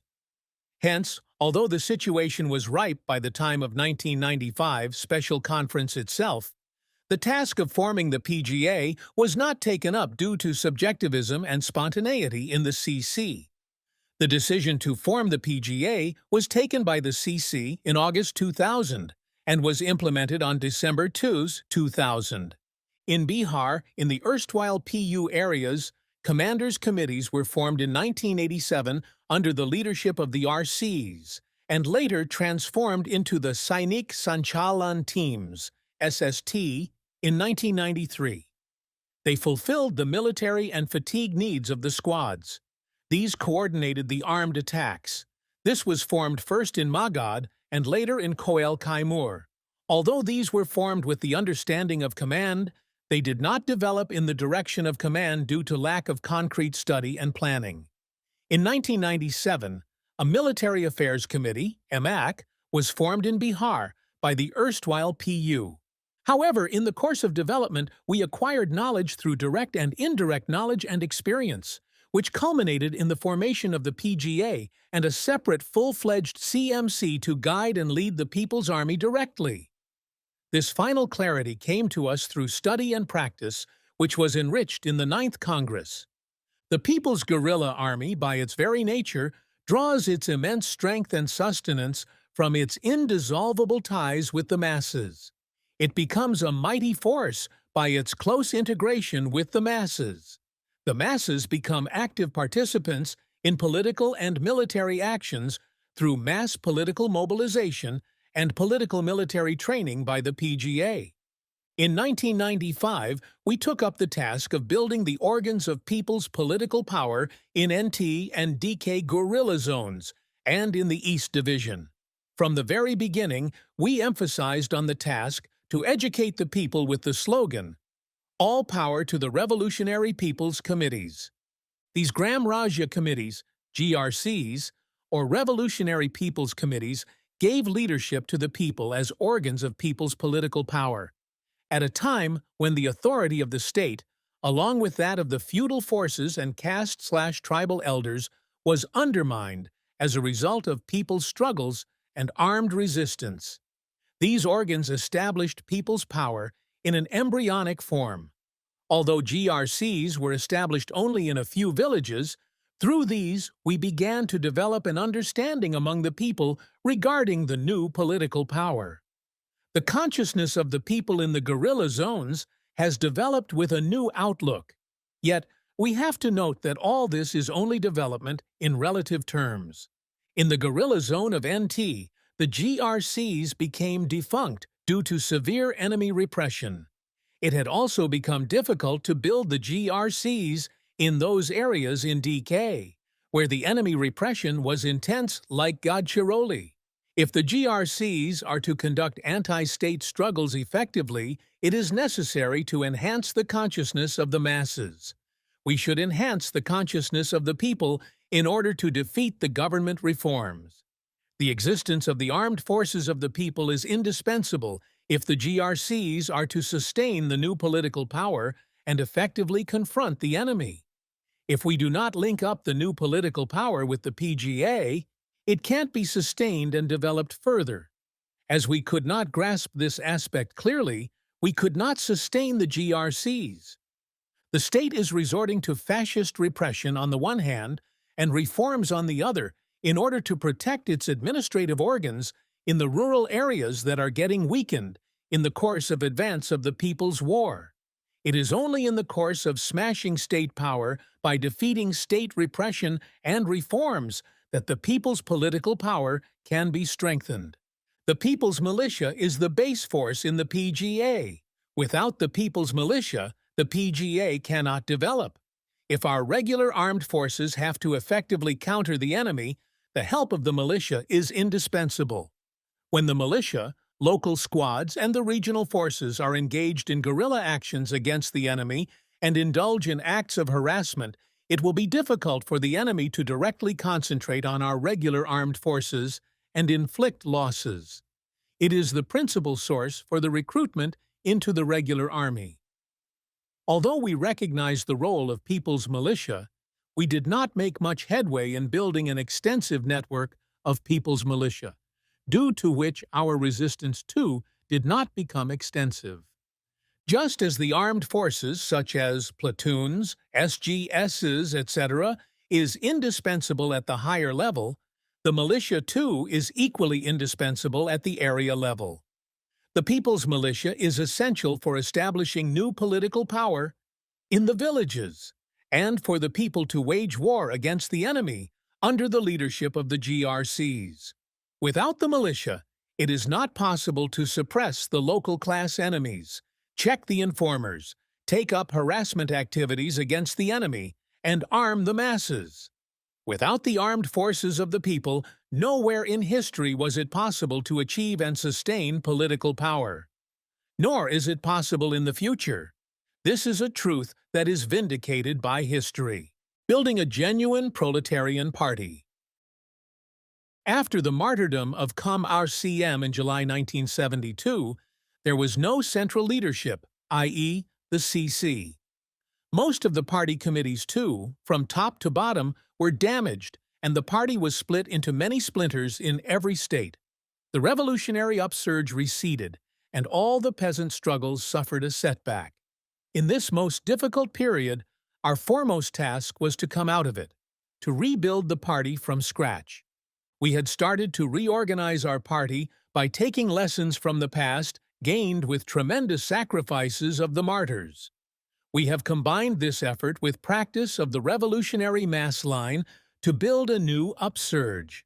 The resurgence started with the Karimnagar and Adilabad peasant revolutionary struggles, spread to all over to AP in many fronts, and to Dandakaranya within a few years.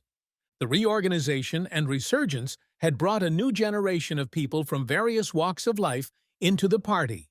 The resurgence also remolded most of the old cadre, who played a great role in building and leading the movement. In the course of struggle in a few years, hundreds of party members were trained. Party committees were set up. A new leadership had emerged mainly at the state and district levels. The erstwhile PW reorganized by adhering to the basic line of the 8th Congress and taking lessons of the past and experiences of resurgence. This had not only been the basis for the CPI PW formation in 1980, but for all the later mergers of genuine revolutionary communist forces. In spite of some shortcomings in our unification of genuine communist revolutionary forces in India, the methods we followed were basically correct. We not only learnt tactics from our past experience, but also from the experiences of revolutionaries worldwide. We resolutely adhered to the principles of Marxist tactics, and at the same, we strived to develop tactics creatively too. While holding fast to the basic line of PPW, we boldly changed tactics in 1977 August and in 1990 in AP. Many a time in several states, we intervened in spontaneous struggles and advanced them. We adopted different tactics in various areas in different fronts, depending upon the socio-economic political conditions and the level of the movement, with the aim of building the three magic weapons and establishing base areas. It is one of the conditions for the leadership to lead the revolution successfully, to have thoroughgoing knowledge and grip over tactics.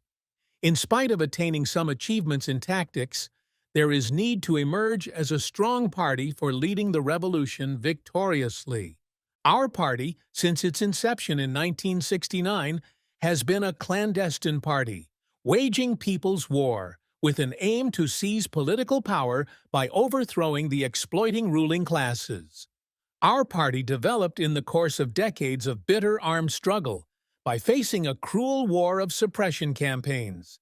Thousands of martyrs, including many great leaders, gave up their lives by shaping the bright red path of revolution. In spite of gaining great experience in clandestine functioning, we committed several mistakes in strict underground functioning and suffered many big losses.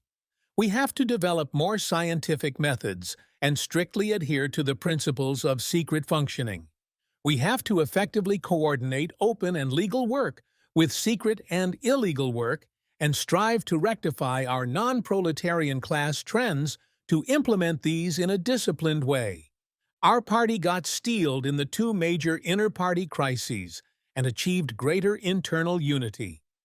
The method of self-criticism, criticism has become an integral part of our party's life. We identified wrong trends at the time of the AISC and later in the 9th Congress. We should strive to wage a consistent fight against petty bourgeoisie tendencies and to rectify these in time. Unification of the revolutionaries. As an important component of party building, the erstwhile PO, while on the one hand, had been concentrating and putting in efforts to strengthen the AP, DK movements. On the other, it gave importance to the unity process with the MCC in the 80s. But as it faced two internal crises and a severe onslaught by the enemy, the party's attention got distracted from concentrating on unity talks. But it did not abandon the aim of unity. Since 1977, we emphasized on first building the movement and uniting the revolutionary forces on the basis of this, instead of going for unity talks just on the basis of documents. This understanding proved correct. The movement we built during 1977 and 1992 in AP and DK attracted the attention of revolutionaries countrywide. The numerous forms of people's struggles and the resoluteness of the people and party in facing the enemy's counteroffensive made the revolutionaries repose confidence in the party. The efforts made by the party in developing the peasant movement in AP and DK and taking it to a higher stage of developing these into guerrilla zones attracted Maoist forces throughout India. Many revolutionary forces that were looking for an alternative began to contact the party through various sources. In 1993, the CC of erstwhile PBU held talks with the Maharashtra PW, which had separated since 1987. We completed the unity with Maharashtra PW in 1994. Even when divided, there were no basic differences between the two. The AISC opined that had the All India Plenum been held to solve the internal crisis of 1985-87, history would have taken a different course. The comrades who came out from parties which were right deviationist, some were left deviationist, in West Bengal, Haryana, Bihar, Madhya Pradesh, and Kerala started understanding the party line through intensive study when they came in touch with us. The CC, in order to consolidate these forces, brought out the following guidelines in 1993. 1. We need to thoroughly discuss our basic documents with those who came out from different parties. We need to take their opinions and amendments on the basic documents. 2. Those comrades who came out and want to unite with us should write the reasons for their coming out, and they should write a political organizational review concerning their past. These PRs should be discussed and finalized. 3. Party membership should be given to them, and depending upon their development, their level should be determined. 4. Whatever the level of the party committee formed, it should comprise only of PRs. If there is a team, a coordination team should be formed, and after 2 years, depending on the development, we should form full-fledged committees. 5. The CC gave directions that if any minor differences are there, they can join us after recording their differences, but this should be avoided if there are differences on basic aspects. With the above understanding, during 1994 and 95, after conducting extensive discussions, after getting the PORs of the concerned groups or parties and holding plenums, mergers were finalized. Successfully holding the AISC and consolidation of the party in these newly extended states gave the erstwhile PWW an all-India stature. It had party units in AP, Chhattisgarh, them MP, Maharashtra, Orissa, West Bengal, Bihar, including the present Jharkhand, Haryana, etc. The merger between PW and PU increased the unified party's stature. The failure of talks with MCC at that juncture was definitely a negative development. After the propaganda for more than a decade that we are going to unite, the failure of the talks was really a disappointment for the revolutionary forces. The 3.5-decade history of party building reveals several positive achievements, while it also brings to light the serious problems we faced in building a genuine proletarian party in semi-colonial, semi-feudal India. Firstly, the formation of CPI ML was a major breakthrough in the history of the Indian communist movement. It had shown to the oppressed people of the country how a revolutionary party should be, a party that is strictly underground, comprises of the most committed, advanced elements forming the nucleus or the core, functioning on the basis of democratic centralism in the real sense, and rectifying itself in the course of intensifying class struggle. While we succeeded in building a revolutionary party with thousands of professional revolutionaries as the core, we failed in building a vast network of part-timers spread across various sections of the people. At that time, it was a problem related to the concept and understanding regarding the part-timers. Party membership was given to those who came out to work full-time for revolution. Though this wrong understanding was rectified in the later period, and membership was given to part-timers, the role of part-timers is still not of much significance in the party. The part-timer cells are few when compared to the vast influence of the party on the oppressed masses in the country. The local party leadership is thus still weak, and there is a dependency of the masses on the PRs or the squads for solving their problems or in resisting the enemy. This has also given rise to several non-proletarian trends in the party, such as bureaucracy, individualism, and subjectivism, etc. Thus, problem of building a vast network of part-timers woven around a stable nucleus of PRs continues in some form or the other, even to this day in the party. Secondly, the formation of a single directing center for the Indian Revolution has been plaguing us ever since the setback and disintegration of the CC in 1972 after the martyrdom of MCC. Most of the period under review was characterized by umpteen centers and further splits in the various ML organizations. Until their merger in 1998, both PW and PU made attempts independently to unite the various genuine CRs, and there was some achievement respectively.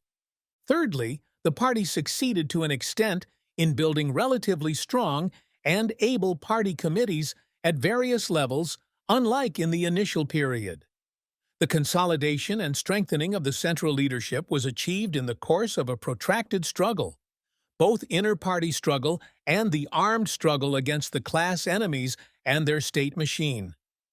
Lack of continuity of leadership had always been a serious problem in our party building. The very first CC was disrupted in 1972, and it was only in 1980 that PW and PU established new centers, but both lacked an all-India character. And the composition of the central leadership of PW had undergone changes continuously until it got stabilized after 1992. In the history of the international communist movement, we rarely find such problem of continuity of leadership at the central level. This problem has been basically resolved since the past 1 decade, and despite some serious losses of leadership, the central leadership had further consolidated and strengthened. It had evolved out of the serious inter-party struggle against opportunist liquidationist cliques in the party led by SMVS and later by KS Bandaya in the erstwhile PW, and against the right deviationist politics of Ashok in the erstwhile PU. But the problem of continuity of leadership still persists at various levels in the party.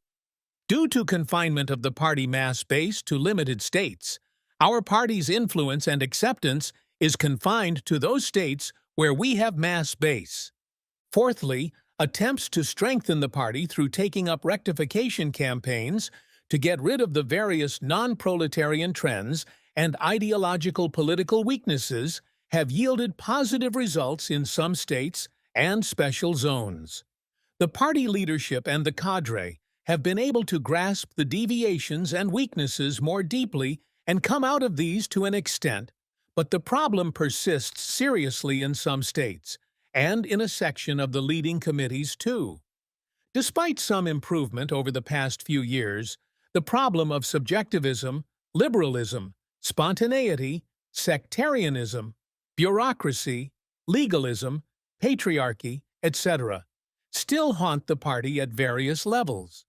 There is also the problem of lack of professionalism, particularly in the erstwhile PU, which has direct bearing on the development of the armed struggle. It is an urgent task before the party to grapple with this in order to transform it into a genuine Bolshevized proletarian party. Lastly, the party's class basis, which was more petty bourgeois in character in the initial period, gradually changed to that of the basic classes. The majority of the party cadre hail from the most oppressed sections, the landless and poor peasantry, while the lower sections of the middle peasantry and the urban petty bourgeoisie constitute a considerable section. As a result of special attention paid to recruitment and promotion of cadre from special social sections, particularly after 1990, the party now has a good number of cadres from Dalits, women, and Adivasis. However, there is need for even more concentration on these oppressed sections, especially in promoting them to leadership positions. A major weakness in our party building has been the lack of concentration on the working class. As a result, there are very few cadres from working class background. Although in a semi-feudal society like ours, the peasantry is the principal source for recruitment. The huge number belonging to the organized and unorganized working class underscores the need to concentrate on this basic motive force and promote them into leadership positions so that they play their leading role in the revolution. Forging the three magic weapons of the revolution. What has been our achievement in forging the three instruments of the revolution, or the three magic weapons, as explained by Comrade Mao? The correctness or incorrectness of the political military line of the party is reflected in the progress made in the construction of the three magic weapons of the revolution and in the overall advance of the People's War in the country. Let us sum up these developments from the time of the 8th Congress to the 9th in order to get an objective understanding of the actual situation. The revolutionary movement led by our party had spread to several states in the country over the years: Tamil Nadu, Karnataka, Maharashtra, West Bengal, Punjab, Haryana, and a few other pockets. It has become a force to be reckoned with in the Indian political scene. The unified CPI-ML, People's War, is the real inheritor of the original CPI-ML and the glorious legacy of Naxalbari, and took shape in the course of advancing the People's War in India based on the 1970 program. Preparing the masses for the People's War. Mass organizations are absolutely indispensable for the victory of any revolution. It is through the mass organizations that the masses get organized, are drawn into the class struggles, and come to realize through the struggles that there is no other alternative before them but to overthrow the state power of the exploiting classes and establish in its place their own political power in order to liberate themselves from all oppression and exploitation. Our party had recognized the importance of the mass organizations in organizing the masses for revolution, soon after the setback in 1972, and began building them from the mid-1970s after rectifying our past left sectarian errors under the guidance of MLM. While recognizing the importance of mass organization and mass struggle, we had always kept in mind that in the revolution as a whole, it is war or armed struggle against the state that will be the main form of struggle, and army, the main form of organization. As Com Mao had pointed out, war is the main form of struggle, and the army is the main form of organization. Other forms, such as the mass organization and mass struggle, are also extremely important, and indeed indispensable, and in no circumstances to be overlooked. But their purpose is to serve the war. Before the outbreak of war, all organization and struggle are in preparation for war. This means from the very beginning, our orientation, perspective, and the method of building mass organizations and mass struggles should be to serve the preparation for war. If this direction is lost, our mass organizations and mass struggles are bound to get bogged down in legalism and economism, and we will be unable to prepare the masses for the seizure of political power. The mass organizations which are built without such a perspective would be unfit to advance the revolution. While mass organizations and mass struggles serve the armed struggle and war, the latter, in their turn, help to further advance the mass movement. Such is the dialectical interrelation between mass struggle and armed struggle. The forms of mass organization and mass struggle change continuously with the advance of the armed struggle. Every advance made in armed struggle helps the mass organizations to expand and deepen their base and to advance the mass movement further. Our party's experience has proved this beyond any doubt. As a result, mass organizations developed its strength in quantity and quality, from few fronts to many fronts, in various sections of the people, and expanding to new areas and new states. Masses were mobilized in thousands, and even several lakhs, in various struggles through the mass organizations. They built a good mass base for the party, created a great number of leadership cadre, and contributed them to the party and the people's guerrilla forces, and to a number of fronts. In the development of our revolutionary movement, all the mass organizations played a significant role, sacrificed several hundred leaders and members, and achieved political prestige, influence, and popularity. With the above orientation, our mass organizations changed their forms of organization: open, semi-open, legal, semi-legal, secret, sem-secret, transforming them from one form to another, according to the nature of the class struggle, type of front, aim of work, level and ebb and flow of the movement, and the level of the repression, basing on the consciousness of the people. Forms of struggle were also taken up with this understanding only. The general forms were strikes, land seizing, demonstrations, rallies, meetings, dharnas, social boycotts, people's courts, famine raids, property seizing of landlords and other class enemies, bands, etc. All of our mass organizations were steeled in the midst of armed struggle mainly. These played a great role as the centers of mass political education for the People's War. Mass organizations' leadership also played a greater role in polemical debates with right opportunist mass organizations' leadership. The valiant struggles shook up the base of feudalism and threatened their ruling classes and their armed forces. The struggles of oppressed sections in thousands of villages and several cities have struck at the hegemony and the economic, political, and social oppression by the ruling classes. They played a great role in smashing the socio-economic and political domination of landlords and establishing themselves as people's political power. Afterwards, they have started to become the foundation for the organs of revolutionary people's political power, mainly the peasant and women and youth mass organizations. In AP, NT, and AOB, we succeeded in breaking the lull of 1992-94, when the massive enemy offensive created serious obstacles to our work among the masses. But gradually, we overcame the difficulties, acquired the skill, and adopted the tactics of building the mass organizations and mass movement in the midst of white terror. Thus, in spite of the reimposition of the ban on our party and mass organizations in July 1996, after a brief period of nominal relaxation of the ban in 1995-96 and a more massive enemy offensive from the beginning of 1997, we were able to advance the mass struggles on various issues on a considerable scale. The post-1995 period has seen a resurgence of mass movements in several states, led by our revolutionary mass organizations, or by the various cover organizations formed through our initiative.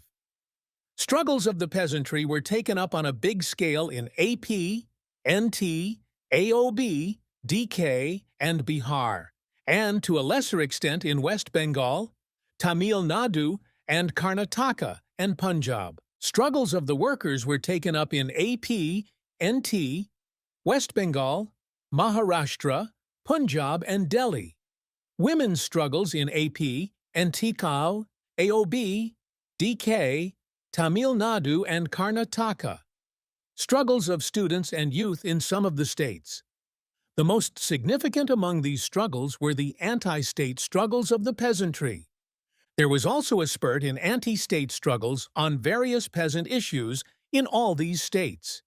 Throughout NT, AOB, and AP, the peasantry waged struggles for remunerative prices of agricultural produce, against the rise in fertilizer prices, against the supply of substandard and spurious seeds and pesticides, on the issue of power cuts, low voltage and high tariffs, against the negligence of the government in providing relief to the victims of natural calamities, against the scrapping of subsidies, against the relaxation of prohibition on liquor, scrapping of subsidies and hike in prices of agricultural inputs, against imperialist exploitation through WTO, Terminator seeds, etc. Struggles were also taken up on several other issues like exorbitant rates of interest by moneylenders and finance companies, exploitation by forest contractors, government bureaucrats, and police, against oppression of women, Dalits, other backward castes, and religious minorities. Thousands upon thousands of people were mobilized in these struggles, which were organized at the village, mandal, area, and district levels. In DK, struggles were taken up against the loot of various minerals such as copper, bauxite, iron ore from Balagat, Rajnandgaon, and Bastar, etc. Adivasis were mobilized with the slogan of Jungle Bachao to stop this rapacious loot by the Indian comprador big bourgeoisie and imperialists. Massive struggles were taken up against migration of outsiders into Adivasi areas, against famine and the negligence of the government, for increase in tendu leaf rates, bamboo rates, and for other forest produce, against atrocities on women, and so on. Land seizures continued in the rural parts of DK. Tens of thousands of people participated in demonstrations for the hike in tendu leaf rates and against famine. In spite of the massive enemy offensive, several struggles were taken up in AP, NT, AOB, DK, Bihar, Jharkhand, and other parts of the country, such as Dharmpuri Salem in Tamil Nadu, Raipur in Karnataka, in Bihar-Bengal Orissa border region, etc. That is why the state had to step up its attacks further by deploying more special police forces and paramilitary forces specially trained and equipped with the most sophisticated weaponry. It drew up a plan for better coordination and cooperation between the 5 states of AP, MP, Maharashtra, Orissa, and Bihar, formed a joint coordination committee headed by the Central Home Secretary in June 1998 and a JOC in April 2000, and is thinking of extending the ban on the party and mass organizations to other states. At the same time, the state is also taking up reforms and dole programs in a big way in order to divert the masses from militant revolutionary struggles. While our mass organizations in the initial period functioned openly in some areas of AP, for a short period in the main, they functioned secretly. In some other areas where class struggle was weak, they worked openly, while in Dandakaranya, our mass organizations were underground and worked secretly from the start. Though the mass organizations were officially banned in AP for the first time in 1992, there was an undeclared ban since 1980 in North Telangana, from 1985 in entire AP, and from the initial days in entire Dandakaranya. In Bihar, the MKSS was banned in '86. In spite of this, meetings and rallies with thousands to few lakhs of people have been taking place continuously in these states. We have different forms of organization and struggle in different states, and in different regions within a state at any given point of time. Moreover, the conditions in the same region or state do not remain static but keep on changing continuously, thereby bringing to the fore the need for effecting corresponding changes in the forms of organization and forms of struggle. This is the most important feature that should be taken into account in evolving appropriate tactics in each region or state and at each given time. Unless we adopt a dialectical approach to the forms of struggle and forms of organization, we are bound to fail in building effective mass organizations and powerful mass movements. However, in course of practice, we have done some mistakes when we faced new situations, which hindered their development and the movement. In this long period, our achievements were primary, and shortcomings were secondary. These shortcomings are as follows: failure in consolidating the forces which came into these struggles, low level of membership, failure in developing continuity of leadership for mass organizations, failures in coordination between higher and lower bodies, failure in coordination in secret and open work, sectarian trends in mass struggles, overemphasis on open work before 1984, Spontaneity in building mass organizations and mass movement, lack of planning in extending to new areas, etc. Generally, these shortcomings apply to state and all India mass organizations. The weaknesses in the party committees at various levels, lack of clarity, specialization, and experience in the particular field, as well as the prevalence of spontaneity and the enormous work pressure on the committees, are preventing them from timely and proper guidance to the mass organization committees at their respective levels. One major problem faced by the party committees in giving close guidance to mass organizations is the enemy's concentration in the areas and the white terror through encounter killings of the MO leadership. There is a mechanical understanding in some of the party units regarding the forms of struggle and organization. There cannot be rigid or fixed forms of struggle and organization. They keep on changing according to the changing conditions and stage of the struggle. Copying mechanically the forms prevalent in one region in another region will produce even adverse results. Even in the same region, the forms practiced today may not be the same tomorrow. Creatively applying tactics to changing conditions and quickly changing from one form to another is a skill that should be acquired by the various party committees and the mass organization leadership. Legalism in our mass work is manifested mainly in two forms. One, in the form of placing party leaders as the leaders of open mass organizations and continuing them in that positions over a long period of time. And two, relying on legal/open methods of work and legal/open struggles to solve the sectional demands and other demands of a general democratic character. Legalism arises from an overestimation of the prospects of legal or open mass movement in India, and due to lack of clarity regarding the protracted nature of people's war in our country. Petty bourgeois individualism and egoism, anarchical attitudes and a lack of discipline, a sectarian approach, bureaucracy, etc., are some of the commonly found features in the leaderships of the mass organizations. Cover organizations are indispensable in areas where our mass organizations are not allowed to function openly. We may also form these organizations in other areas according to necessity. The purpose behind forming cover organizations is to keep our forces unexposed to the enemy while carrying on open mass work. We must keep in mind that cover organizations are not a substitute for the legal or underground mass organizations. We must form the party units within the cover organizations and direct them. Although the attempts to form cover organizations in AP, NT, and AOB began since 1985, it was only in the post-95 period that we achieved some progress. We succeeded in mobilizing a large section of the people through the cover organizations, thereby foiling the attempts of the ruling classes to render the people leaderless by imposing a ban on our mass organizations.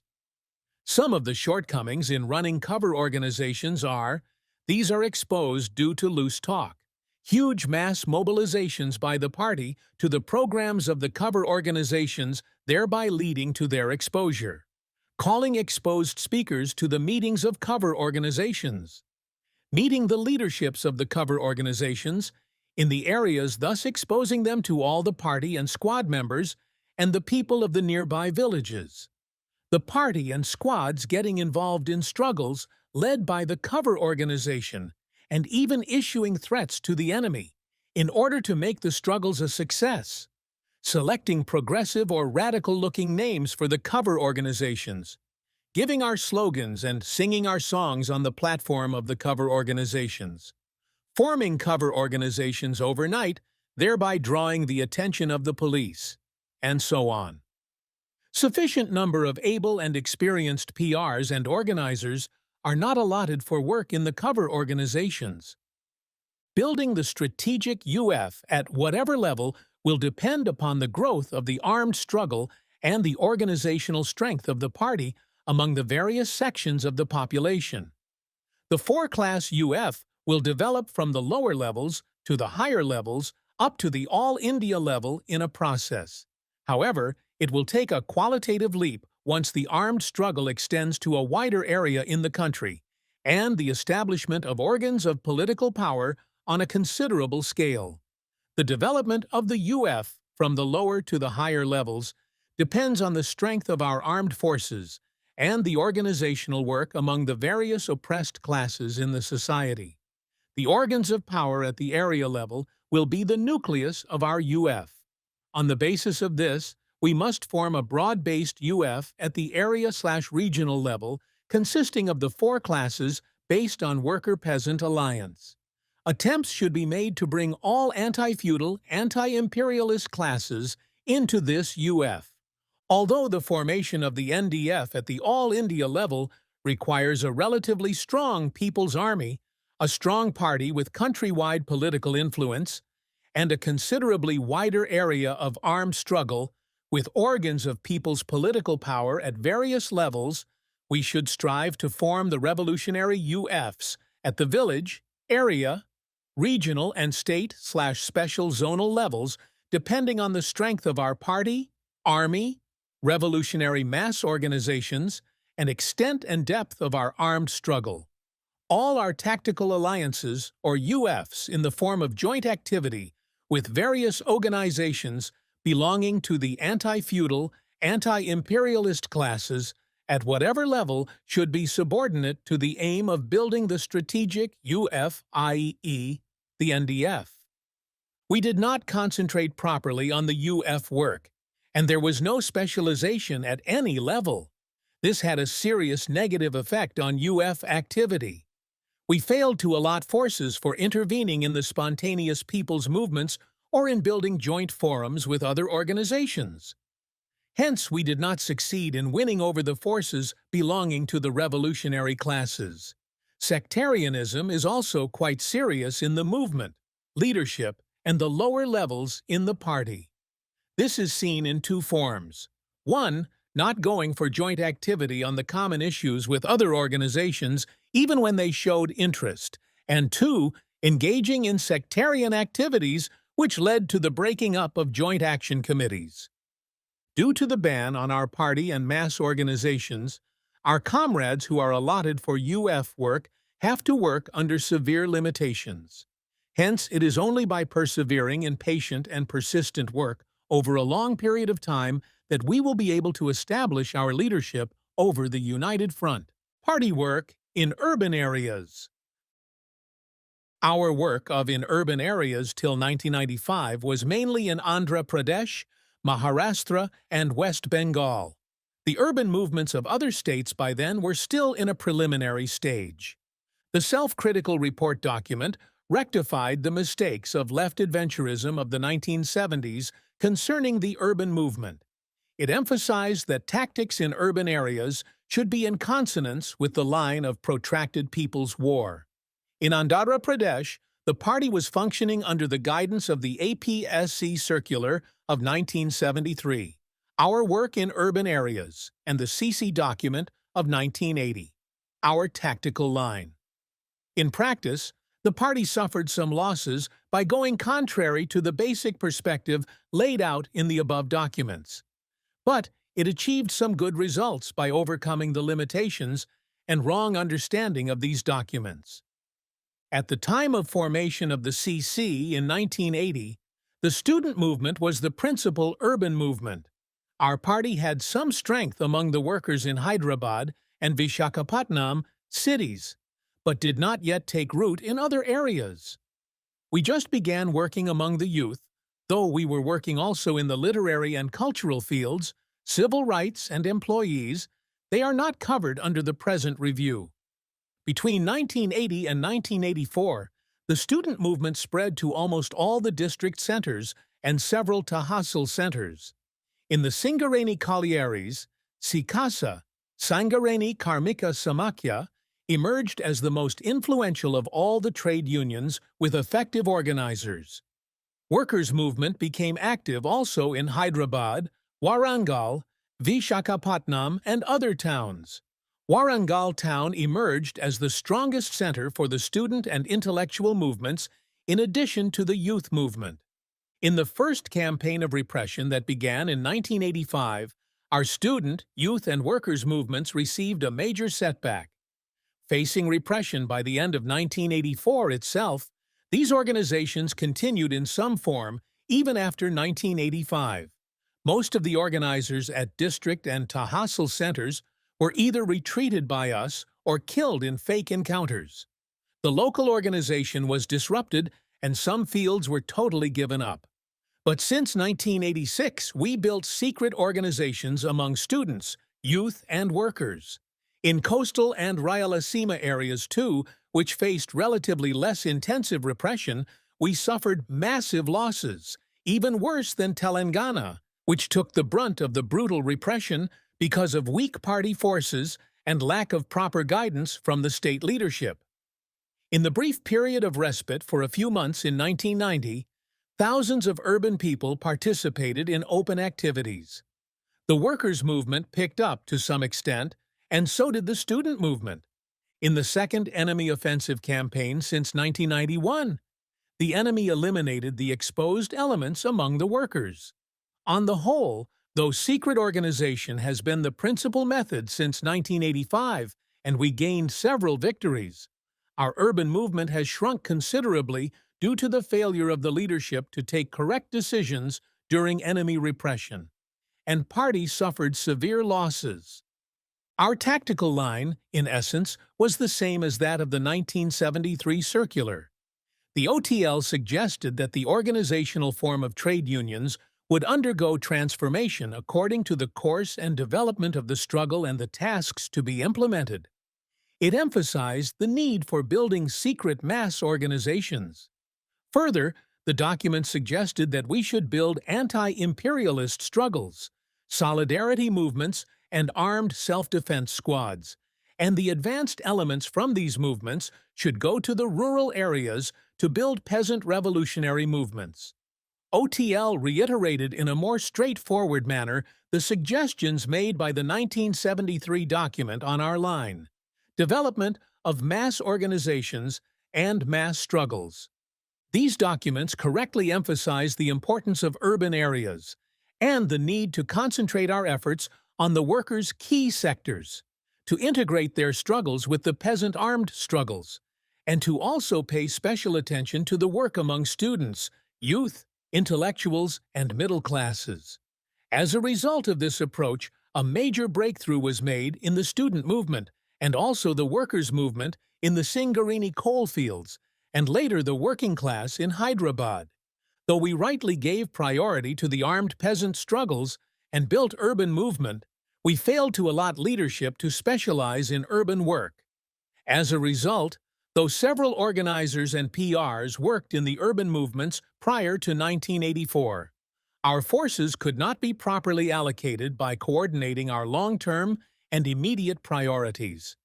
Though we developed several contacts in P&T, railways, and RTC at that time, only a few comrades were allocated to work for a short period, and were completely withdrawn in the name of failure to achieve quick results, shortage of organizers, or for other needs. Though we said in our tactical line of 1980 that we should not organize new workers' unions, we had to establish SICASA in 1981 itself as a result of efforts made till then. No matter how spontaneous our practice has been, the decade-long experience gained in Singareni, Hyderabad, Visakhapatnam, Warangal, and other areas where we concentrated our efforts showed us that there is not only a need to join the unions with majority members, we should also fight for leadership. We should build new organizations in certain categories of organizations, and we should not be adamant in the matter of building new workers' unions. In P&T, railways, RTC, Teachers' Front, government employees, police, military, and other such fields only, will we have to work in other unions for a long time. When we look at the decade-long experience, the calls given by SICASA, the struggles conducted, or even the organizational forms, do not really fit the framework of a trade union, though workers responded to its calls on a massive scale, defying severe enemy repression. We confined our thinking on trade union organization to those which ran with our politics and under our leadership, and therefore got alienated from the workers during enemy repression. We should have taken up necessary organizational forms with totally unexposed elements to mobilize workers on a wide scale by utilizing legal opportunities, or should have worked by joining other unions where necessary. Our tactical line emphasized on clandestine party building. Since towns and cities are strong bases of the enemy, safeguarding the local leadership from exposure and safeguarding the secret mechanisms is very essential. Inadequate political and organizational training to the ranks, trends of economism, adoption of struggle forms which upset the secret organization, not creating layers in the organizational structure, not following tech principles, lack of clarity on organizing the urban movement as part of PPW, lack of specialization in urban work resulting in spontaneity in studying the urban movement and in taking decisions, loose recruitment, inadequate checking from above, giving prominence to quantity rather than quality are some of the important factors responsible for the failures for a strong local organization and for our party forces quickly getting exposed to the enemy. Ninth Congress, its historic significance in enriching the party's political military line. The Ninth Congress saw the emergence of an ideologically and politically mature party, a party of a new type that had steeled itself in decades of intense class struggle.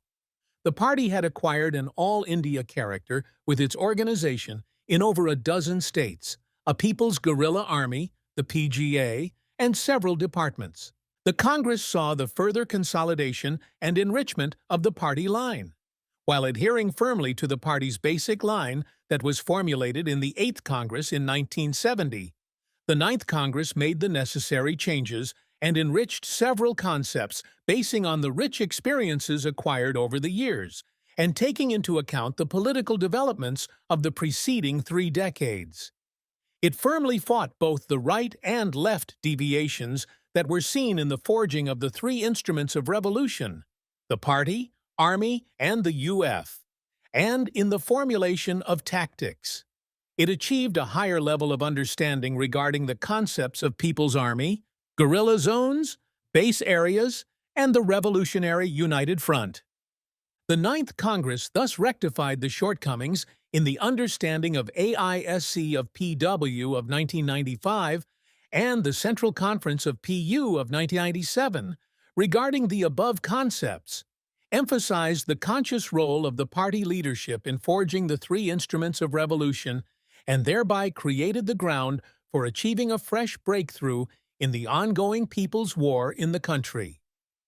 The Congress correctly analyzed the world situation, the all-round crisis of imperialism, the sharpening of the fundamental contradictions in the contemporary world, and the focus of these contradictions by correctly assessing the principal contradiction. Based on the analysis of the political situation, the Congress identified the new tasks to be taken up at the present historic juncture. The Congress addressed the ideological political questions confronting the international communist movement today, such as the question of the formation of a new international, the guiding ideology of the proletariat, the general crisis of capitalism and its impact on the world, the question of the principal contradiction, the danger of war, the understanding on the nature of the present era, the significance of national liberation struggles, and the need to unify the 2 streams of the world socialist revolution, the danger of revisionism in the international communist movement, and so on. The Congress thus enriched the party's understanding on the above questions concerning the contemporary world situation and the ICM, and adopted clear-cut proletarian standpoints. The historic significance of the Congress lies in the circumstance that it was held in the background of the merger of the major revolutionary forces belonging to the CPI-ML tradition. After the merger of the CPI-ML, PW, and CPI-ML, PU in August 1998, and the merger of some breakaway groups and elements from other CPI-ML organizations into our party, we can say that the unification of the genuine revolutionary forces originating from the CPI-ML formed in April 1969 has been, to a large extent, completed. The Congress firmly resolved to intensify the People's War and extend it to other parts of the country. It called upon the entire party to exert its utmost to establish liberated zones and chalked out concrete plans to achieve the same. It expressed its determination to achieve coordination with the ongoing national liberation movements in the country and to continue with the task of unification of the communist revolutionaries in all earnestness. It also identified the need to politically intervene in the issues of major political importance at the state and central levels, and to build powerful mass movements with the perspective of forging a revolutionary united front.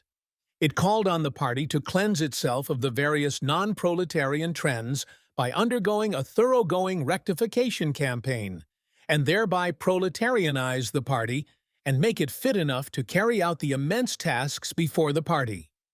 Shortcomings identified in the Ninth Congress. While the above are the positive achievements, both the erstwhile parties constituting the unified PW have several shortcomings and have committed some serious mistakes in the course of their respective revolutionary practice. Firstly, we could not build a strong party having both a core of PRs and a wide network of part-time PMs. The erstwhile PU lacked professionalism even in their leading party committees, which hampered the pace of the movement and gave rise to legalism in the party. Secondly, although armed guerrilla squads were formed, and even platoons and special squads in the case of the erstwhile PW, there was a lack of proper understanding on how to build the People's Army in the Indian conditions, where, unlike China, the army had to be built from scratch. While the erstwhile PU failed to emphasize on the task of building regular guerrilla squads on a professional basis, and hence had squads more with temporary or semi-permanent nature, the erstwhile PW, on the other hand, built all its squads and platoons on a permanent basis, but failed to separate the military from the organizational squads in time, and in building an effective centralized command. This hampered the growth of a regular people's guerrilla army under a centralized command. Thirdly, organs of people's democratic power could not be established on par with the level of the People's War. In the guerrilla zones of NT and DK, where conditions are ripe for establishing the organs of people's power, the erstwhile PW could fulfill this task only partially. In hundreds of villages, the old authority of the feudal forces was overthrown, and the state much weakened. But the resulting vacuum could not be filled up by the new power of the people. In the preparatory phase of guerrilla zones, too, the people's consciousness and preparedness for establishing their organs of political power has been lacking. This naturally led to the rise of trends such as economism and reformism in the movement. Fourthly, we could not formulate appropriate tactics in time to counter the enemy's tactical offensives and their reform and dole programs, etc. Lack of concrete study of the changing conditions on the ground and the lack of adequate plans in time resulted in a gap between our planning and the actual requirements. We did not adopt flexibility in the deployment of our forces and failed to take up the tactics of temporary retreat of our forces from some areas in face of massive enemy offensives. We could not implement the tactical slogans in the urban areas in the light of the tasks laid out in the political resolution. Fifthly, we were unable to develop the needed perspective policy and work methods in respect of urban work, while taking into account the developing and changing conditions. Due to this, we lost cadres in a big way in areas under repression, and we could not utilize our forces in other areas effectively. Lastly, though there were several mass struggles in the various regions in the country, there was an overall failure in giving the mass struggles a political character, in linking them effectively to the ongoing People's War. The mass organizations had a limited membership and lacked mass character. In the case of the erstwhile PU, there was overemphasis on the prospects of legal movements and had laid more stress on building mass movements at the cost of building the party and the armed struggle. Legalism emerged as a prominent trend in the mass organizations of the erstwhile PU, while the erstwhile PW had some shortcomings in building the mass movement under conditions of extreme state repression.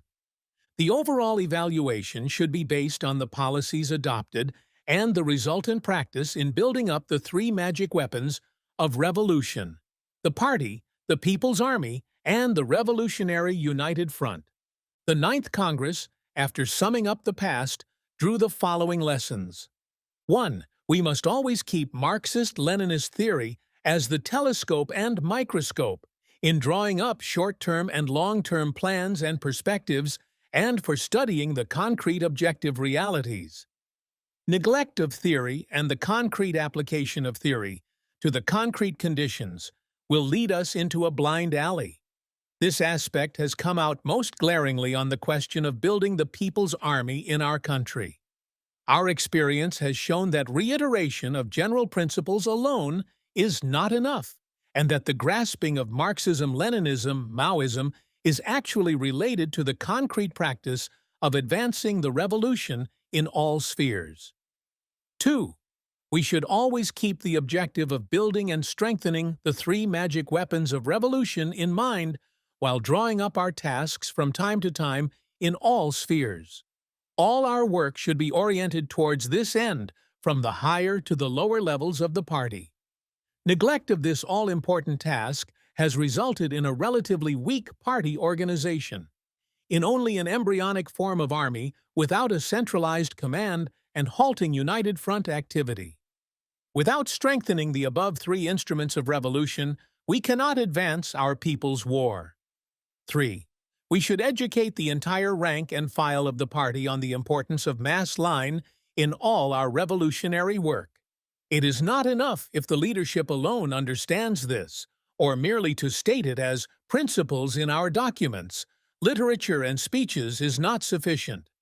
It should be grasped by the entire party cadres through concrete application in our day-to-day practice and in the form of democratic centralism in the party. Deviations from the mass line will lead to the neglect of building part-time party cells and broad-based mass organizations, mass movements, and the united front in the organizational sphere. Sectarianism and subjectivism in the political and ideological spheres. And neglecting building the people's militia by arming the masses and a weak armed force and weak armed resistance within the military sphere. 4.